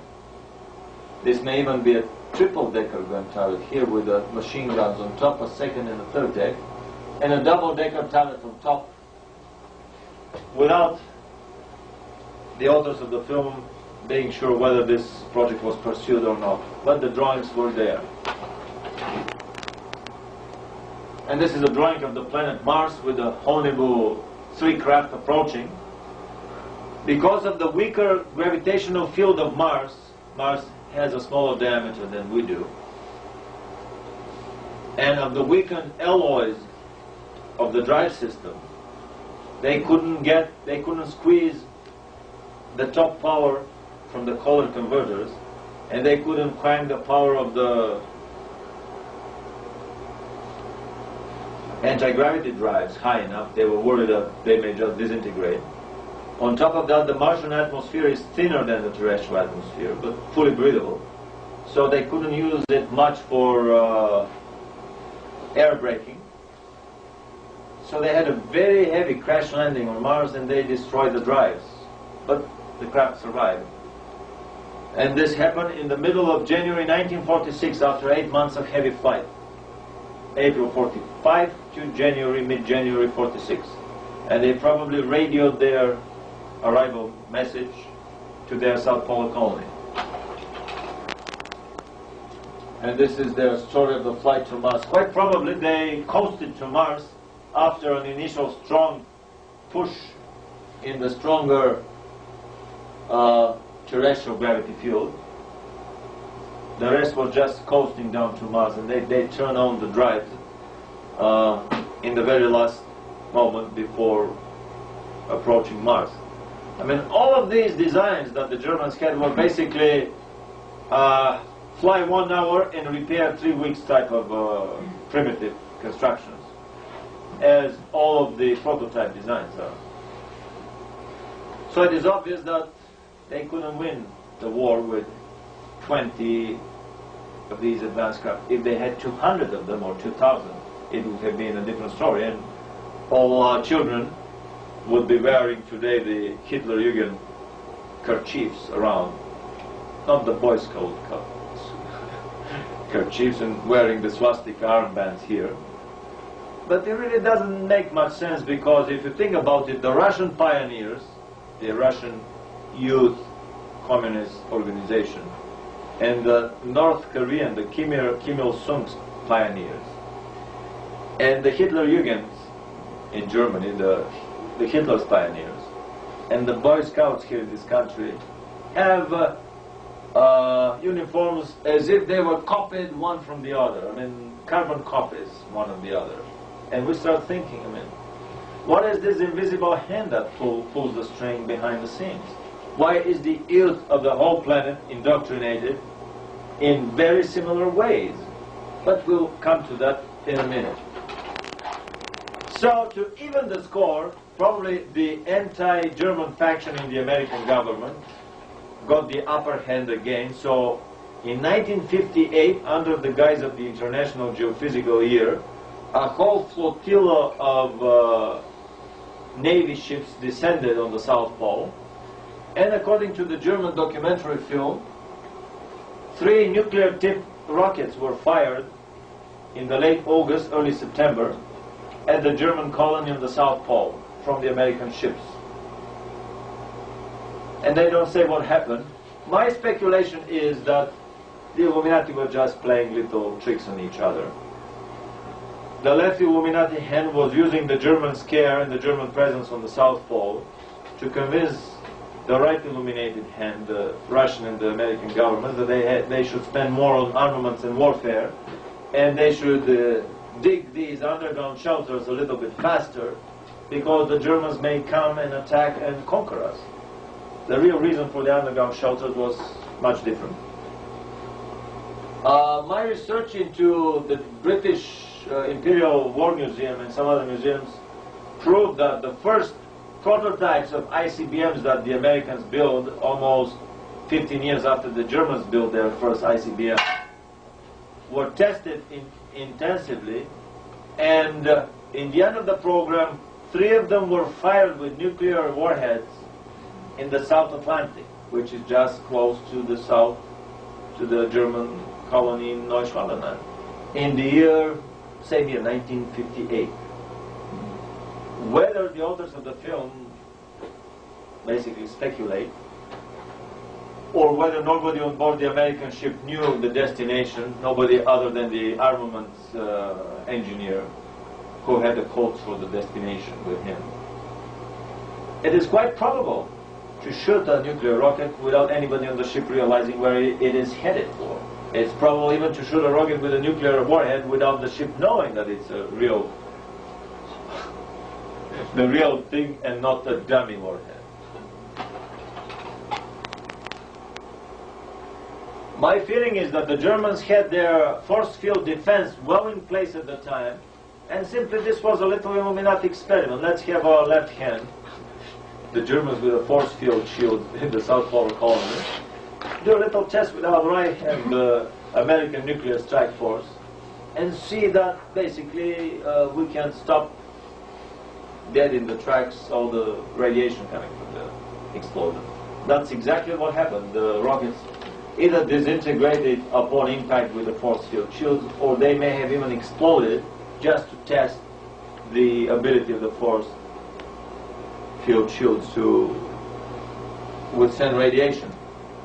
The Germans developed a lot of other bizarre weaponry that I have heard only rumors about. Let's go quickly over what I've heard about the Germans developing. On top of the sonic lasers that they use for digging their tremendous underground cities and caverns, they developed a death ray, a greenish radiation that was tested in Romania with devastating results against some Russian troops. Everything was packed, crated, and shipped to the South Polar colony after that. Another rumor tells that one of the convoys of German ships that was escaping to the South Pole at the end of the war was confronted by a big Allied armada, and then the Germans unleashed the beam weapons that they had been keeping exactly for such purpose. And one of the few survivors, all the ships sunk, just few men survived. One of the survivors said, "I wish that we would never be confronted by the same inferno that we were." Other reports were saying that the Germans created some light emitting rocket drives, and an unmanned laser propulsion rocket reached the moon in 1938. This must have been an extremely secret project that was not run from Peenemünde, as were most of the social projects. They were run from even more secret SS and army establishments and by private funding, by private groups. Other rumors of advanced German weaponry, we just mentioned the nuclear bombs and the antimatter bombs developed in Germany. I heard that they produced a time machine at the end of the war. They were also working on the Philadelphia technology of their U-boats. But because they were trying this technology at the time when the U-boats were moving, the Eldridge experiment in the Philadelphia dry docks that Al Bielek is talking about, the Eldridge was stationary. So the Germans introduced one more component in the equation which screwed up the whole balance, and they lost all the U-boats. They could not bring them back. So the stories about the German U-boats surfacing last year in 1992 and captured by the American Navy, and the German sailors were puzzled when they saw this way more advanced ship on the horizon. The Americans were puzzled when they saw on the German captain's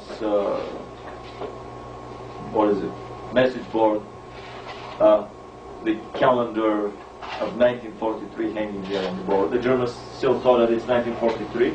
For them it was just disappearing from 43 and reappearing in our time. So basically they did a jump in time, similar to the Philadelphia side product when the Eldridge went forward in time.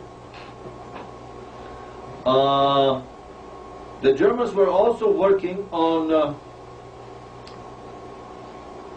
free energy, and our deep throat from Argentina mentioned that in 1952 a German engineer built a cold fusion power plant for Juan Perón, and it went online.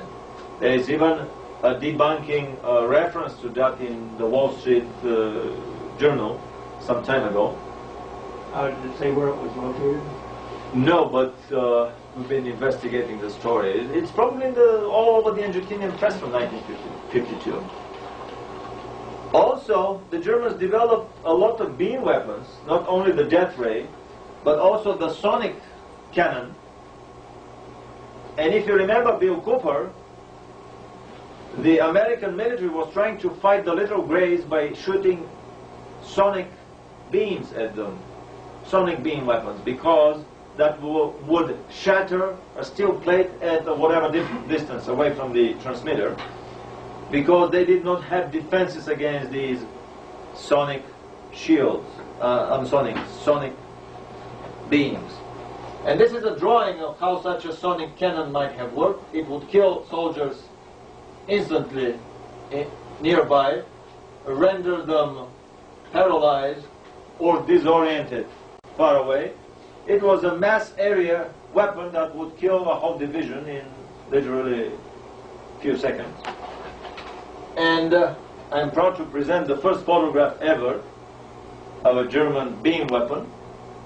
These are massive steel parabolic antennas. It was so simple.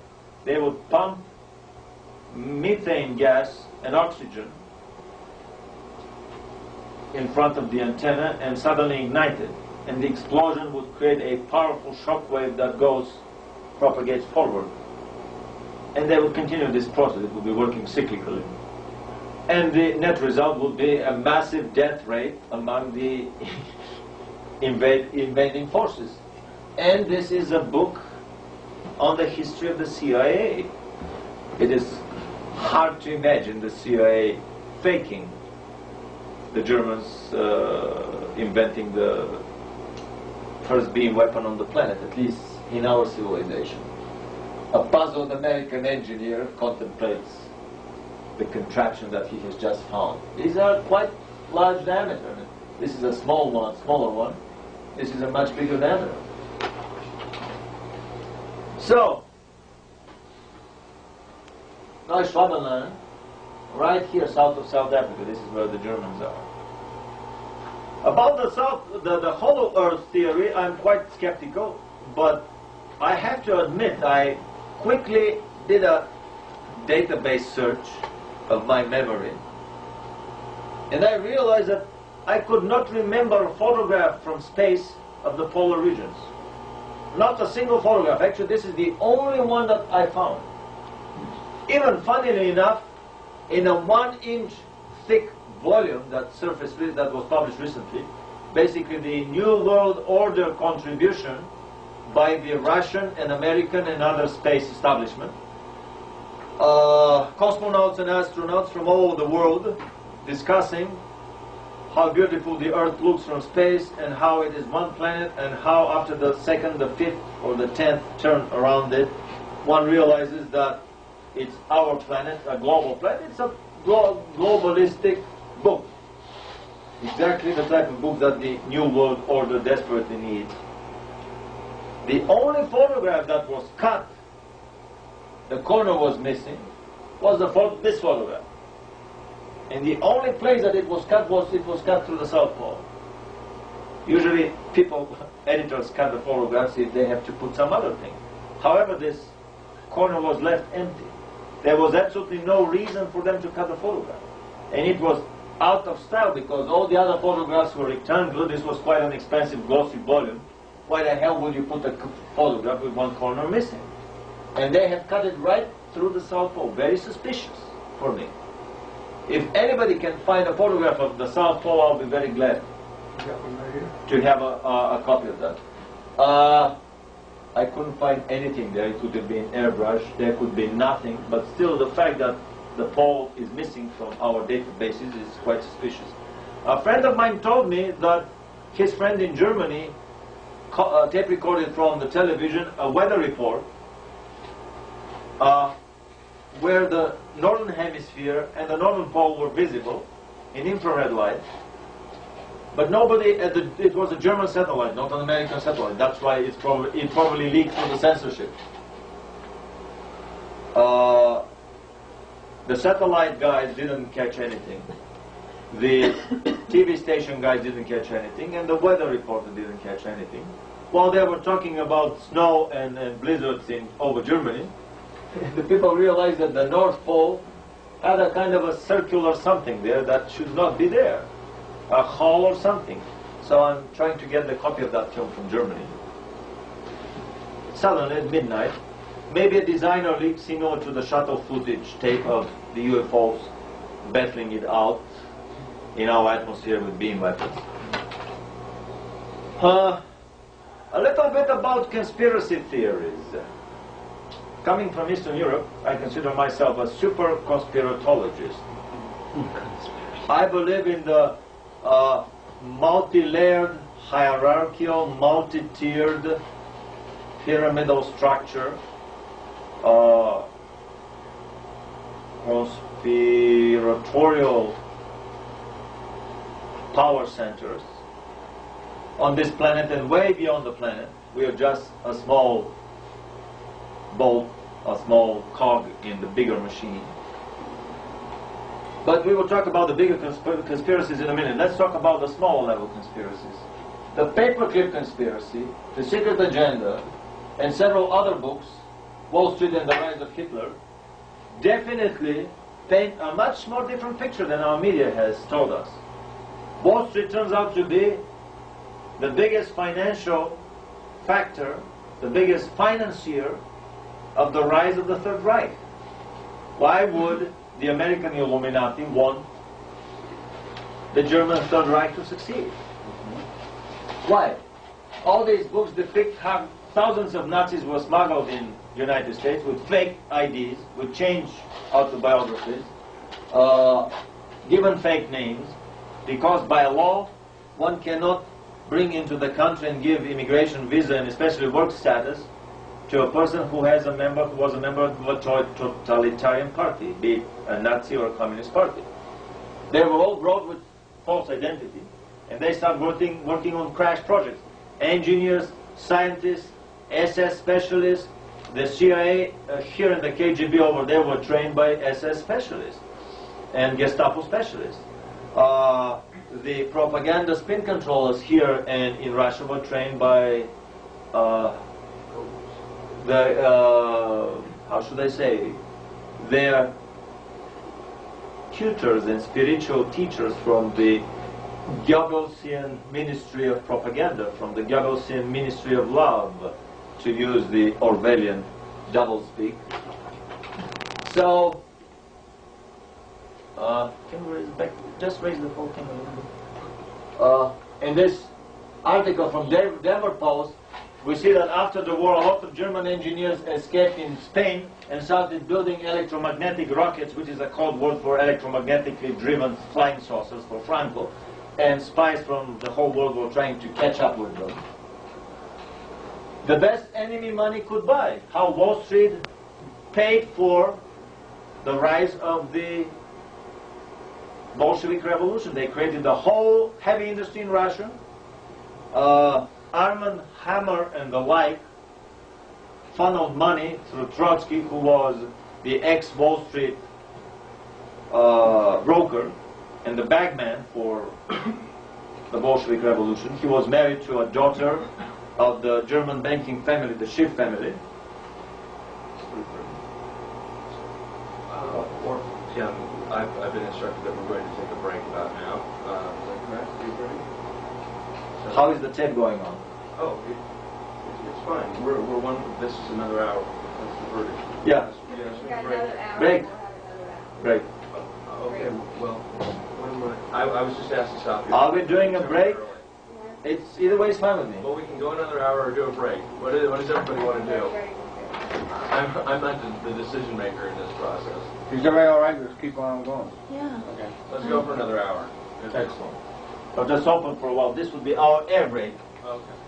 We will open the hatch. Thank you. Sorry to stop it. Somebody with the windows open. That's it. So, the best enemy money could buy.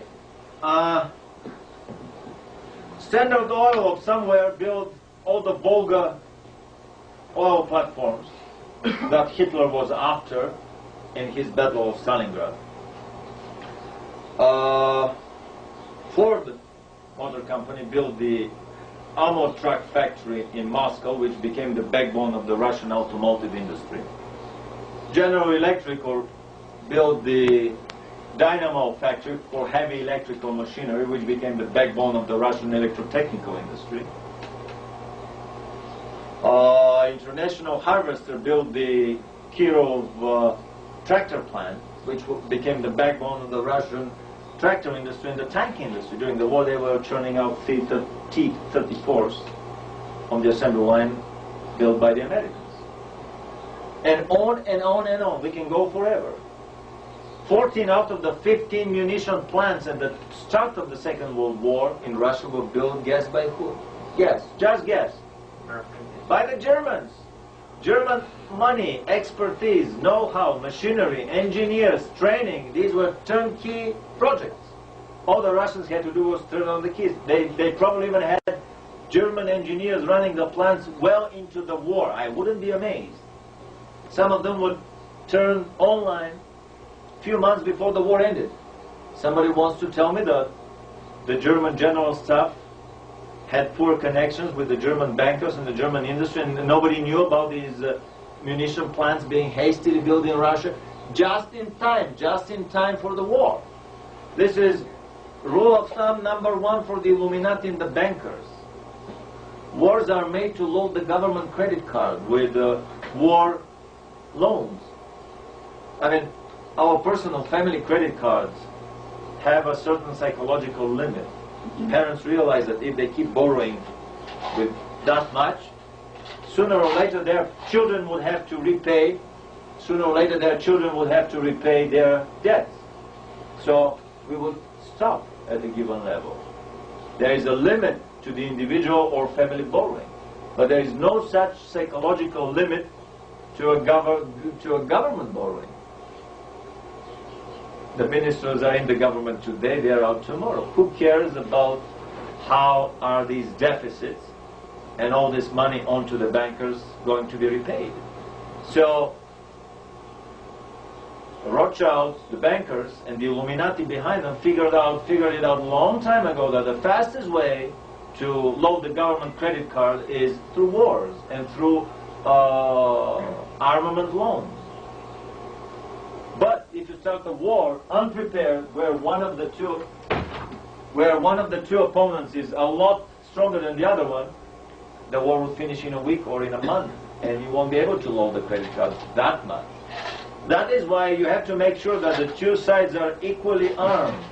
And this is exactly so that the war would last 2, 3, 4, 5 years, and you would end up with billions of dollars of money that is owned by the state to the private bankers.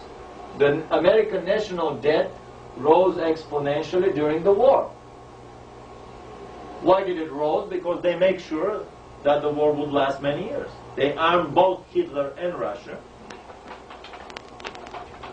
This is the book about the Wall Street financing, the rise of Nazi Germany. How many companies were doing business with Hitler during the war? About 150 American companies? 100 by 1936. There were 100, and they were the same companies you mentioned were arming the Russians. Exactly. The same companies that were arming the Russians were arming Hitler and were preparing for the future World War that was planned by the Illuminati probably 10, 15 years earlier.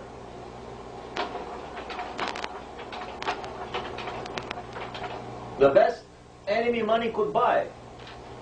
The whole Cold War was a smokescreen for all these years in order to clamp a tremendous security lid on the whole society so that the Illuminati can do with impunity all these secret projects that we'll be talking about here. All the giant underground cities, all the secret space exploration and so on. This is the most incredible drawing. The primitive Russian Petryakov 4-engine bomber, a flying basket, basically, compared to the B-29, the best strategic bomber in the world at the time. Under the wing of the B-29, we had the German twin rocket engine, almost delta wing, supersonic rocket interceptor, the DFS-346, that probably went supersonic way before Czech Yeager did, 5 years before Czech Yeager did. These are Russian copies of advanced versions of the rocket-powered Messerschmitt .263, the twin-engine rocket Messerschmitt. The Comet is a 163, the single engine. This is a twin rocket engine Messerschmitt. This is an even more advanced interceptor fighter, and we see the best of the German rocket fighter suspended under the best of strategic bomber in the world with the insignia of the Russian Air Force. What a better example of a secret Illuminati transfusion and siphoning information for which innocent or not innocent people like these Rosenbergs were shot to death for divulging American nuclear secrets to the Russians, at the time when behind the scenes the Americans were arming the Russians to the teeth.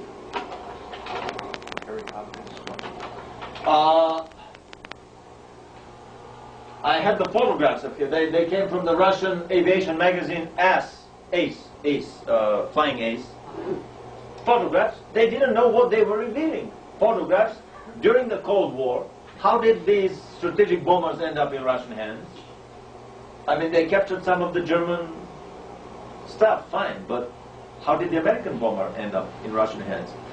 I heard that Rolls-Royce built a turbojet engine plant in Russia just in time for the Korean War, so that the Russian would be a good match for the Americans. The Americans already had their turbojet planes. The Russians could not build a turbojet engine under any circumstances. And recently in the British War Museum, the Imperial War Museum, I discovered photographs of the Nene turbojet engine built by Rolls-Royce. Rolls-Royce, the Russians are always getting the best of the best. Rolls-Royce built them as a present a whole turbojet engine plant, factory, just in time for the Korean War. I also heard stories that the Russians were given enriched uranium for their nuclear bomb, and it came, the fact was confirmed on a recent historical film that I have about the development of the German nuclear and rocket program. When the Russians couldn't figure it out, they were given a whole nuclear bomb by the Americans that was smuggled out in a giant suitcase of the Russian ambassador, straight on the plane from Washington to Moscow. The story is revealed in the works of Viktor Suvorov, an escaped GRU officer. GRU is the Secret Military Intelligence. Later on, the Americans gave the Russians a nuclear submarine, because they were dumb enough to build their own one, to make them a real paper bear, a real enemy, a real bear, and not a paper bear.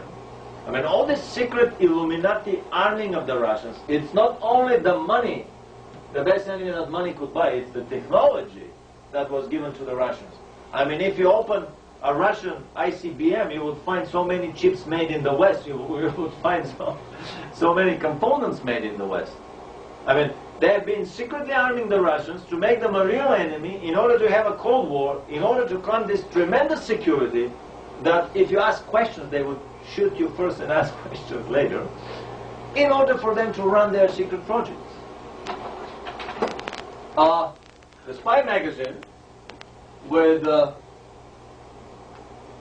the incredible super secret governments that Madonna is displaying here, has an article on the Wackenhut Corporation, this private, secret, militia, and a CIA type of an intelligence organization. The Wackenhut SS, as Anthony Hilder jokes about them. The guys were secretly moving poison gas plant equipment to Iraq. And they depict a story where an 18-wheeler truck moves heavily guarded by armed Wackenhut guards that would pull out their rifles every time the truck stops for refueling in a truck stop. And the drivers would change and they would just stop for refueling. And they drove the stuff from Mexico over the United States to somewhere and left the truck in an empty warehouse. And they got $20,000 for this day-and-a-half drive. Iraq was armed to the teeth by the Russians, by the Russian branch of the Illuminati.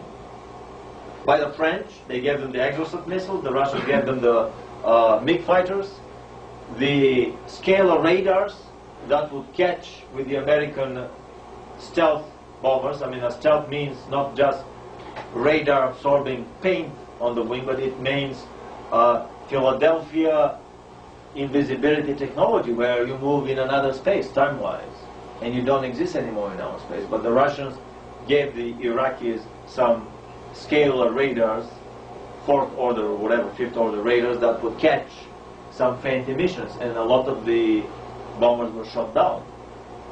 Secret rumors. The Germans built the concrete underground bunkers, the desert U-boats. German concrete, 6 times as tough as normal concrete. 1 foot of German concrete is enough as almost 2 meters of normal concrete. Incredibly tough bunkers where the Iraqi divisions could sit it out forever. I mean, Iraq was heavily armed to the teeth. However, the thing that they did not calculate well was they did not expect them to chicken out that fast. They basically surrendered without much shooting, without any shooting. They expected the Iraqis to give a decent several months of fight. Another example of the Illuminati secretly arming both sides in a conflict. I mean, all these stories that I've heard about German ball bearings used for American fighter planes. They would grind off the swastika stamp on the side of the ball bearing and install it in the American fighter plane or bomber that's going to bomb Germany. Or high-grade American, high-octane aviation kerosene shipped by Standard Oil in American ships with German crews straight to Germany. Or the British Queen getting royalty fees from every German Luftwaffe bomber that was bombing London, because they had the patent rights on the ethanol additive to the high-octane bomber fuel. The Germans didn't have very good gasoline, so they were putting ethanol to raise the octane.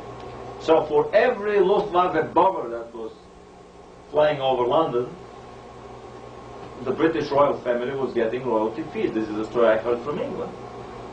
I mean, the wars that we fight at the trench level, these are life and death struggles for survival, where people really fight to kill. If you go to a higher level of the bankers and the industrialists, I mean, they fight the war in order to make money and to sell more guns to both sides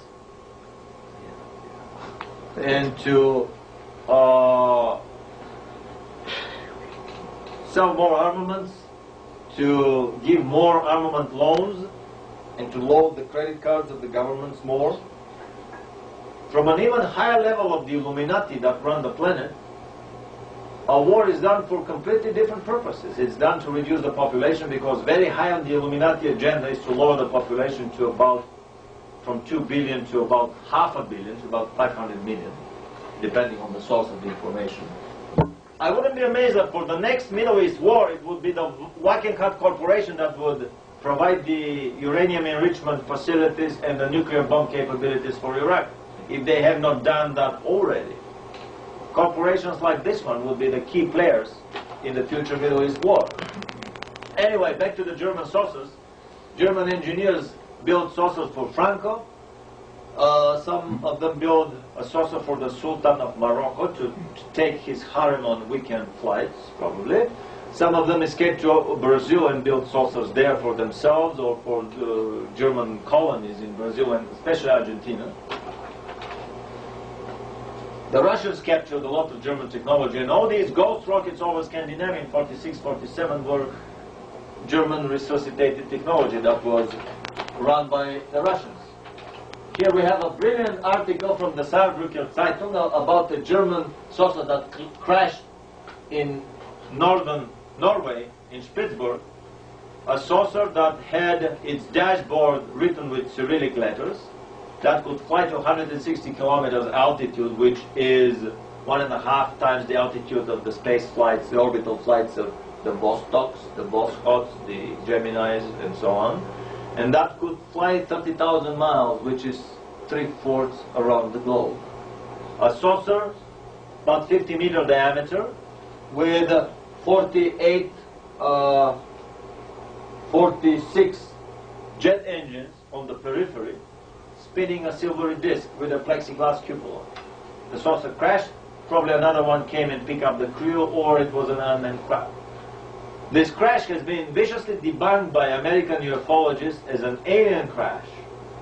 And their line is that, well, actually these were aliens, but they didn't want to say that these were aliens, so they explained it away as a Russian saucer crash. The fact that the Russians have saucers is more dangerous to them than the fact that aliens crash their saucers on the planet. They want to cover this up at all costs. Advanced aerial devices were reported in large numbers in the Korean War. Obviously, both sides tested their saucers on the planes on the other side. What Kenneth Arnold saw in 1947, when the word flying saucer came into usage, were saucers that were assembled in the secret British saucer city in northwestern Canada. According to Renato Vesco, the Italian Werner von Braun, in his documentary book Intercept But Don't Shoot, piles and piles, giant pyramids of figuratively speaking, the information was dug out of the German underground bunkers. 9 kilometers of train load of boxcars from one facility alone, 16 kilometers from another facility. And he mentions that there were about 300 underground facilities in Germany at the time the war ended. You can count the boxcars up. They were hauling boxcars for 2-3 years after the war. Imagine the number of people that were needed to just go through this information. All of these were created in unmarked crates and shipped by ship through northwestern Canada, where a specially built giant city for 50,000 people was built in the wilderness. Renato Vesco cites Canadian papers about the railroads, the road system, the waterworks, and everything that was built for that city. And the first German craft started flying in 46-47. This is what Kenneth Arnold quite probably saw. And Captain Mantell was not as happy with his plane. He probably came too close and saw the pilots wearing the same G-suit inside as he was wearing, and that's why he was blasted clean out of the sky. This city that was built in Canada, can you give us an idea where it was near? Northwestern Canada. It's in the book Intercept But Don't Shoot. I can give you a call tomorrow. It's at home. It gives the locations, the name, the everything. John Searle built electrostatically powered flying craft for the British Royal Air Force. And on this photograph we see that this is a giant craft, that this are the command control panels here, and a table with a chair in front. This is not a small model. Nobody would put that detailed control panels in a model. This was probably a photograph of them building the real big craft based on that model, on this successfully tested flying model. What did he do with it? That's 1950s. What did he do with it? Go fishing, go bear hunting in the Arctic. We'll talk about it in a minute. These are photographs of John Searle testing his electrostatically powered craft.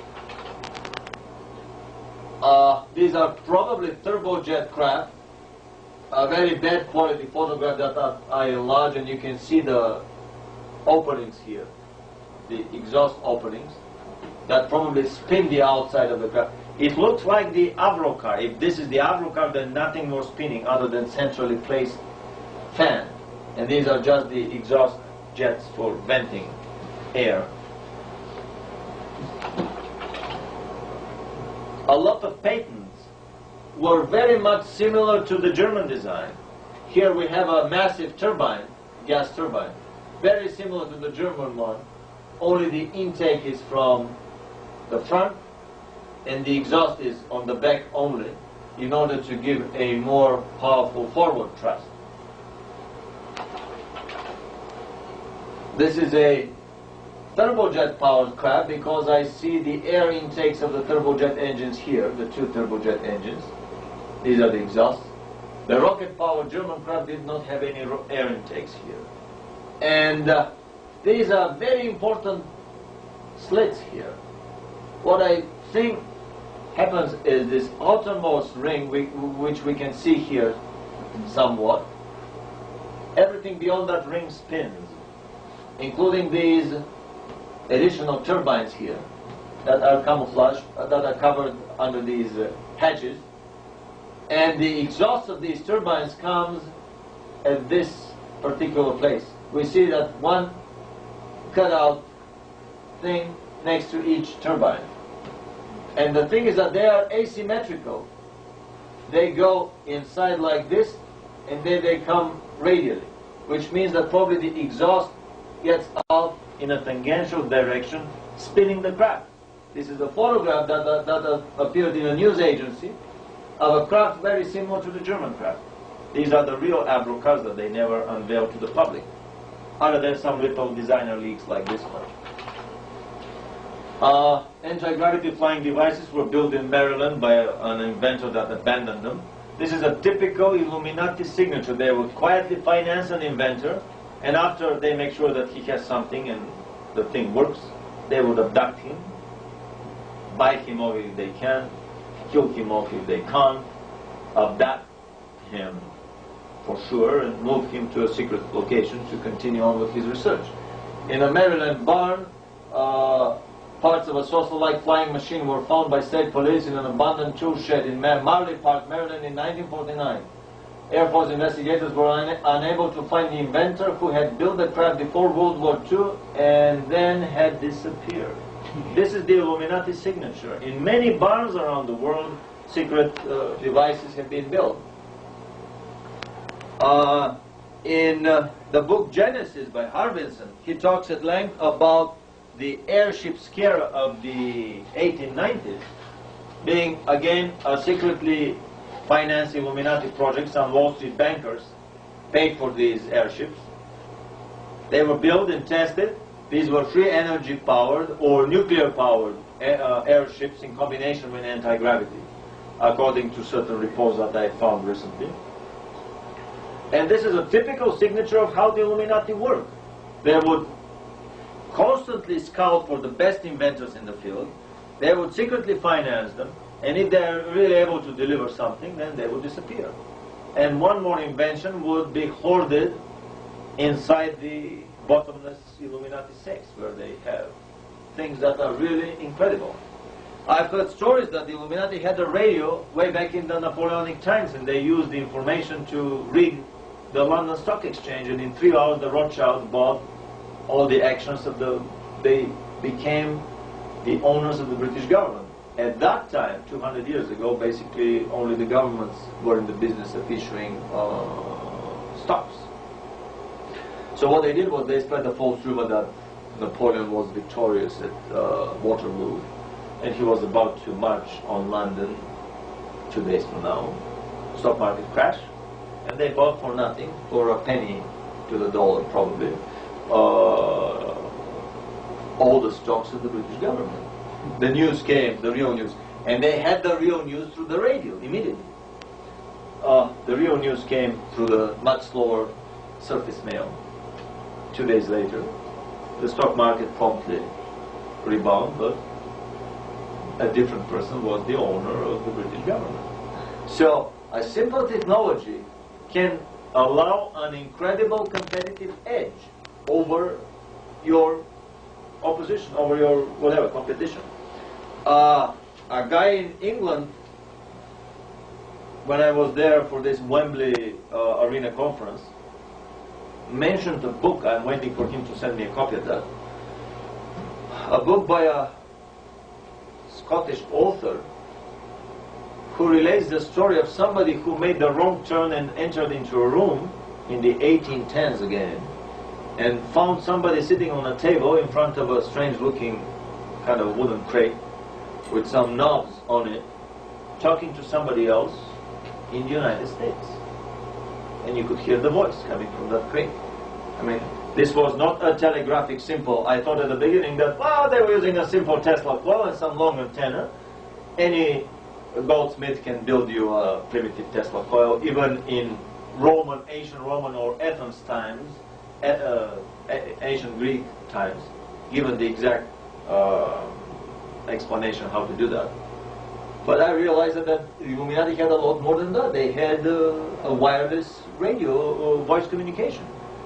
They probably asked for that from their alien tutors after their messenger was shot by a lightning in Bavaria in the 1780s or 90s. And so the Bavarian government got all the pouch with all the documents of the secret Illuminati Brotherhood, and this was the biggest and the only leak, almost explosive decompression that happened with the secret Illuminati Brotherhood, and they took stringent measures for that never to be repeated. After that, they didn't need any messengers anymore. They were just talking to each other all over the world, and they can coordinate their campaigns and their bombings and their terrorist attacks. The Illuminati have been the biggest contract killer on the planet and the biggest terrorist contractor for the last several centuries. In my research of the German space projects and the German heritage after the war, I came to the strange book by Narciso Genovese about an Italian group that finally convinced the Pope to give them the files of Marconi. Marconi was killed by Duce for refusing to give him the death ray. This is the second story about the death ray developed on the planet. Marconi developed it. It was basically the same Tesla system for wireless energy transmission around the globe. But Marconi realized that if a plane flies into the emitter beam that comes from the power plant up to the ionospheric transmission layer, the crew would be microwaved. And so he was talking to Duce to give the humanity this free energy.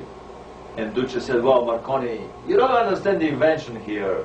The side effect, this airplane crew microwaving is what I'm after. This is the ultimate weapon. Give me that weapon and we would rule the world. Marconi refused. He was promptly killed next morning by Duce. And his files ended up for safekeeping with the Pope. After the war, the surviving scientists convinced the Pope to give them the files. They wrote written oaths that they would not get any funding from any government, and they would not use the technology for military purposes. Then the Vatican brokered a private financing to the amount of $180 million by oil magnates, private financiers, and heads of state. Very secret, probably on religious ground more than anything else. And the group descended on Argentina, bought a giant plantation, probably as big as a small European state, somewhere in the Argentinian Andes, and assembled quietly a top-notch group of world researchers. By 1952, they were flying their craft all over the world. Craft of a circular shape. So according to Narciso Genovese, an engineer on the project, who lived until recently in Tijuana,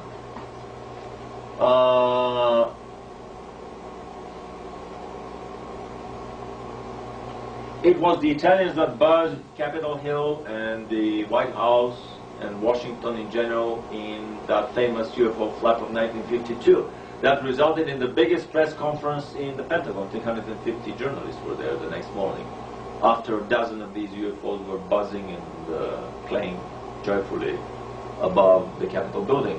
There is a Look magazine photograph of half a dozen of them hanging behind the illuminated dome of the Capitol building. In '56, they perfected the technology. This is a craft built by Tesla technology that was half a century old by that time, or more. A giant condenser. The inner cabin was insulated with glass insulators from the outer shell. These were some anti-gravity turbines that I have no idea how they were working, but I suspect that some of the free energy Illuminati dirigibles of the 1890s, probably again built by secret Tesla technology or somebody else's technology, were using similar, I mean, they look like, how should I say, not egg mixers, but egg beaters, but like these paint beater propellers that painters would use to prepare their paint in the bucket. And so they departed on Columbus Day 1956 on a flight to Mars in the company of several Martian craft. The Martians landed there about a year earlier and helped them iron out some of the details. For 2 hours they reached the moon, spent the night at the Martian colony there, Martian base on the moon, and then for a day and a half they reached Mars. There are very little technical details in the book, so I couldn't figure out from them whether this was a true story or not. However, the most revealing detail here is the strange trajectory that they took toward the moon and Mars. Rockets normally go on a figure-8 trajectory. They depart from the Earth, they go to the moon, they circle around, and they come back. If they enter the moon orbit, they fire the retro rockets, they enter the orbit, and then fire again. As an example. Yeah, I mean, this is too close here for... Anyway, so this figure-8 is the least energy expensive technology, trajectory. This strange trajectory with straight angles here is the most energy expensive technology. You can do that with a rocket, but you would need a fuel tank as big as the Queen Mary, or probably even bigger. I mean, maybe a giant fuel tank. I mean, it's impossible to do that with a rocket. This straight line trajectory here, this straight line, straight angle turn, this second sharp turn here, this another straight line turn here. This can be done only with a UFO. Only with a UFO, with an anti-gravity craft that controls the inertial mass and the gravity mass. It's hardly likely for a hoaxer to be that familiar with rocket mechanics in the 60s when this book was published for the first time in Mexico. This is the bigger Martian craft that landed there to help them. I don't know the details. And they spent a year on Mars. I'm sorry, 1 week on Mars. Very peaceful, loving society. Seas. How long did it take to get to Mars? A day and a half. It took them a day and a half to reach Mars. Because of the negation of the inertial mass, the flying saucer accelerates tremendously.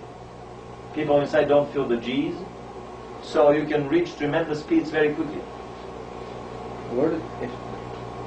I'm confused because there's nothing lives on the moon and nothing lives on Mars. This is what the party line says. I mean, the party line for many centuries has been claiming that the Earth is flat or that there is nothing beyond the Atlantic Ocean. Every new discovery has been covered up meticulously. Mountain passes in the Roman Empire were the biggest property. I mean, the most important information that was hidden by the public and the enemy armies. So were maritime straits and passageways. So were islands or continents later on. Outside, in order to turn a peaceful society like these kids in Lord of the Flies, coming from the country with the longest democratic tradition on the planet, in few months of being alone on that island, into brutal savages that would kill without remorse. People are afraid to accept reality in these shades because it tells them that their, how should I say, their enlightened, their cultured nature is just a thin veneer over a brutal beast within. This explains how people in Germany were deluding themselves that, well, maybe there are a few hundred or thousand Jews in these recreational facilities with the barbed wire, when there were thousands of camps all over Germany. In the same way, Russians were deluding themselves about what was going on beneath the surface. And in the same way, people in the Western democracies are deluding themselves about what goes on in the underground Frankensteinian factories of the illuminated empire. Very important books on the KGB that I don't have a slide of them yet, by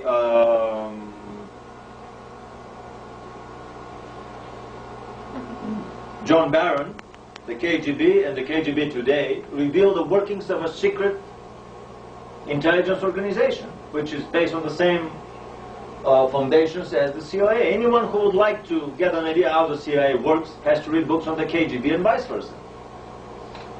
It turns out that for all these 50 years, there was another organization way more secret than the KGB that nobody knew anything about in Russia, the so-called GRU, the military intelligence organization, the intelligence branch of the general staff.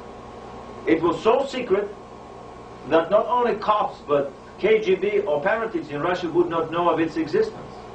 Cops in Georgia were stupid enough to give registration license plates to their cars that were GRU dash whatever number. They didn't even know that this is the name of one of the most secret organizations. In Russia, in Stalin and Brezhnev years, if you mention the name GRU, they would beat the hell out of you till you tell the name of the guy who told you.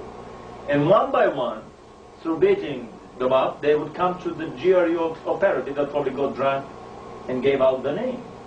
And then he goes out through the chimney.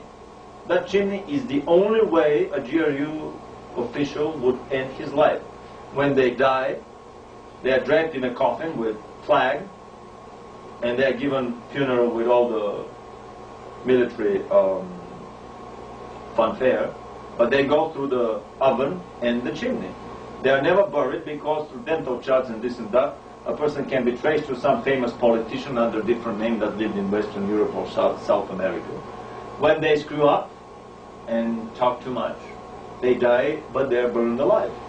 And the induction ceremony of a GRU agent starts with a black and white film of such a live burning of hapless somebody who talked.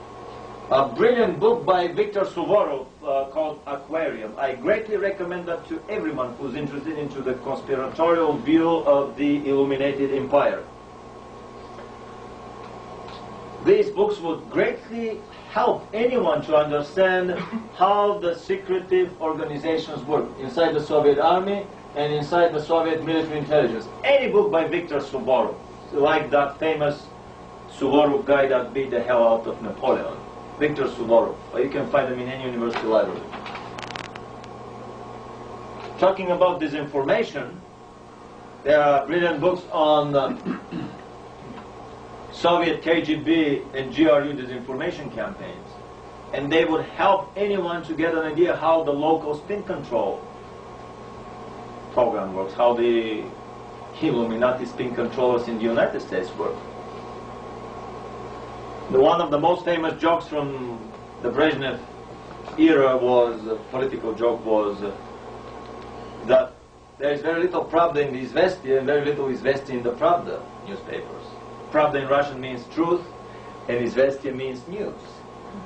And we can paraphrase that joke for any other British or American newspaper. There is very little Pravda in the Washington Post or very little Izvestia in the New York Times. These are the same Illuminati mouthpieces that basically give out the party line and only the party line. I've heard rumors that actually George Orwell's 1984 was not a prophetic warning, but possibly a blueprint for a future Illuminati society, or one way, possible way that the Illuminati could have built the terrestrial society. All the isms of the last 1 century were created by the Illuminati for their own purposes. The Unseen Hand by Ralph Epperson is a very important book on, it's an introduction to the conspiratorial view of history and reality. Anyone who would like to see deeper than the official shallow party line surface depicted in the media should go over these books. None dare call it conspiracy. A brilliant book about the secret levels of banking and Illuminati elite behind the secret government, secret political government, that run this country. In Des Griffin's book, Fourth Reich of the Rich, I got the shock of my life when I realized that all of aside from the Illuminati paying for all the wars of the last 3 centuries in order to load the government credit card and to live happily ever after on the interest payments, it was the Illuminati that paid for the creation of the first Communist International of Marx and Engels, that financed Marx to write his Capital, Das Kapital, and that basically the Communist Manifesto, this 40-page of political program and blueprint for the World Communist Movement and the global communist revolution that was eventually to engulf the whole world, This was the Illuminati program for creation of a one world government, a new world order, a century earlier, through a perpetual communist revolution. That would, on the side, create a one world bank for the bankers, so that then they would be able to print the money from one centralized place, rather than leaving every country to print its own currency. Incredible book. It was Wall Street that paid for the Bolshevik Revolution. Western agents were handing out money on Petrograd corners to hungry sailors to take part in the big Hollywood event, the upcoming revolution, and they really did take part. The Kerensky government fell, and the rest is all history. Trotsky was the bagman for Wall Street, and all the money that was secretly funneled through the Armand Hammers and through the other actors were used for propping up of the Soviet regime. In the 30s, the Russian ministers were living with their suitcases packed because the situation was so desperate. They were waiting to be evacuated to the West anytime. Anytime. They were living with their suitcases packed.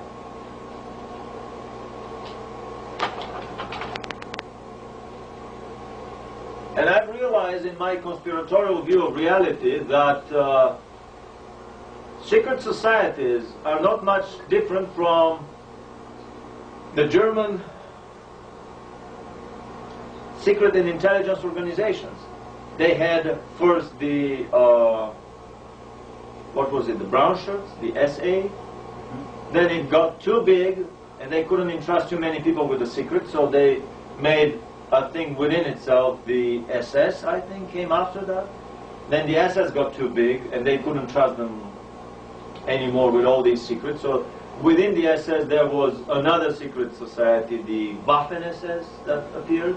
It's like a new secret organization develops within the old one, so that the secrets could be confined to a smaller number. In the same way as the GRU appeared within the KGB, maybe there's other secret organizations within the GRU or the KGB, and others above them.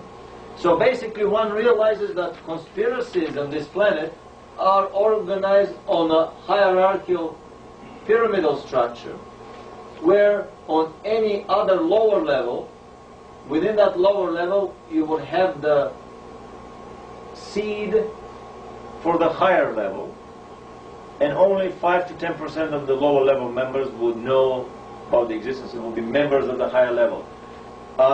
It's much easier. It's much easier to become to move from the first to the 32nd degree Freemason than to become from the 32nd to the 33rd. The 32nd degree Freemasons would probably fill a big university-sized auditorium, sports arena in this country. But the 33rd degree Masons would probably fill this small room that we're sitting here. There are probably not more than 20, 30 people in the whole country. So, in the book, The Cosmic Conspiracy, Sandel, a very important author, and an extremely important book, talks about the extraterrestrial levels of these conspiracy structures. Edgar Hoover tried to pinpoint the 10 members on the Illuminati Politburo, and they pinpointed only 8 of them. And it says in the book, black and white, the other 2 were bordering on the paranormal. What does this mean, bordering on the paranormal? They count 8 people enter the room, the house. They do their sitting there, decide something, and after some time, 8 people leave. But inside, 10 people sit on the room. And this goes on and on and on, and they cannot pinpoint the other 2, which is very simple. The other 2 simply beam down for the sitting and then beam up, or just materialize for the sitting and then materialize up. All the secret societies, all the hermetic schools of thought, all the secret brotherhoods on the planet, the innermost circles of these secret societies, the innermost circle of adepts of the philosophical schools of thought, the innermost circles of temple priests, have been the people that have been always in contact with extraterrestrials.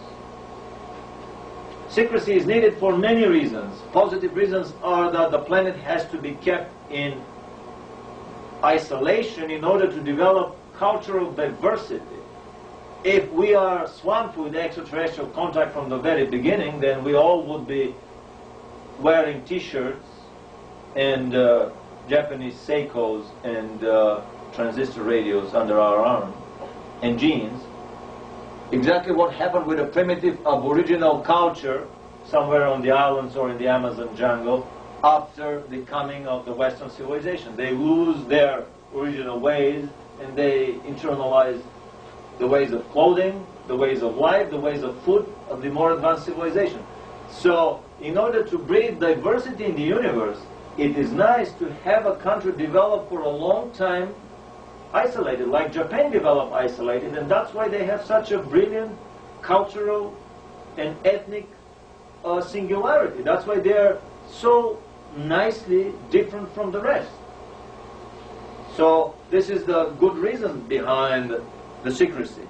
But the bad reason is that with all these secret organizations, if one wants to abuse the secrecy and abuse the technology, the higher knowledge and technology that he is constantly given, there is no boundary to the depths of falling that one can do.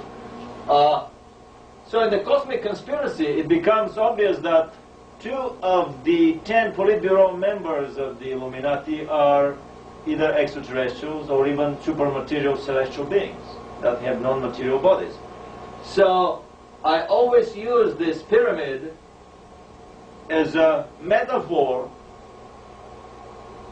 for the conspiracy structures, for the management hierarchies, for the management pyramids that go on the different conspiracy levels on our planet. Then from a certain point on, they go beyond in outer space to the neighboring planets and stars in our portion of our galaxy, and up and up and up to the highest levels of management in the universe.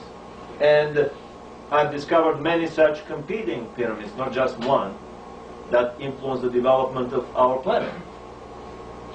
A lot of books have been written on the Illuminati. Most of them are basically whitewashing, party line, cover-up stories. But in some of them, very interesting information can be obtained. The second book by Sandeo, The Vindicator Scroll, talks about a lot of connections between ancient terrestrial cultures and alien beings.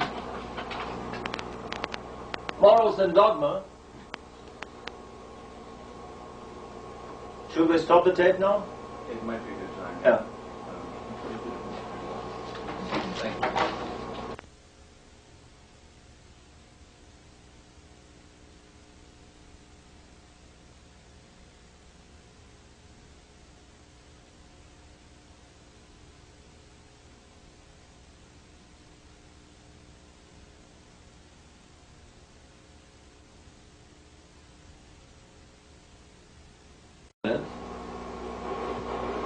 We came to Freemasonry.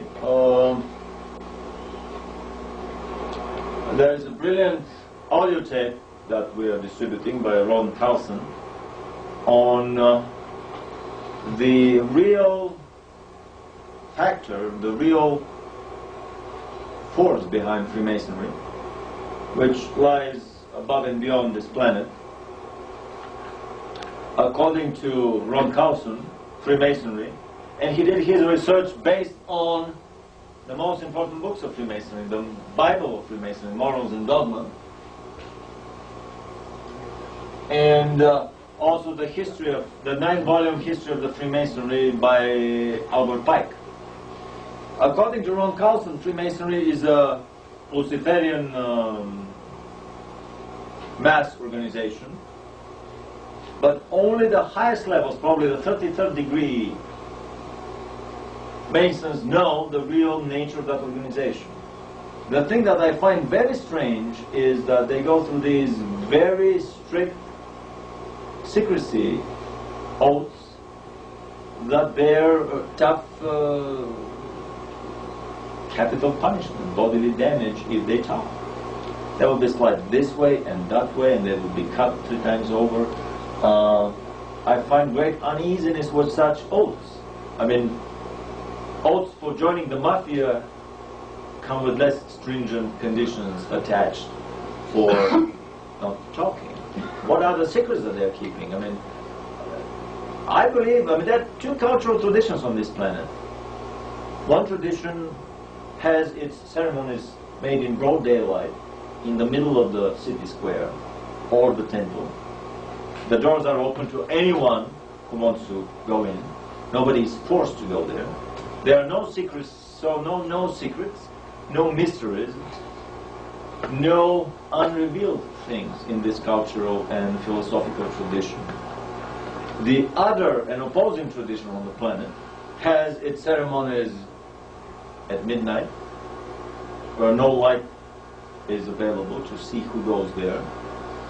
These are secret invitation-only societies and brotherhoods and hermetic schools that have very strict security oaths for joining in and the most severe punishment for revealing the secrets of their dealings.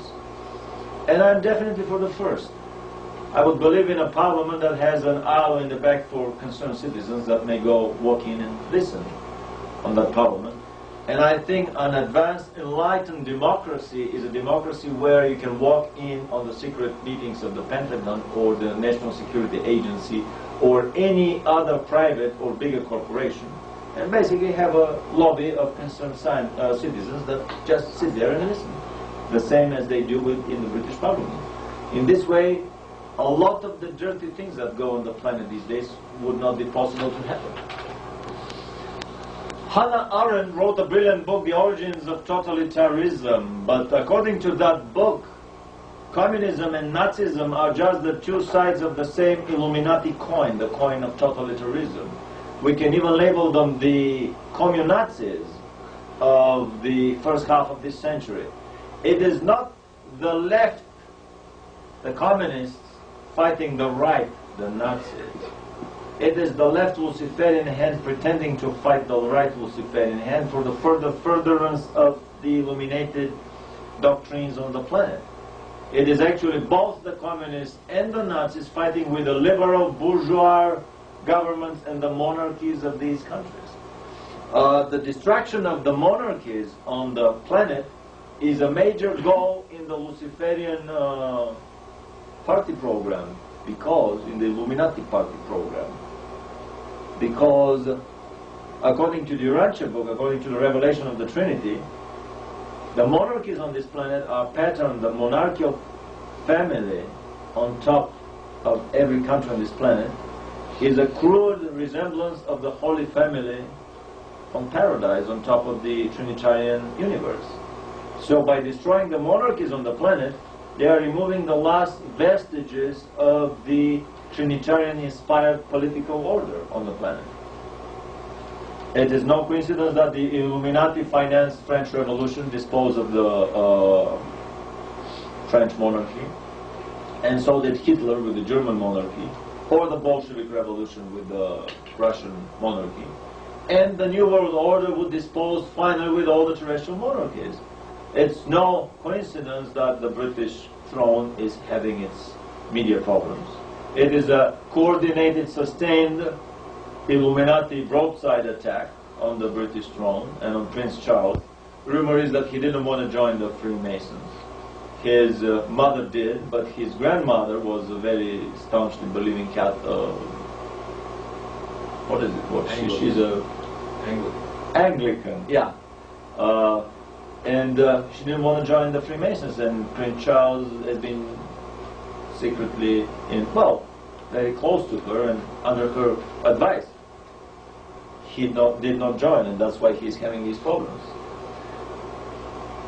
Another book written by the present-day Bulgarian president, or ascribed to him by the Secret Services, probably written by another brilliant mind, and ascribed to him in order to make a stooge easily manipulatable to them, as happened with most of the Eastern European governments after the perestroika. Some of them were KGB spies, the others were people that were controlled by the KGB. Regardless of that, this is a brilliant book called The Fascism, and reading that you realize that you can pull tens of pages from a Nazi party yearly report on their party organization of your city, of your research institute, of your whatever branch of that Nazi party organization is. You can pull tens of pages into your Communist Party yearly report of your research organization or city organization. And nobody would feel any difference. To the last word, these are interchangeable bodies of information. The moment I realized that there was cold ants crawling on my back, and this was the biggest revelation that I got from that book, that basically the communists and the Nazis were the same, the two sides of the same coin, the commun-Nazi coin. Secret Societies and Subversive Movements by Nestor Webster. Freemasonry Condemned from Its Own Sources by Benjamin Cook. Morals and Dogma, the book on Freemasonry. These are probably the top 10 best books on conspiratology, coming to you directly from the Graduate School of Conspiratology in Santa Monica, run by Gary Schultz. Gary is one of the biggest actors in the conspiratology field, and I greatly admire his advice and his information about which books to read. This is Gary Schultz's reading list, summer reading list for advanced conspiratology, graduate level conspiratology. Tragedy and Hope, A History of the World in Our Time by Carol Quigley. New World Order by William Still, and The New World Order by Ralph Epperson. These are all books exposing the Illuminati as the prime moving force behind the New World Order, or the Illuminazi, as Anthony Hilder calls them. The Commun-Nazi, the Illuminazi, these are all different sides of the same coin, the coin of global Illuminism, the the coin of global Luciferianism. Anthony Hilder claims that Hitler wrote a second book that was called The New World Order, The New World Order, that I've been trying to find in libraries. Hitler was talking about the 1,000-year Reich. George Bush has been talking about 1,000 points of light, and so is President Clinton. Are we talking about the same thing? About 1,000 years of Luciferian rule about to descend on the planet? There are very deep underlying connections between all these isms of the last 1 century, and they are very clearly explained in these books. Unfortunately, they are not to be found in university libraries. Very few of the city libraries carry them. They are not on the databases or computers. They are out of the reach of American education system or American academia. Bush pursues Adolf Hitler's New World Order. The skull and bones symbol of the 322 is the same symbol that is used on satanic rituals. I found an introductory book on Satanism.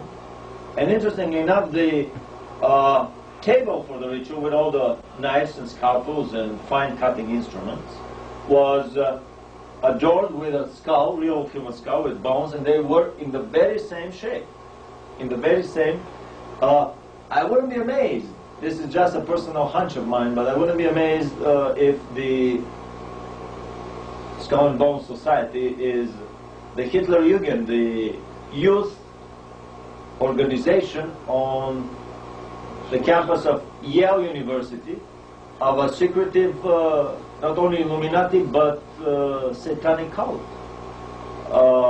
Students that broke into the tomb, the edifice of the Skull and Bones on Yale property, on Yale campus, discovered a whole room with Nazi flags and SS uniforms and paraphernalia. The Skull and Bones have been secretly admiring and maybe even masterminding through their German branch the rise of the Nazis to power. Also, students heard strange noises coming from this edifice. The initiation ceremony of the Skull and Boners, of the Boners, is to lie naked in a coffin with a red ribbon tied around their lightning rod, symbolizing ritual castration in the adepts of the past, in joining the order of the chosen one. This is a very Luciferian initiation ceremony.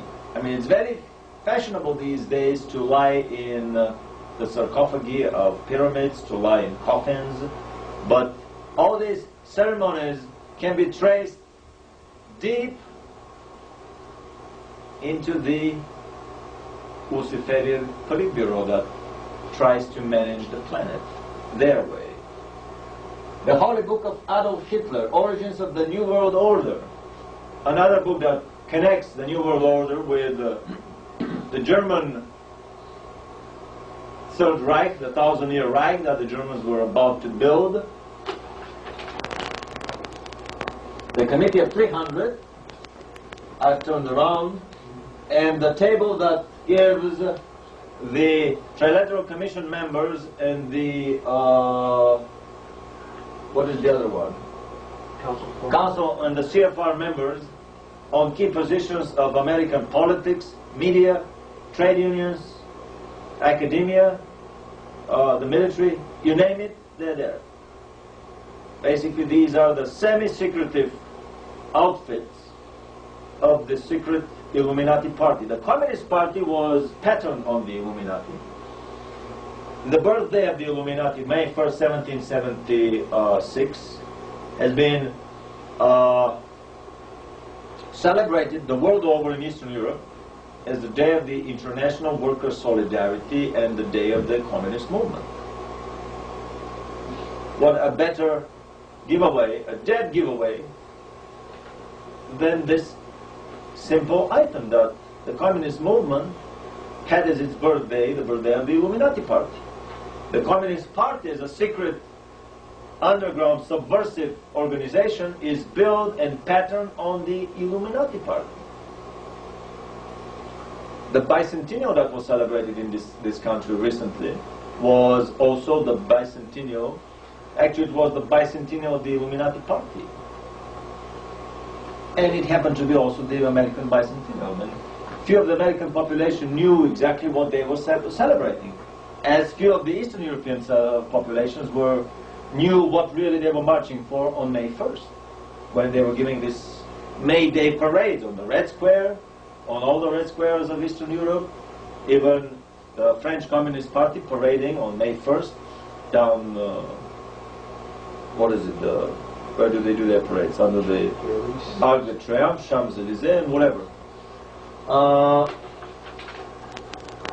The Illuminati papers, the Illuminati, and the American secret establishment, another important conspiratorial books. I'm showing these books to acquaint visually the viewers with their images.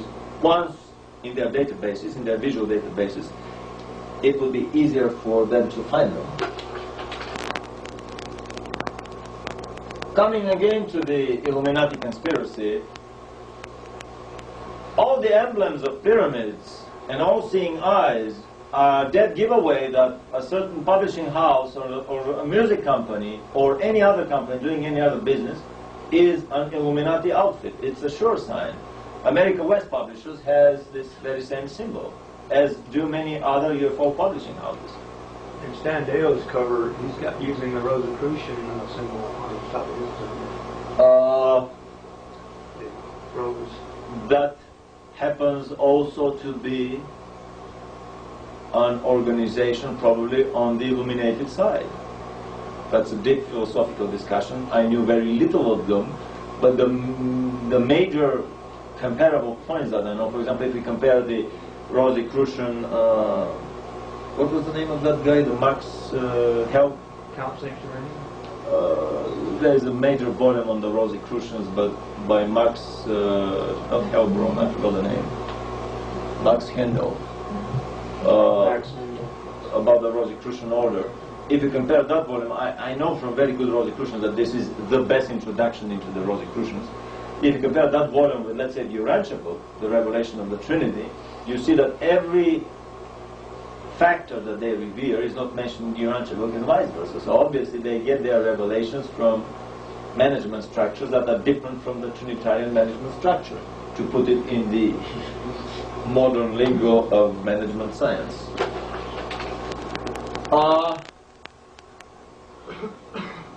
So basically, we've been quietly working up philosophically to this bottom line slide. This is the, how should I say, the crowning glory of my many years of philosophical search, trying to figure out the seemingly contradicting philosophies and religions on the planet. At the beginning, I studied the Pleiadian message about our whole universe, and even the next door neighbor universe, the Timor race from the Tao universe, which happens to be their spiritual and religious tutors. And I was astonished at the magnitude, the depth of perception. Basically, it's literally like climbing on the shoulders of giants. Then, being interested into neighboring universes, into parallel universes, I got into the Urantia book with its chapters on the central and super universes and the local universe. And I said, gee, what a better book to read about the universes. Little did I know that I was straying by mistake into the hierarchical pyramid of another management structure. The Pleiadians do not believe in the Trinity, and the Urantia book doesn't believe in the creation that the Pleiadians believe in. According to the Pleiadians, Jesus was no special guy, just somebody who was having dreams and channeling something from somewhere, but basically everybody channels on the planet, so what? There's no Trinity, and there is no creator in the center of all things with personality. The personality business is the biggest divider line between the Trinitarian viewpoint of reality and the Luciferian viewpoint of reality. In the Urantia book, they have 3 brilliant papers on the Lucifer rebellion that happened 250,000 years ago, 250,000 years ago. And they give the Lucifer political manifesto, the Lucifer manifesto, a page and a half. Probably the most important page of any information that exists on the planet, simply because knowing what the program of the illuminated party is, one is able to understand so many things. If you know what goes on at the top of the pyramid, if you know what the generals talk about in the general staff, he would know immediately what millions of soldiers in the trenches would be doing 3 months or half a year down the road. So, the Lucifer Manifesto claims that the first paragraph of the Lucifer Manifesto is about the personality of the Father. It claims that there is no universal Father, and that this Father has no personality. The personality business is the most important linchpin between the two schools of thought, the Lucifer school, the Luciferian school, and the Trinitarian school. By claiming that the Creator has no personality, it means that you cannot sit on a couch with the Creator and you cannot be cracking jokes with Him, or you cannot be getting enlightenment into the workings of the universe. Just think, let me finish with this. By removing the personality trait from the Creator, they actually remove the tutorial possibility, the possibility to get wisdom directly from the big mainframe in the center of all things. So basically, a very careful reading of the Pleiadian Chronicles, the Billy Meyer Chronicles, between the lines, and comparing them with the Lucifer Manifesto in the Urantia book, one realizes that basically the Pleiadians, despite being extremely advanced ethically, morally, and spiritually, being peaceful race for the last 50,000 years, they've had no wars, they still share a philosophical religious outlook of the universe that coincides with the Luciferian outlook. This is another little example of the Luciferian empire basically giving us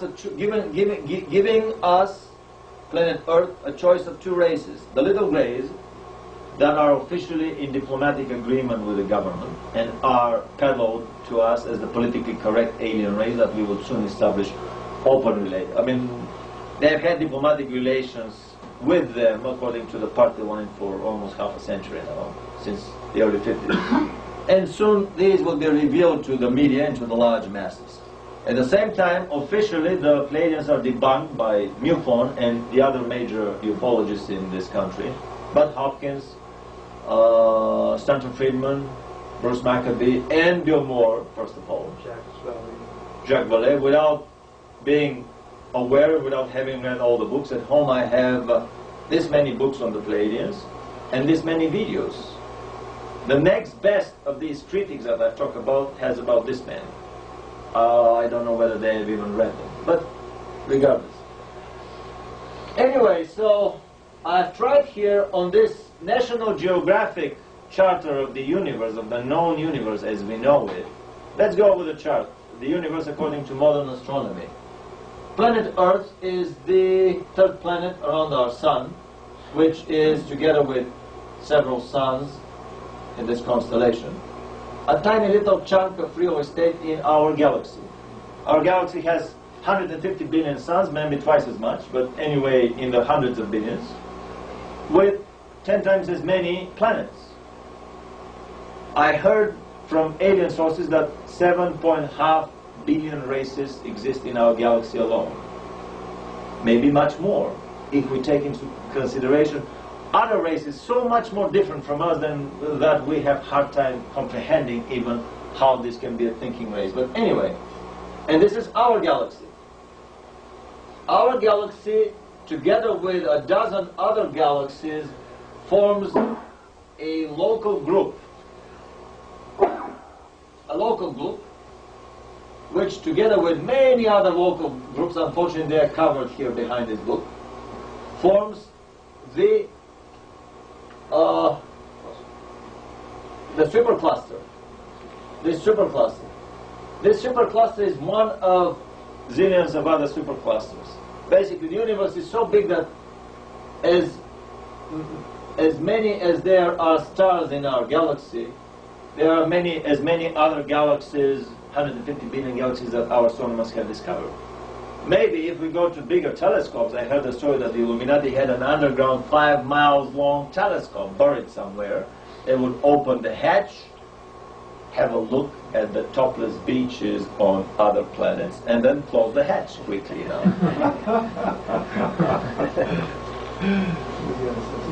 Anyway, so there are 150 billion stars in our galaxy.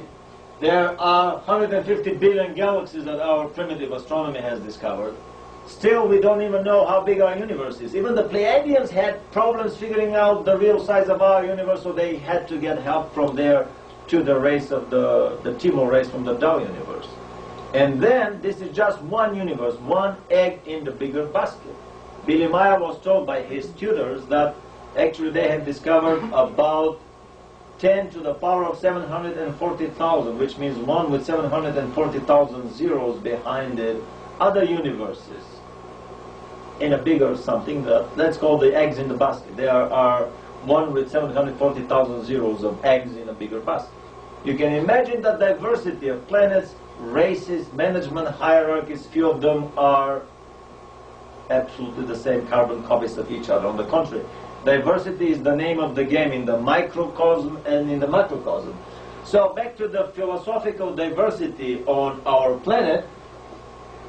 The WASPI Bible claims to be the revelation of the Jehovian Empire, and this is a spiritual progression university system, a soul progression system that is centered around planet Earth and exists in higher dimensional, higher vibratory, higher frequency worlds around our planet Earth. Planet Earth becomes the inner Earth for these higher spheres of existence. It's all in the WASPI book. There's even an abridged version of the WASPI book. This is the Jehovian universe. There's nothing about the Pleiadian stuff in WASPI, nothing about the Trinitarian stuff, nothing about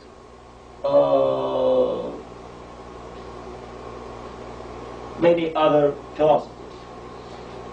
This is a spiritual progression, a spiritual university system centered around planet Earth.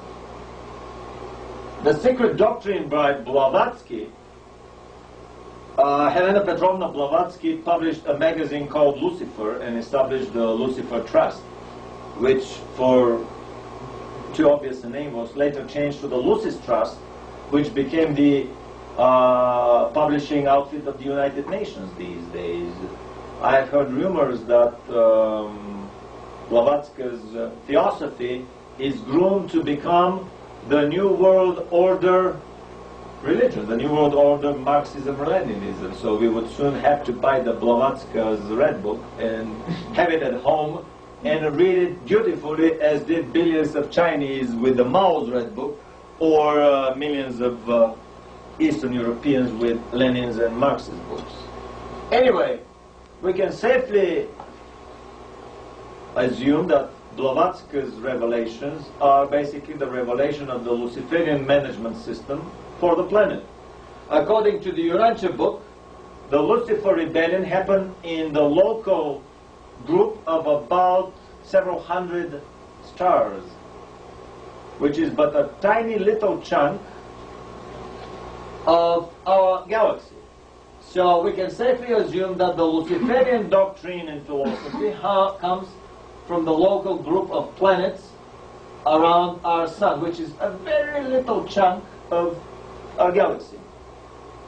Even the empire of Christ Michael, or Michael of Nebadon. Nebadon is the name of our local universe according to the Urantia book, which is a piece of the Milky Way galaxy. Just a piece of the Milky Way? The local universe, according to the Urantia book, has 10 million inhabited planets.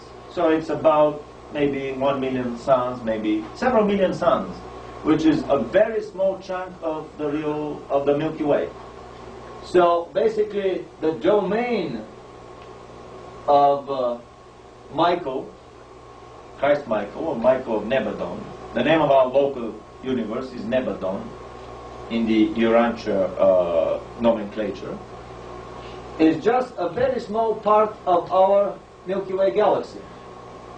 If we read very carefully the Urantia book between the lines, we realize that the 7 super universes that orbit the central super universe around Paradise are possibly these 12 bigger and smaller galaxies of our local group of a dozen galaxies that are administratively grouped into 7 super universes.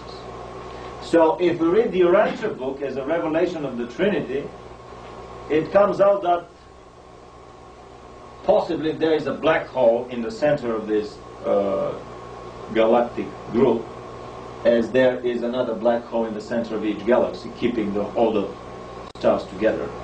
We need to have something to anchor the planets. A sun anchors the planets around itself, a black hole anchors the suns in a galaxy, there's probably another something that anchors several galaxies in a cluster, and so on. There's something bigger in a supercluster. Anyway, the Urantia book is the revelation of the Trinity that is sitting in judgment and in architectural planning somewhere in the center of this local group. Still, this leaves billions of galaxies in our universe alone. The Pleiadian revelation talks about, basically the Pleiades are just down the block 500 light years, which is just next door neighbors in our galaxy of 150,000 light years. 500 light years is just next door neighbor.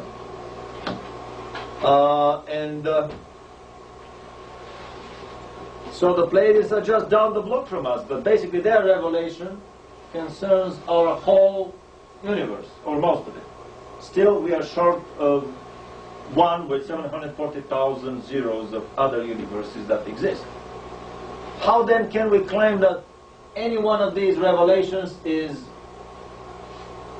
all the truth, nothing but the truth, and how was it, and everything of the truth?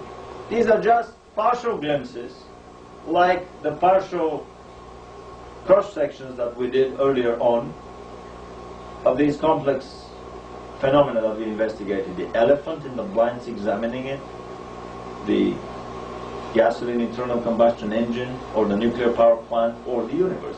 These are just partial cutouts, partial cross-sections, partial limited viewpoints or philosophies. The universe is way more complex, way more tremendous. A tiny little paragraph buried deep in the Urantia book shocked me probably most of all. They say that the language of the capital of our super universe, the capital of our galaxy, the Trinitarian capital of our galaxy, Uversa, has a vocabulary of 1.5 billion root words. If we make the ratio of that vocabulary to our limited English language Oxford dictionary vocabulary of 250,000 250,000 words, that ratio is as unfavorable to us as the ratio between the Oxford dictionary and the 100 or so sign words of Coco the gorilla that we saw in that film Gorillas in the Mist, where what was the name of the lady? Jean Goodall taught them the sign language.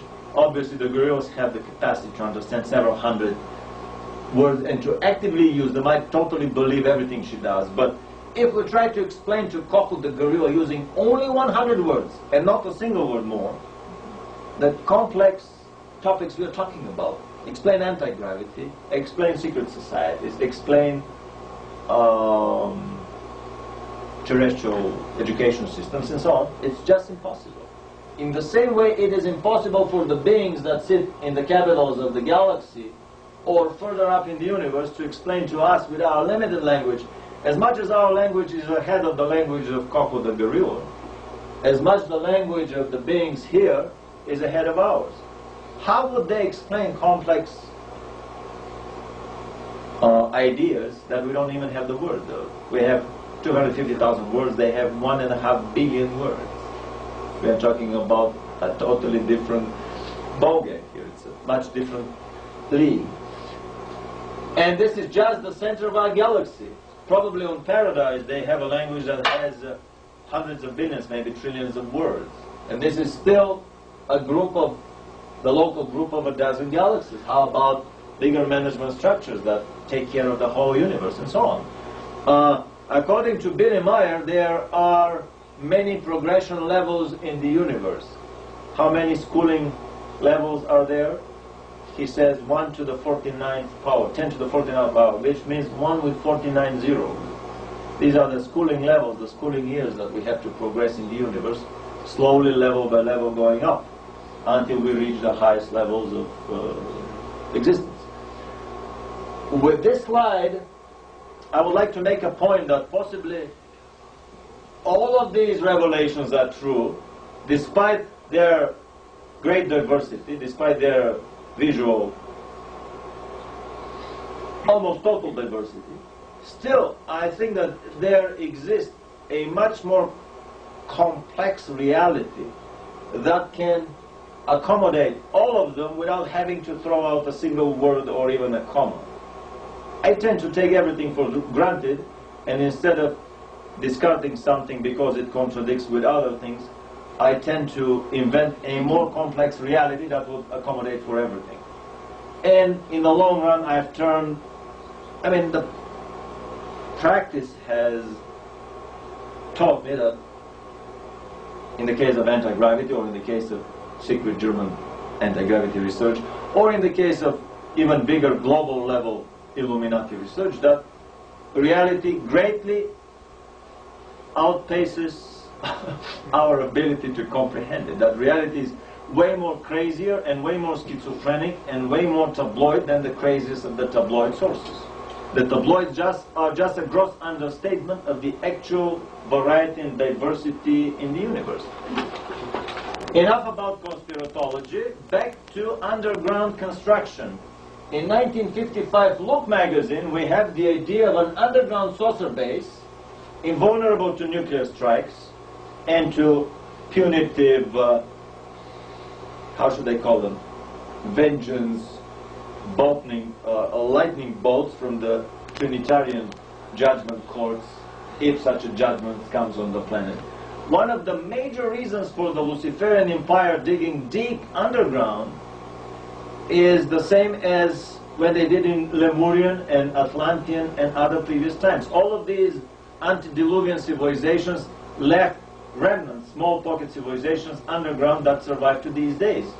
The underground pocket civilizations under the Gobi Desert, the blue-skinned people under India that Billy Meyer talked to, and that probably caused a lot of the Indian religious traditions, all these blue-skinned gods that they have in their mythology. The underground civilization under Mount Shasta, underground colonies under some of the South American mountains and so on. Many of these remain from antediluvian civilizations that perished in nuclear holocaust. So the alternative truth scenario is working. The Luciferian Empire is busily digging deep underground, preparing for whatever may come. A nuclear holocaust, a judgment day, or anything else.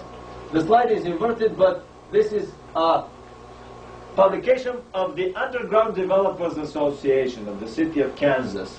There is a revolution in business and industry, in brackets, right under your feet, meaning that you know nothing about.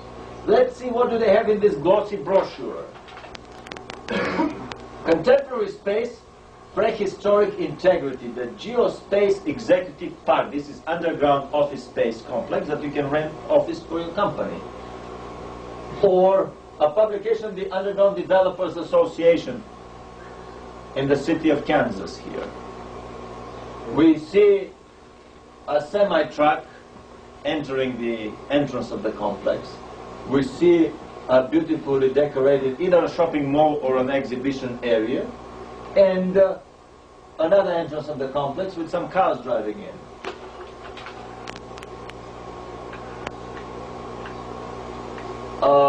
It was very difficult for me to get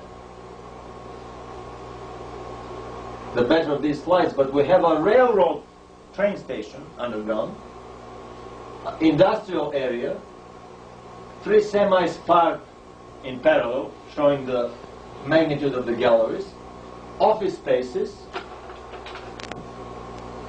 hotel spaces, retailing areas, all underground. Nothing is secret. Somebody called the radio station the number that they gave, talked to a professor of underground construction, and they gave them the Developers Association. They called them and they got the brochure. They said, we're interested in leasing space in your complexes. These are limestone mines that were excavated in such a way, with such a foresight, to make office available for future use.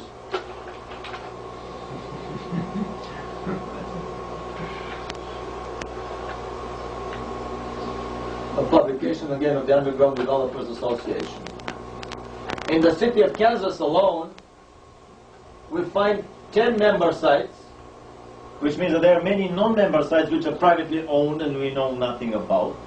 And if you read carefully the name of these member sites, there is a site that has university in its name, 2 sites that have industrial in its name, a site that have commercial in its name, a site with zoo in its name. What else? Basically, if you think about it, the names of these 10 sites are about the 10 basic, most important industries that would be needed to get going an underground life totally independent from the surface life, especially if they are connected with underground tube shuttles and trains. This was the Achilles heel of the German underground system. They didn't have any underground connection. They had to haul all the supplies by railroad, by train, and this is where the Allies got them. They couldn't move the gasoline to the tanks, they couldn't move the shells to the artillery and so on. So basically, under every major city, there is a complex of underground, I can safely extrapolate from here, there is a complex of underground construction that is specified in such a way that you can continue with life even if the life ceases on the surface of the planet. This is the alternative truth scenario from the Alternative 3 book.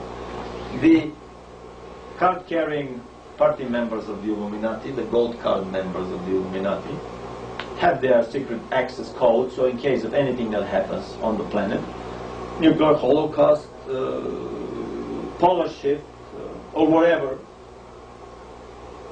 they have a safe place to go on. There have been science fiction films about such colony, people from such colony emerging way into the future when everything was destroyed on the surface. And they realized that still life on the surface was much lovelier and nicer than life in this regimented fascist community, where when you reach a certain age, you are killed by the computer to make space for the newly coming individuals. Again, to some tabloids, who's killing off the Star Wars scientists? Are these people really dying in these freak accidents, or is it just a way of removing them from this society and making them to go black, to use the jargon, to start working in the underground research facilities or the facilities beyond this planet? Those are actual deaths, not disappearances. These are actual deaths, but Helga is here to tell us about the actual death of her father, where she pulled the hair from his head and it turned out to be a toupee on probably a wax head. And her father came to her a month after he was actually buried in an actual death. He continued working for a German university and even published papers from a Göttingen university. The underground openings of one of the 3 underground complexes around Los Angeles, a photograph came from Norio Hayakawa, shot from a private plane. No restrictions over the airspace. This is a private facility, but you can fly over. Is that the anthill facility? One of the 3. The Northrop has them, the Lockheed, and what was the other one? The Rockwell International, or Douglas. One of the 3. I mean, this is a massive facility. This roof probably moves here, exposing some entry. Very interesting facility. Another facility here. On the pylon, we see a UFO-shaped object being tested for radar reflection or some other beam weapons test that they do.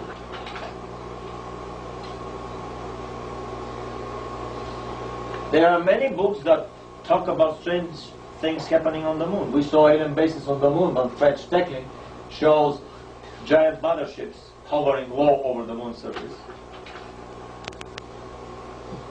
Secrets of Our Spaceship Moon, Our Mysterious Spaceship Moon by John Wilson, and The Moon Gate by William Bryant talk about massive fraud perpetrated upon humanity by NASA. Fraud number 1, there's air on the moon, and 9 out of the 10 flags of Apollo wave and flutter in the wind, some of them very violently. This is another waving flag here. What is the mysterious force that keeps the flag from drooping down and following the force of gravity, other than the wind blowing at it? Or if the flag is made out of sheet metal as a statue exactly in this form? They do have a wire that holds it out. Yeah, but but it's still flopping in the breeze, though. still, because the wire doesn't come to the end. This is the first generation flag where the wire was going midways. Then they fixed that in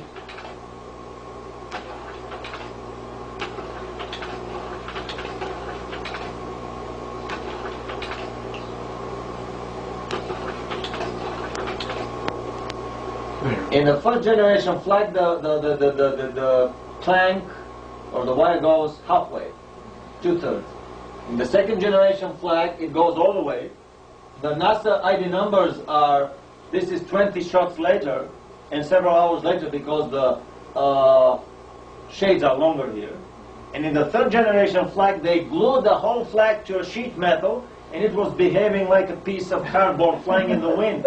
Because of the wind, and I would show you the flag going like crazy, full left to full right all over the screen in a minute. The answer, my friend, is blowing in the wind.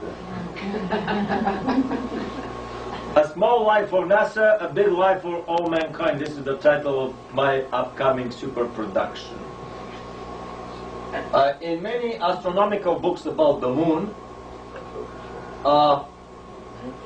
my focus is bad, and I will provide a better slide.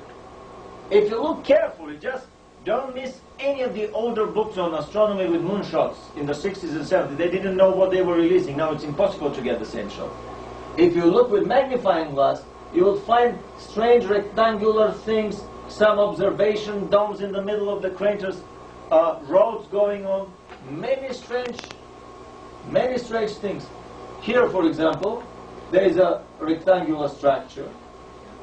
There is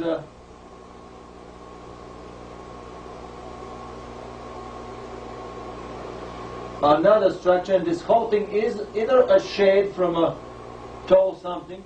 I mean, very careful observation would find many things that should not be there. The Moon Observer's Handbook or Exploring Space with a Camera, especially this book. Fred Steckling discovered lakes on the moon. If the light is not reflecting into the camera, it is marble black, pitch black. If the light reflects and hits the camera, it shines as if a lake of quicksilver, which he verified by getting Californian lakes from his private plane. Very same reflectance as the lakes on the moon. There were huge, giant mining machines. This is the smaller reconnaissance vehicle, and this is the bigger mining machine combined that leaves a 15-meter wide track, which is 45 feet wide track, probably mining rare metals on the moon's surface. Part of the line lies that these are boulders that roll down the hill, but you see the machine going up and down and up and down the hills. The magical boulder, the cousin of the magical bullet.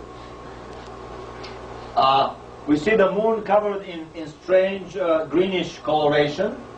Many of the shots, they say there's vegetation on the moon like in the Arizonian desert. Another greenish coloration here. Can we lift up the... Yep. Another slight greenish coloration here, like a sparse Arizonian desert vegetation. And another one in green. This comes from a Apollo 8 photograph.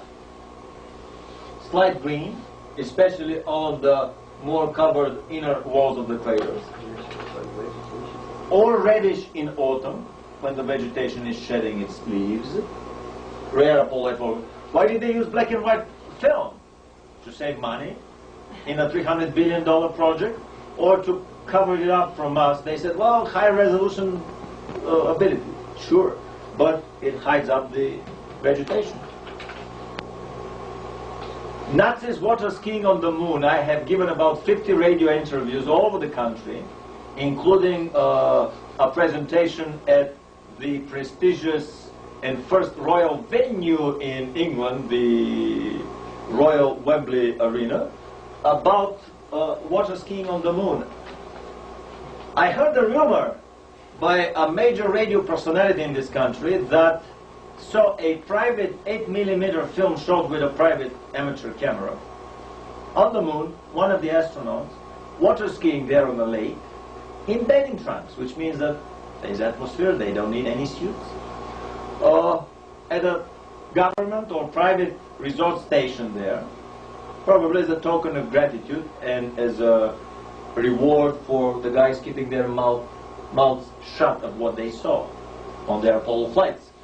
So, until I have this guy on tape, on videotape, I will not reveal his name, but I did a little research on my own, and here is something that looks like a lake to me. Very suspiciously looks like a lake, and some other lakes in the vicinity. This is the Tsiolkovsky crater. Now, this crater from another altitude reveals some roads, some sightseeing roads. This is one of the major attractions there, obviously. And some interesting rectangular buildings and round buildings. And you can come and have a look for yourself. A round building, another round building, a rectangular building here. And the road, basically, it's very clearly visible here. The road circling the lake. These are the far side of the moon, right? This is on all sides of the moon.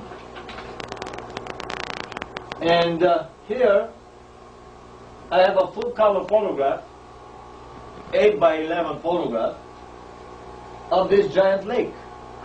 The water is so transparent you could see the craters on the bottom of the lake through the water. Small islands here, some kind of a little archipelago here.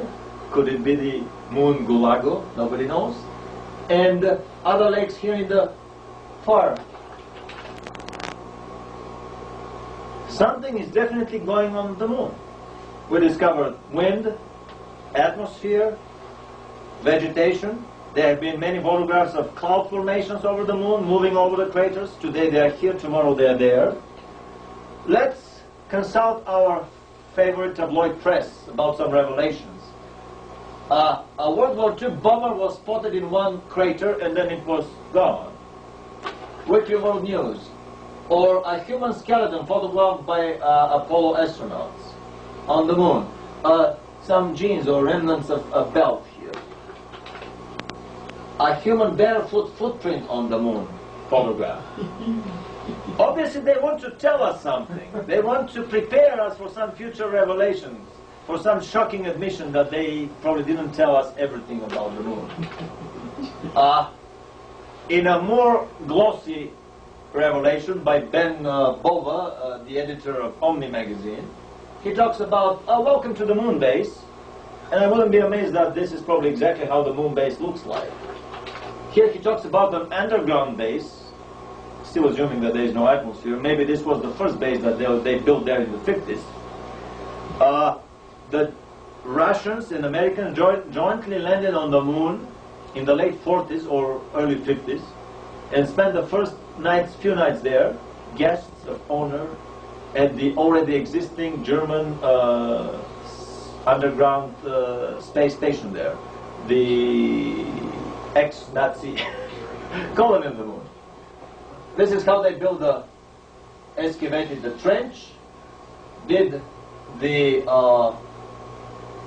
additional trench here for the hotel rooms that were blasted with some plasma cutters. It was covered with a frame construction and covered with dirt. Exactly the same as the German underground airfield, the U fields. This is a U base on the moon. I wouldn't be amazed that this was the original German construction that they did probably in the late 40s. Here Ben Bova is trying to pull another hoax on us that you need such a deep sea diving suit in this vacuum atmosphere when actually on that water skiing film the astronauts were water skiing in bathing trunks. This is how the moon base looks inside. We see an anti-gravity assist ballet performance here because the ballet dancers are flying high in the air, several stories tall. One of the UFO researchers, Bob Axler, was actually shown experimental NASA facility where if you drop a 10-cent coin, it slowly falls down as if in slow speed motion because it probably has 10% or 5% of the G, just barely enough to keep you glued to the floor. They use these for training of the astronauts because the Vomit Comet is too expensive and too messy when they go into this parabolic flight. So this is probably how the government colony on the moon looks like. I've heard rumors that in the 70s they had a 40,000 man strong colony, as big as the UCLA campus. Or other rumors subsequently that they have one hotel that's 30 stories tall and 6 kilometers long or something like that. Giant construction on the moon. Where have all the missing children gone? Somebody told me that 400,000 children were missing from this country a year. I said, nah, impossible, maybe 4,000. So I called this milk carton number. The lady was very puzzled. They never had any statistics, any studies, any journal articles about overall statistics. But finally he made a guess, an educated guess, being there 6-7 years. I was just my first call and only call ever. And she said 200,000. I was expecting 10, 20, 30,000. So basically she verified most of the rumor. I don't think that all of these are children stolen by divorced parents, or that all of them end up in the dissection tables of satanic cults, which are very numerous in the country. Still, this is an insignificant number. Most of the children end up in the underground academies of the New World Order, the Boys from Brazil type of academies that were run on the surface 50 years ago, as the Boys of Brazil experiment in the Brazilian jungle farms were. Now they are running the underground Frankensteinian factories for genetic human research, and on the lunar, Martian, and other evacuation and survival colonies that were built by the government. This is where the missing children end up. The supermensch of the New World Order. Life magazine tells us that they will be going to Mars in 2025. However, the alternative free book and film claim that Russians and Americans secretly social landed on the moon. On Mars on May 22nd, 1952. 62, they say in the film, to cover it up as a rocket engine landing by a rocket craft.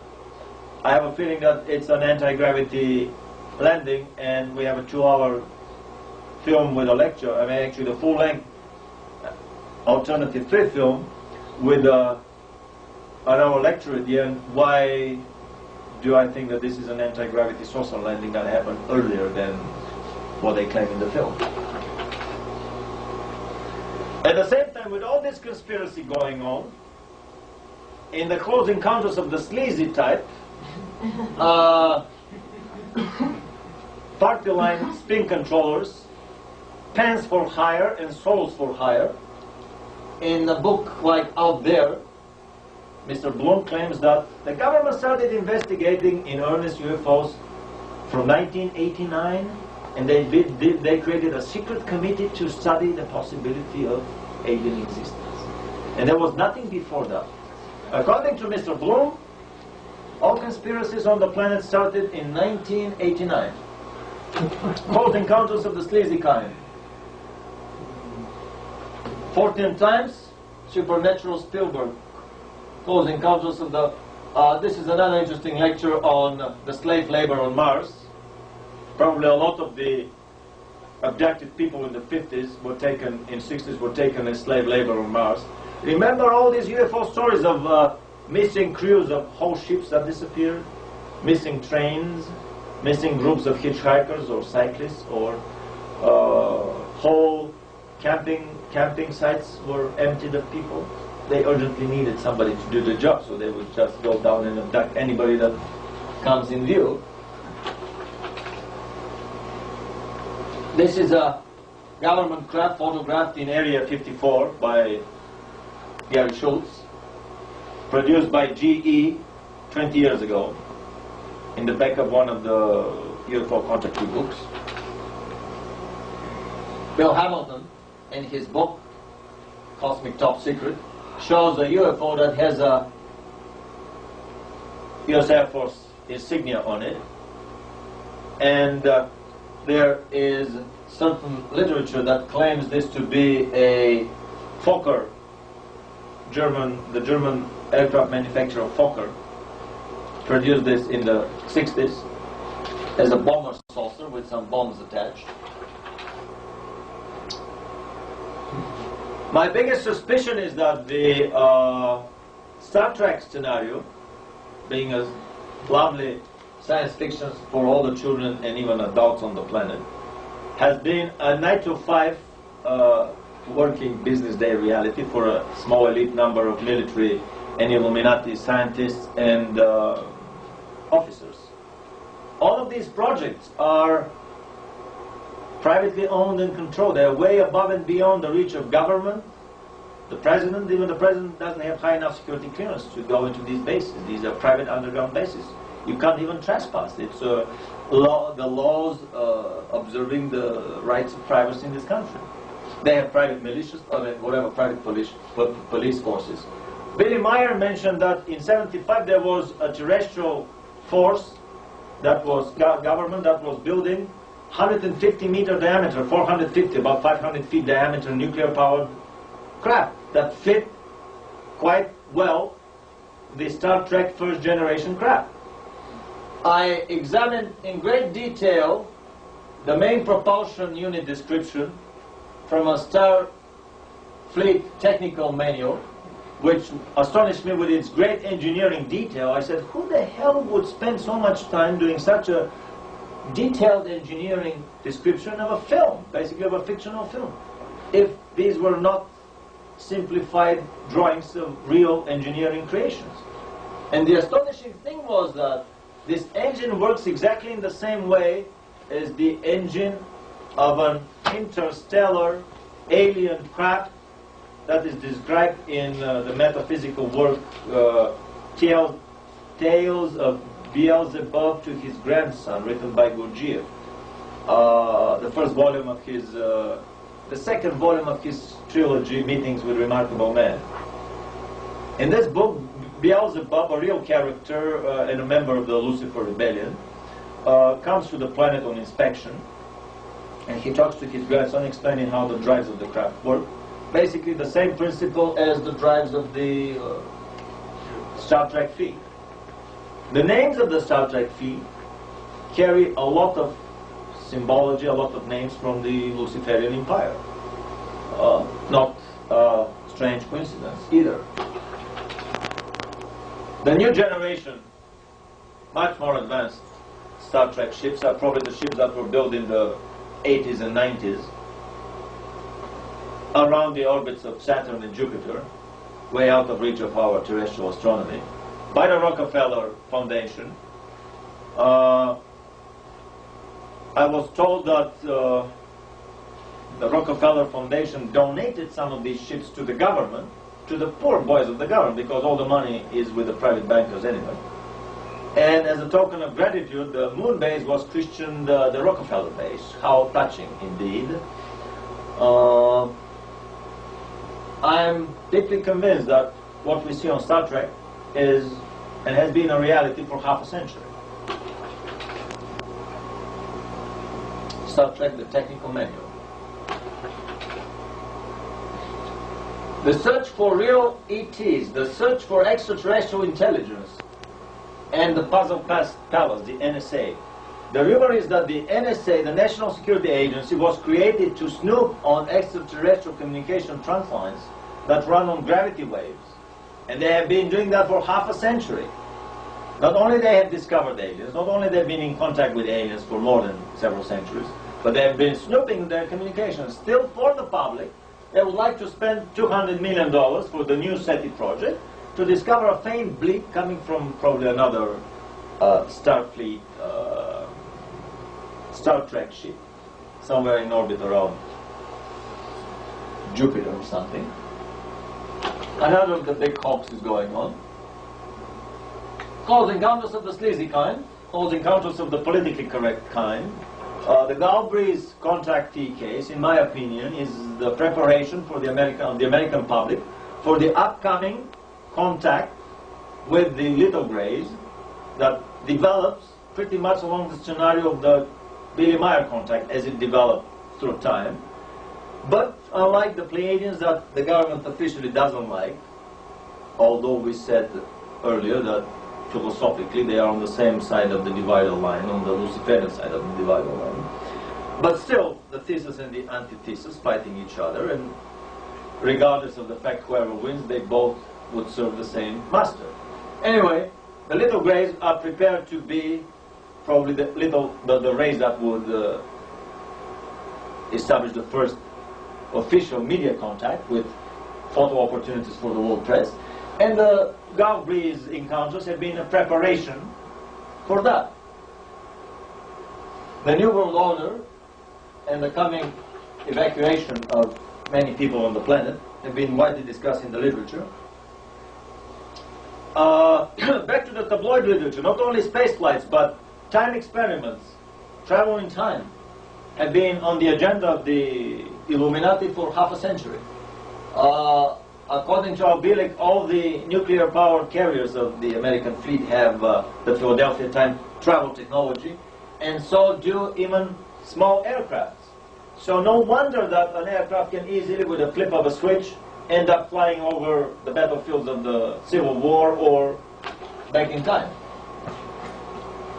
Space aliens are stealing our kids. Is it the space aliens or is it somebody else behind them?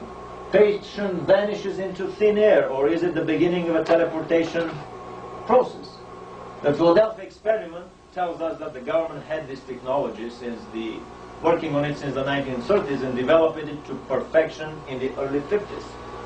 Teleportation, abduction, time travel. Geniuses like Tesla developed most of the things that were the Philadelphia technology. Helga Morrow, with the story of her life story of her father, confirms everything our Billig has been claiming, that the government has the capability to teleport its operatives to other planets. They can even bypass the saucer travel capabilities of the Star Trek command and directly teleport the most important officials. Why would they waste their time shipping them by saucers when they can teleport them directly? In the Montauk project, Preston Nichols, the author, claims that they were teleported to the moon, to the inside of moon, to Mars, and to the inside of Mars, together with Albidic. And so claims Helga Morrow about her father. He was also teleported on secret government work to the underground projects of Mars. The Time Machine novel by H.G. Wells is probably a revelation of a secret Illuminati, and the first Illuminati time machine project that was run in the early 20th century. Much later it was repeated in Nazi Germany or in Tesla's America in the 30s and 40s. Creation of artificial diseases, AIDS, and many other strains of biological weapons for population control has been one on the government agenda. Many interesting books on biological warfare over the unsuspecting population in this country. What we are taught in school, in the public moralizing and debilitating schooling system of America, has nothing to do with the secret schools of the Illuminati, where in ratio of one student to one teacher, they study the secret sciences of chemistry, which for them is a repeatable, predictable science, walking through walls, paranormology, telepathy, and all the other things that are viciously and vigorously debunked by the Illuminati-controlled physical and other scientific royal societies, to the Illuminati-controlled academia and media. Mind control, they probably have more than 100 different technologies of accessing your hard drive and manipulating the files on it any way they want.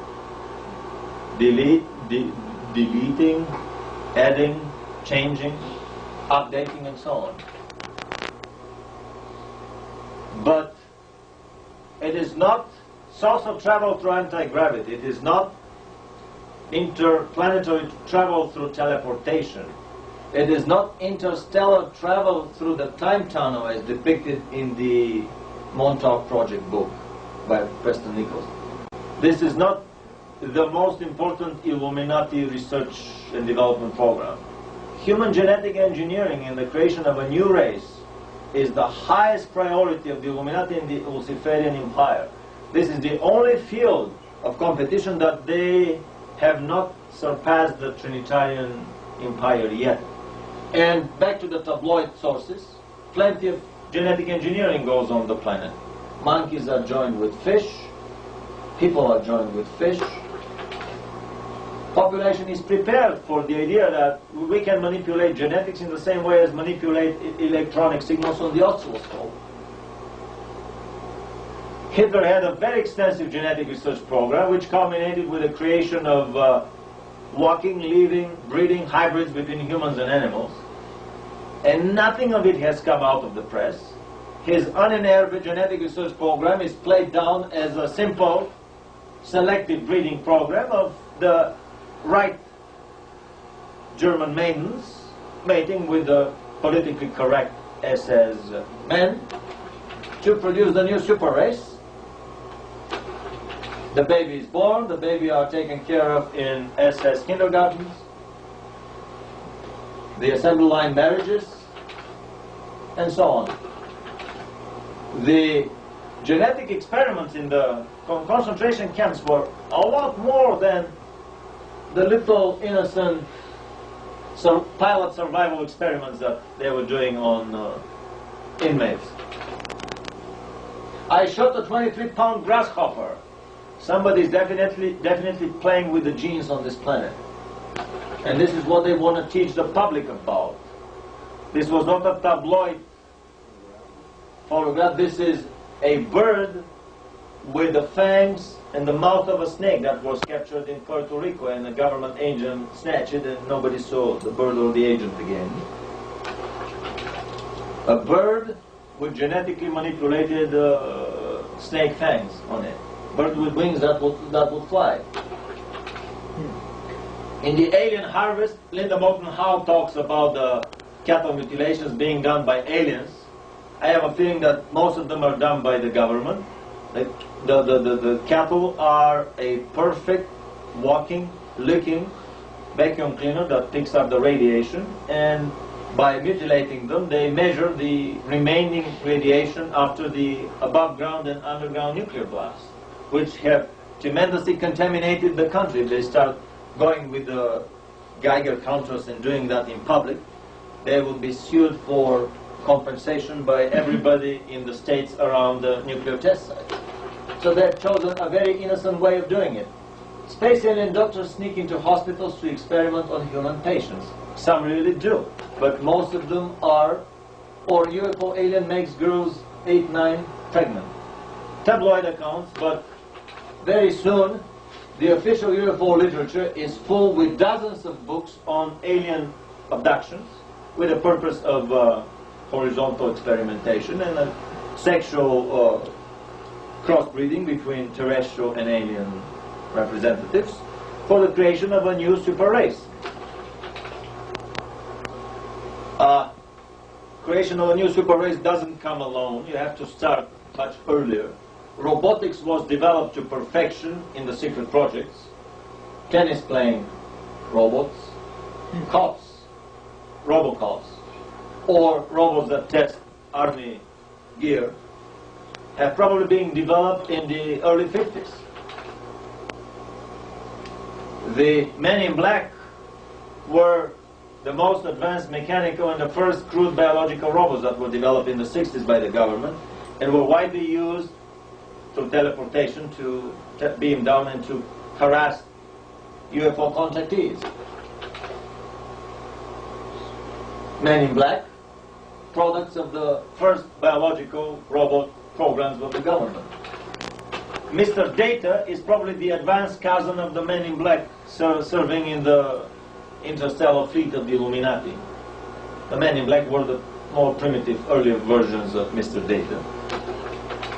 The little grays, according to some researchers, are nothing but biologically cloned and produced in the test tube, biological robots or cyborgs, given to the government by aliens, maybe jointly produced, and used by the government conveniently for purposes that no other medical or government personnel can perform. Can you imagine the public outcry if doctors or military personnel start abducting little children and not returning them, or doing everything to the children as the aliens do?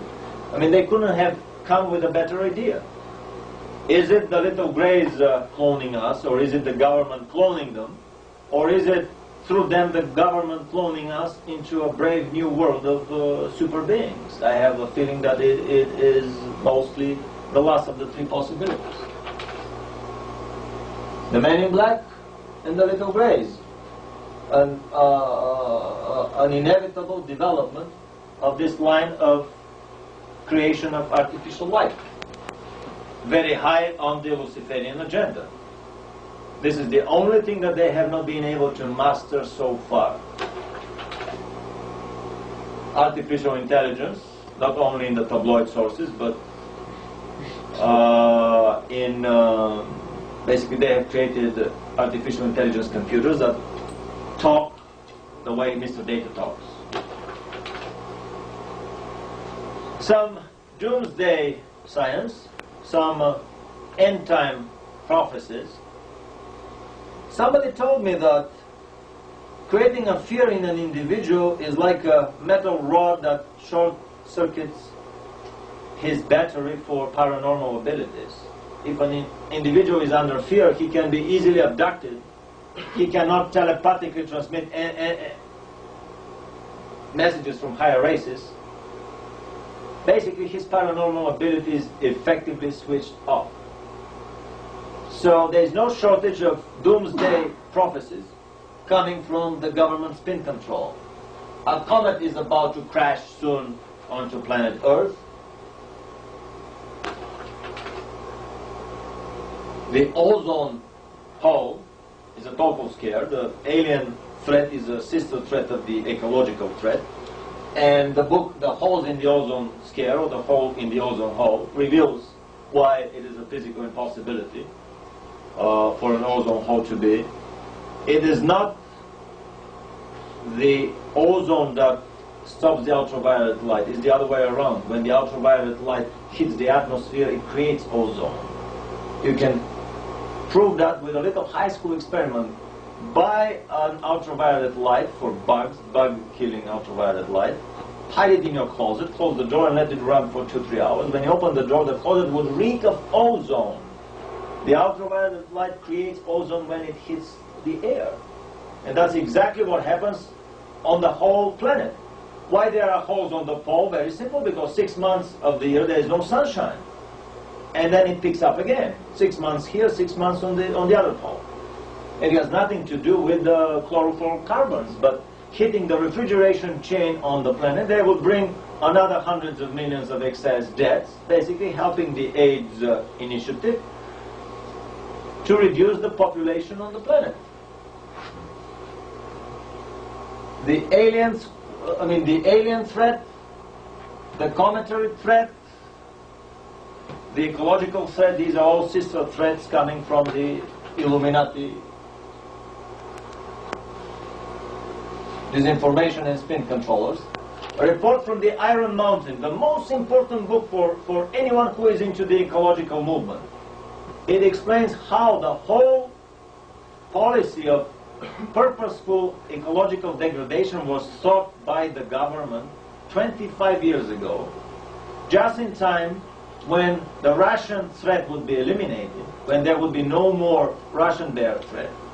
So then this totalitarian government here would be desperately in need of a new threat, a new replacement threat. All the Noriegas, the Saddam Husseins, and the Muammar Qaddafis are small-time interim replacement threats that can last for a few months or a year. The American government desperately needs a new major threat.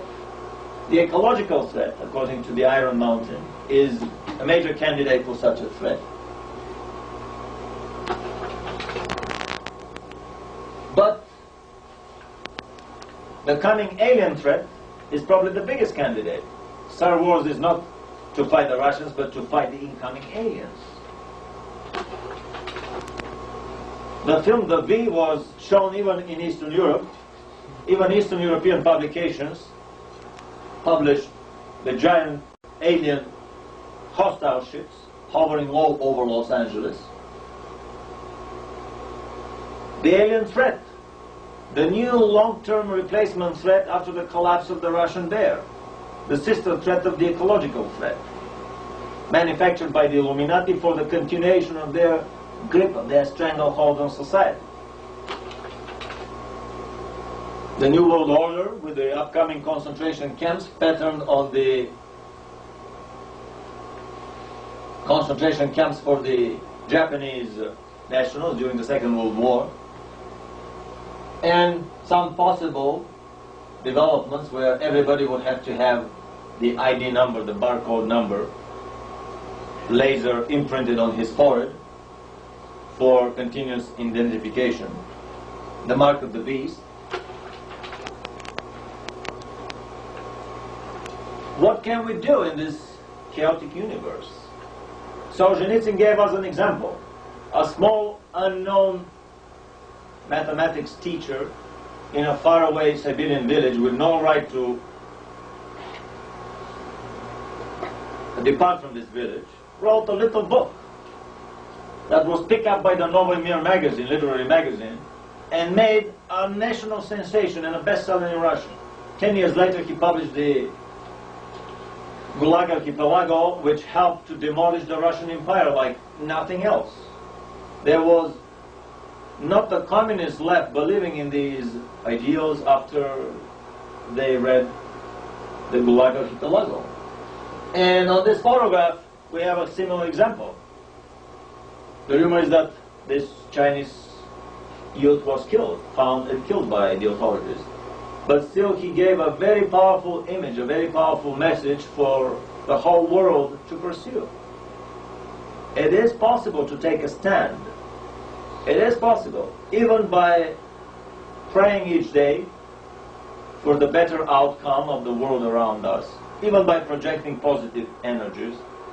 I am more for the Gandhiesque approach. Just shine the light on the dark empire, and everybody would realize that the emperor wears no clothes.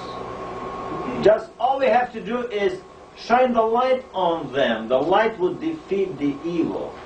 You don't have to shoot, you don't have to kill. Just shine the light on them. Name the things with their true names. And this would help the collapse of the illuminated empire like nothing else has done. Back to the big slide with the magnitude of the universe and the really small scale problems that we have on this planet.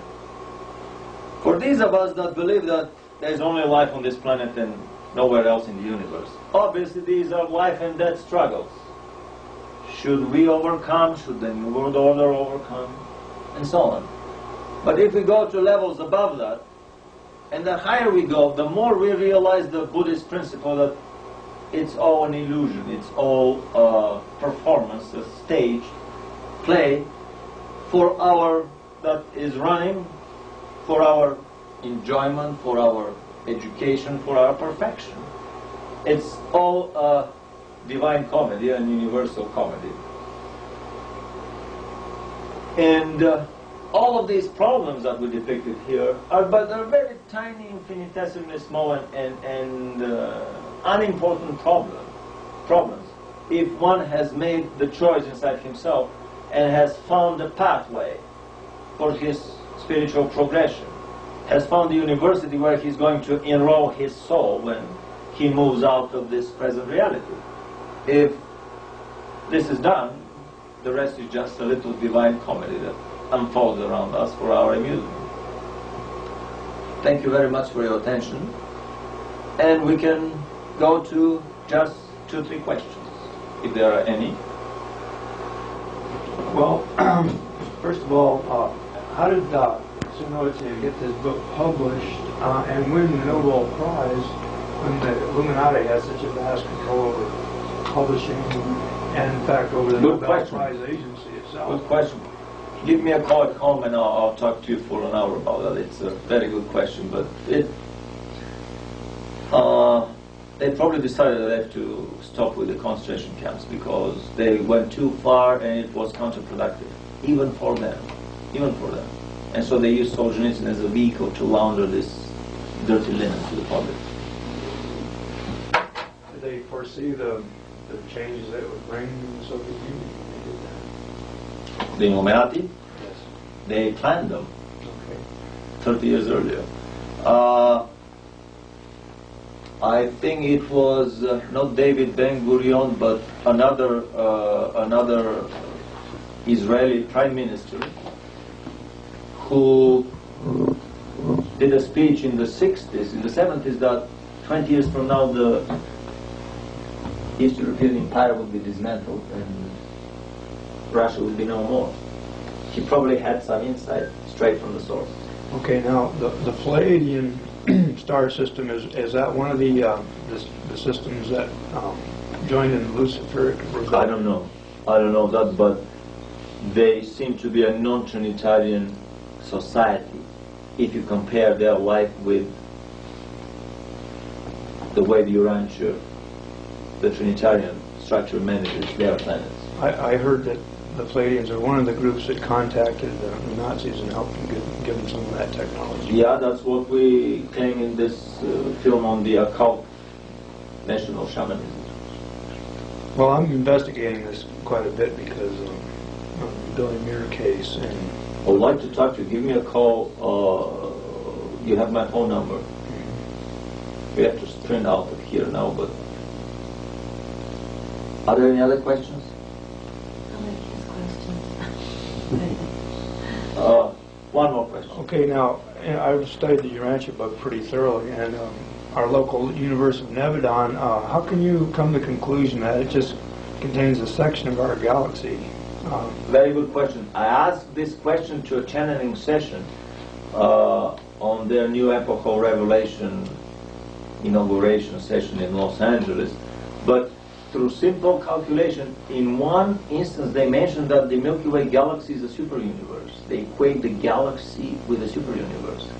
Otherwise they use the word nebula, and the nebula in the 30s was a fuzzy name which was used for a gaseous nebula, which is a small chunk of a galaxy or a big galaxy. But in one place they say that the Milky Way is a superuniverse. Then if you calculate the planets in a superuniverse, they have 1 trillion planets.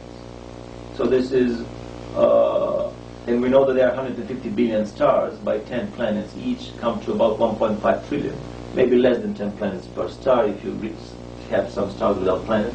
So just about right. Probably the planets around all the planets in one galaxy come about the size of the planets in one superuniverse. Well, Christ is going to return. I think that there is no doubt about that.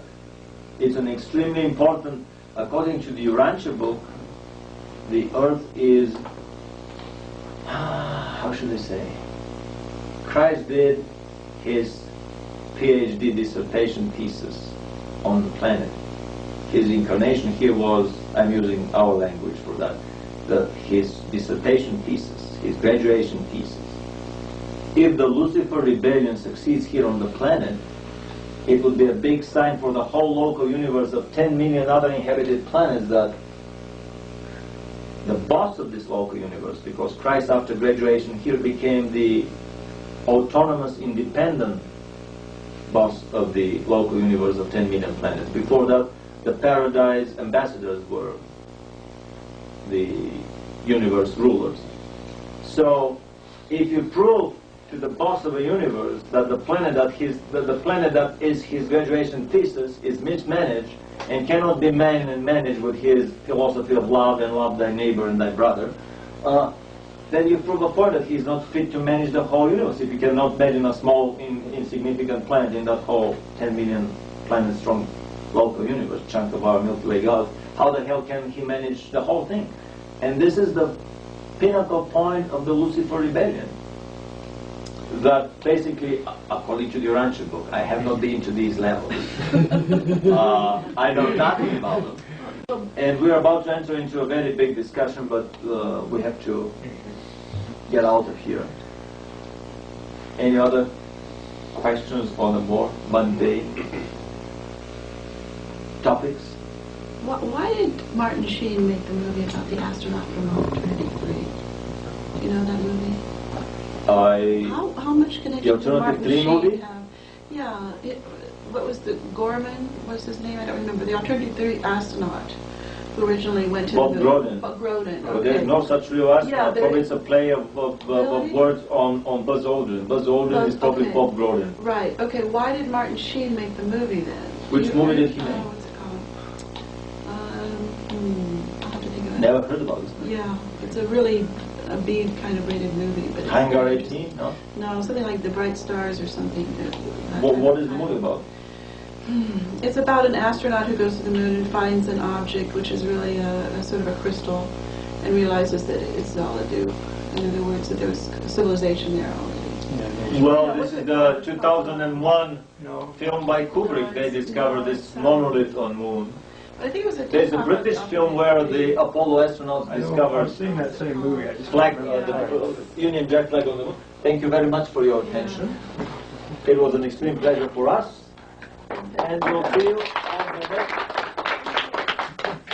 we'll see you in the next meeting. Thanks a lot. Oh. Good job, Vlad. Winters intimates Okay. basically build my. We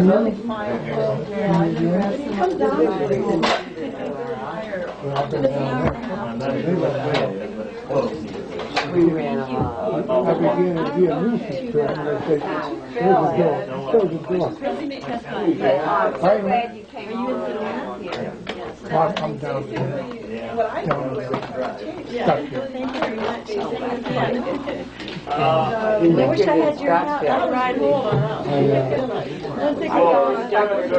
He summers anywhere else. I haven't made it to high yet. Indiana, I'm heading back. 2 weeks. Yeah, you were going back that time. I made up the year. 2 weeks ago. Didn't it?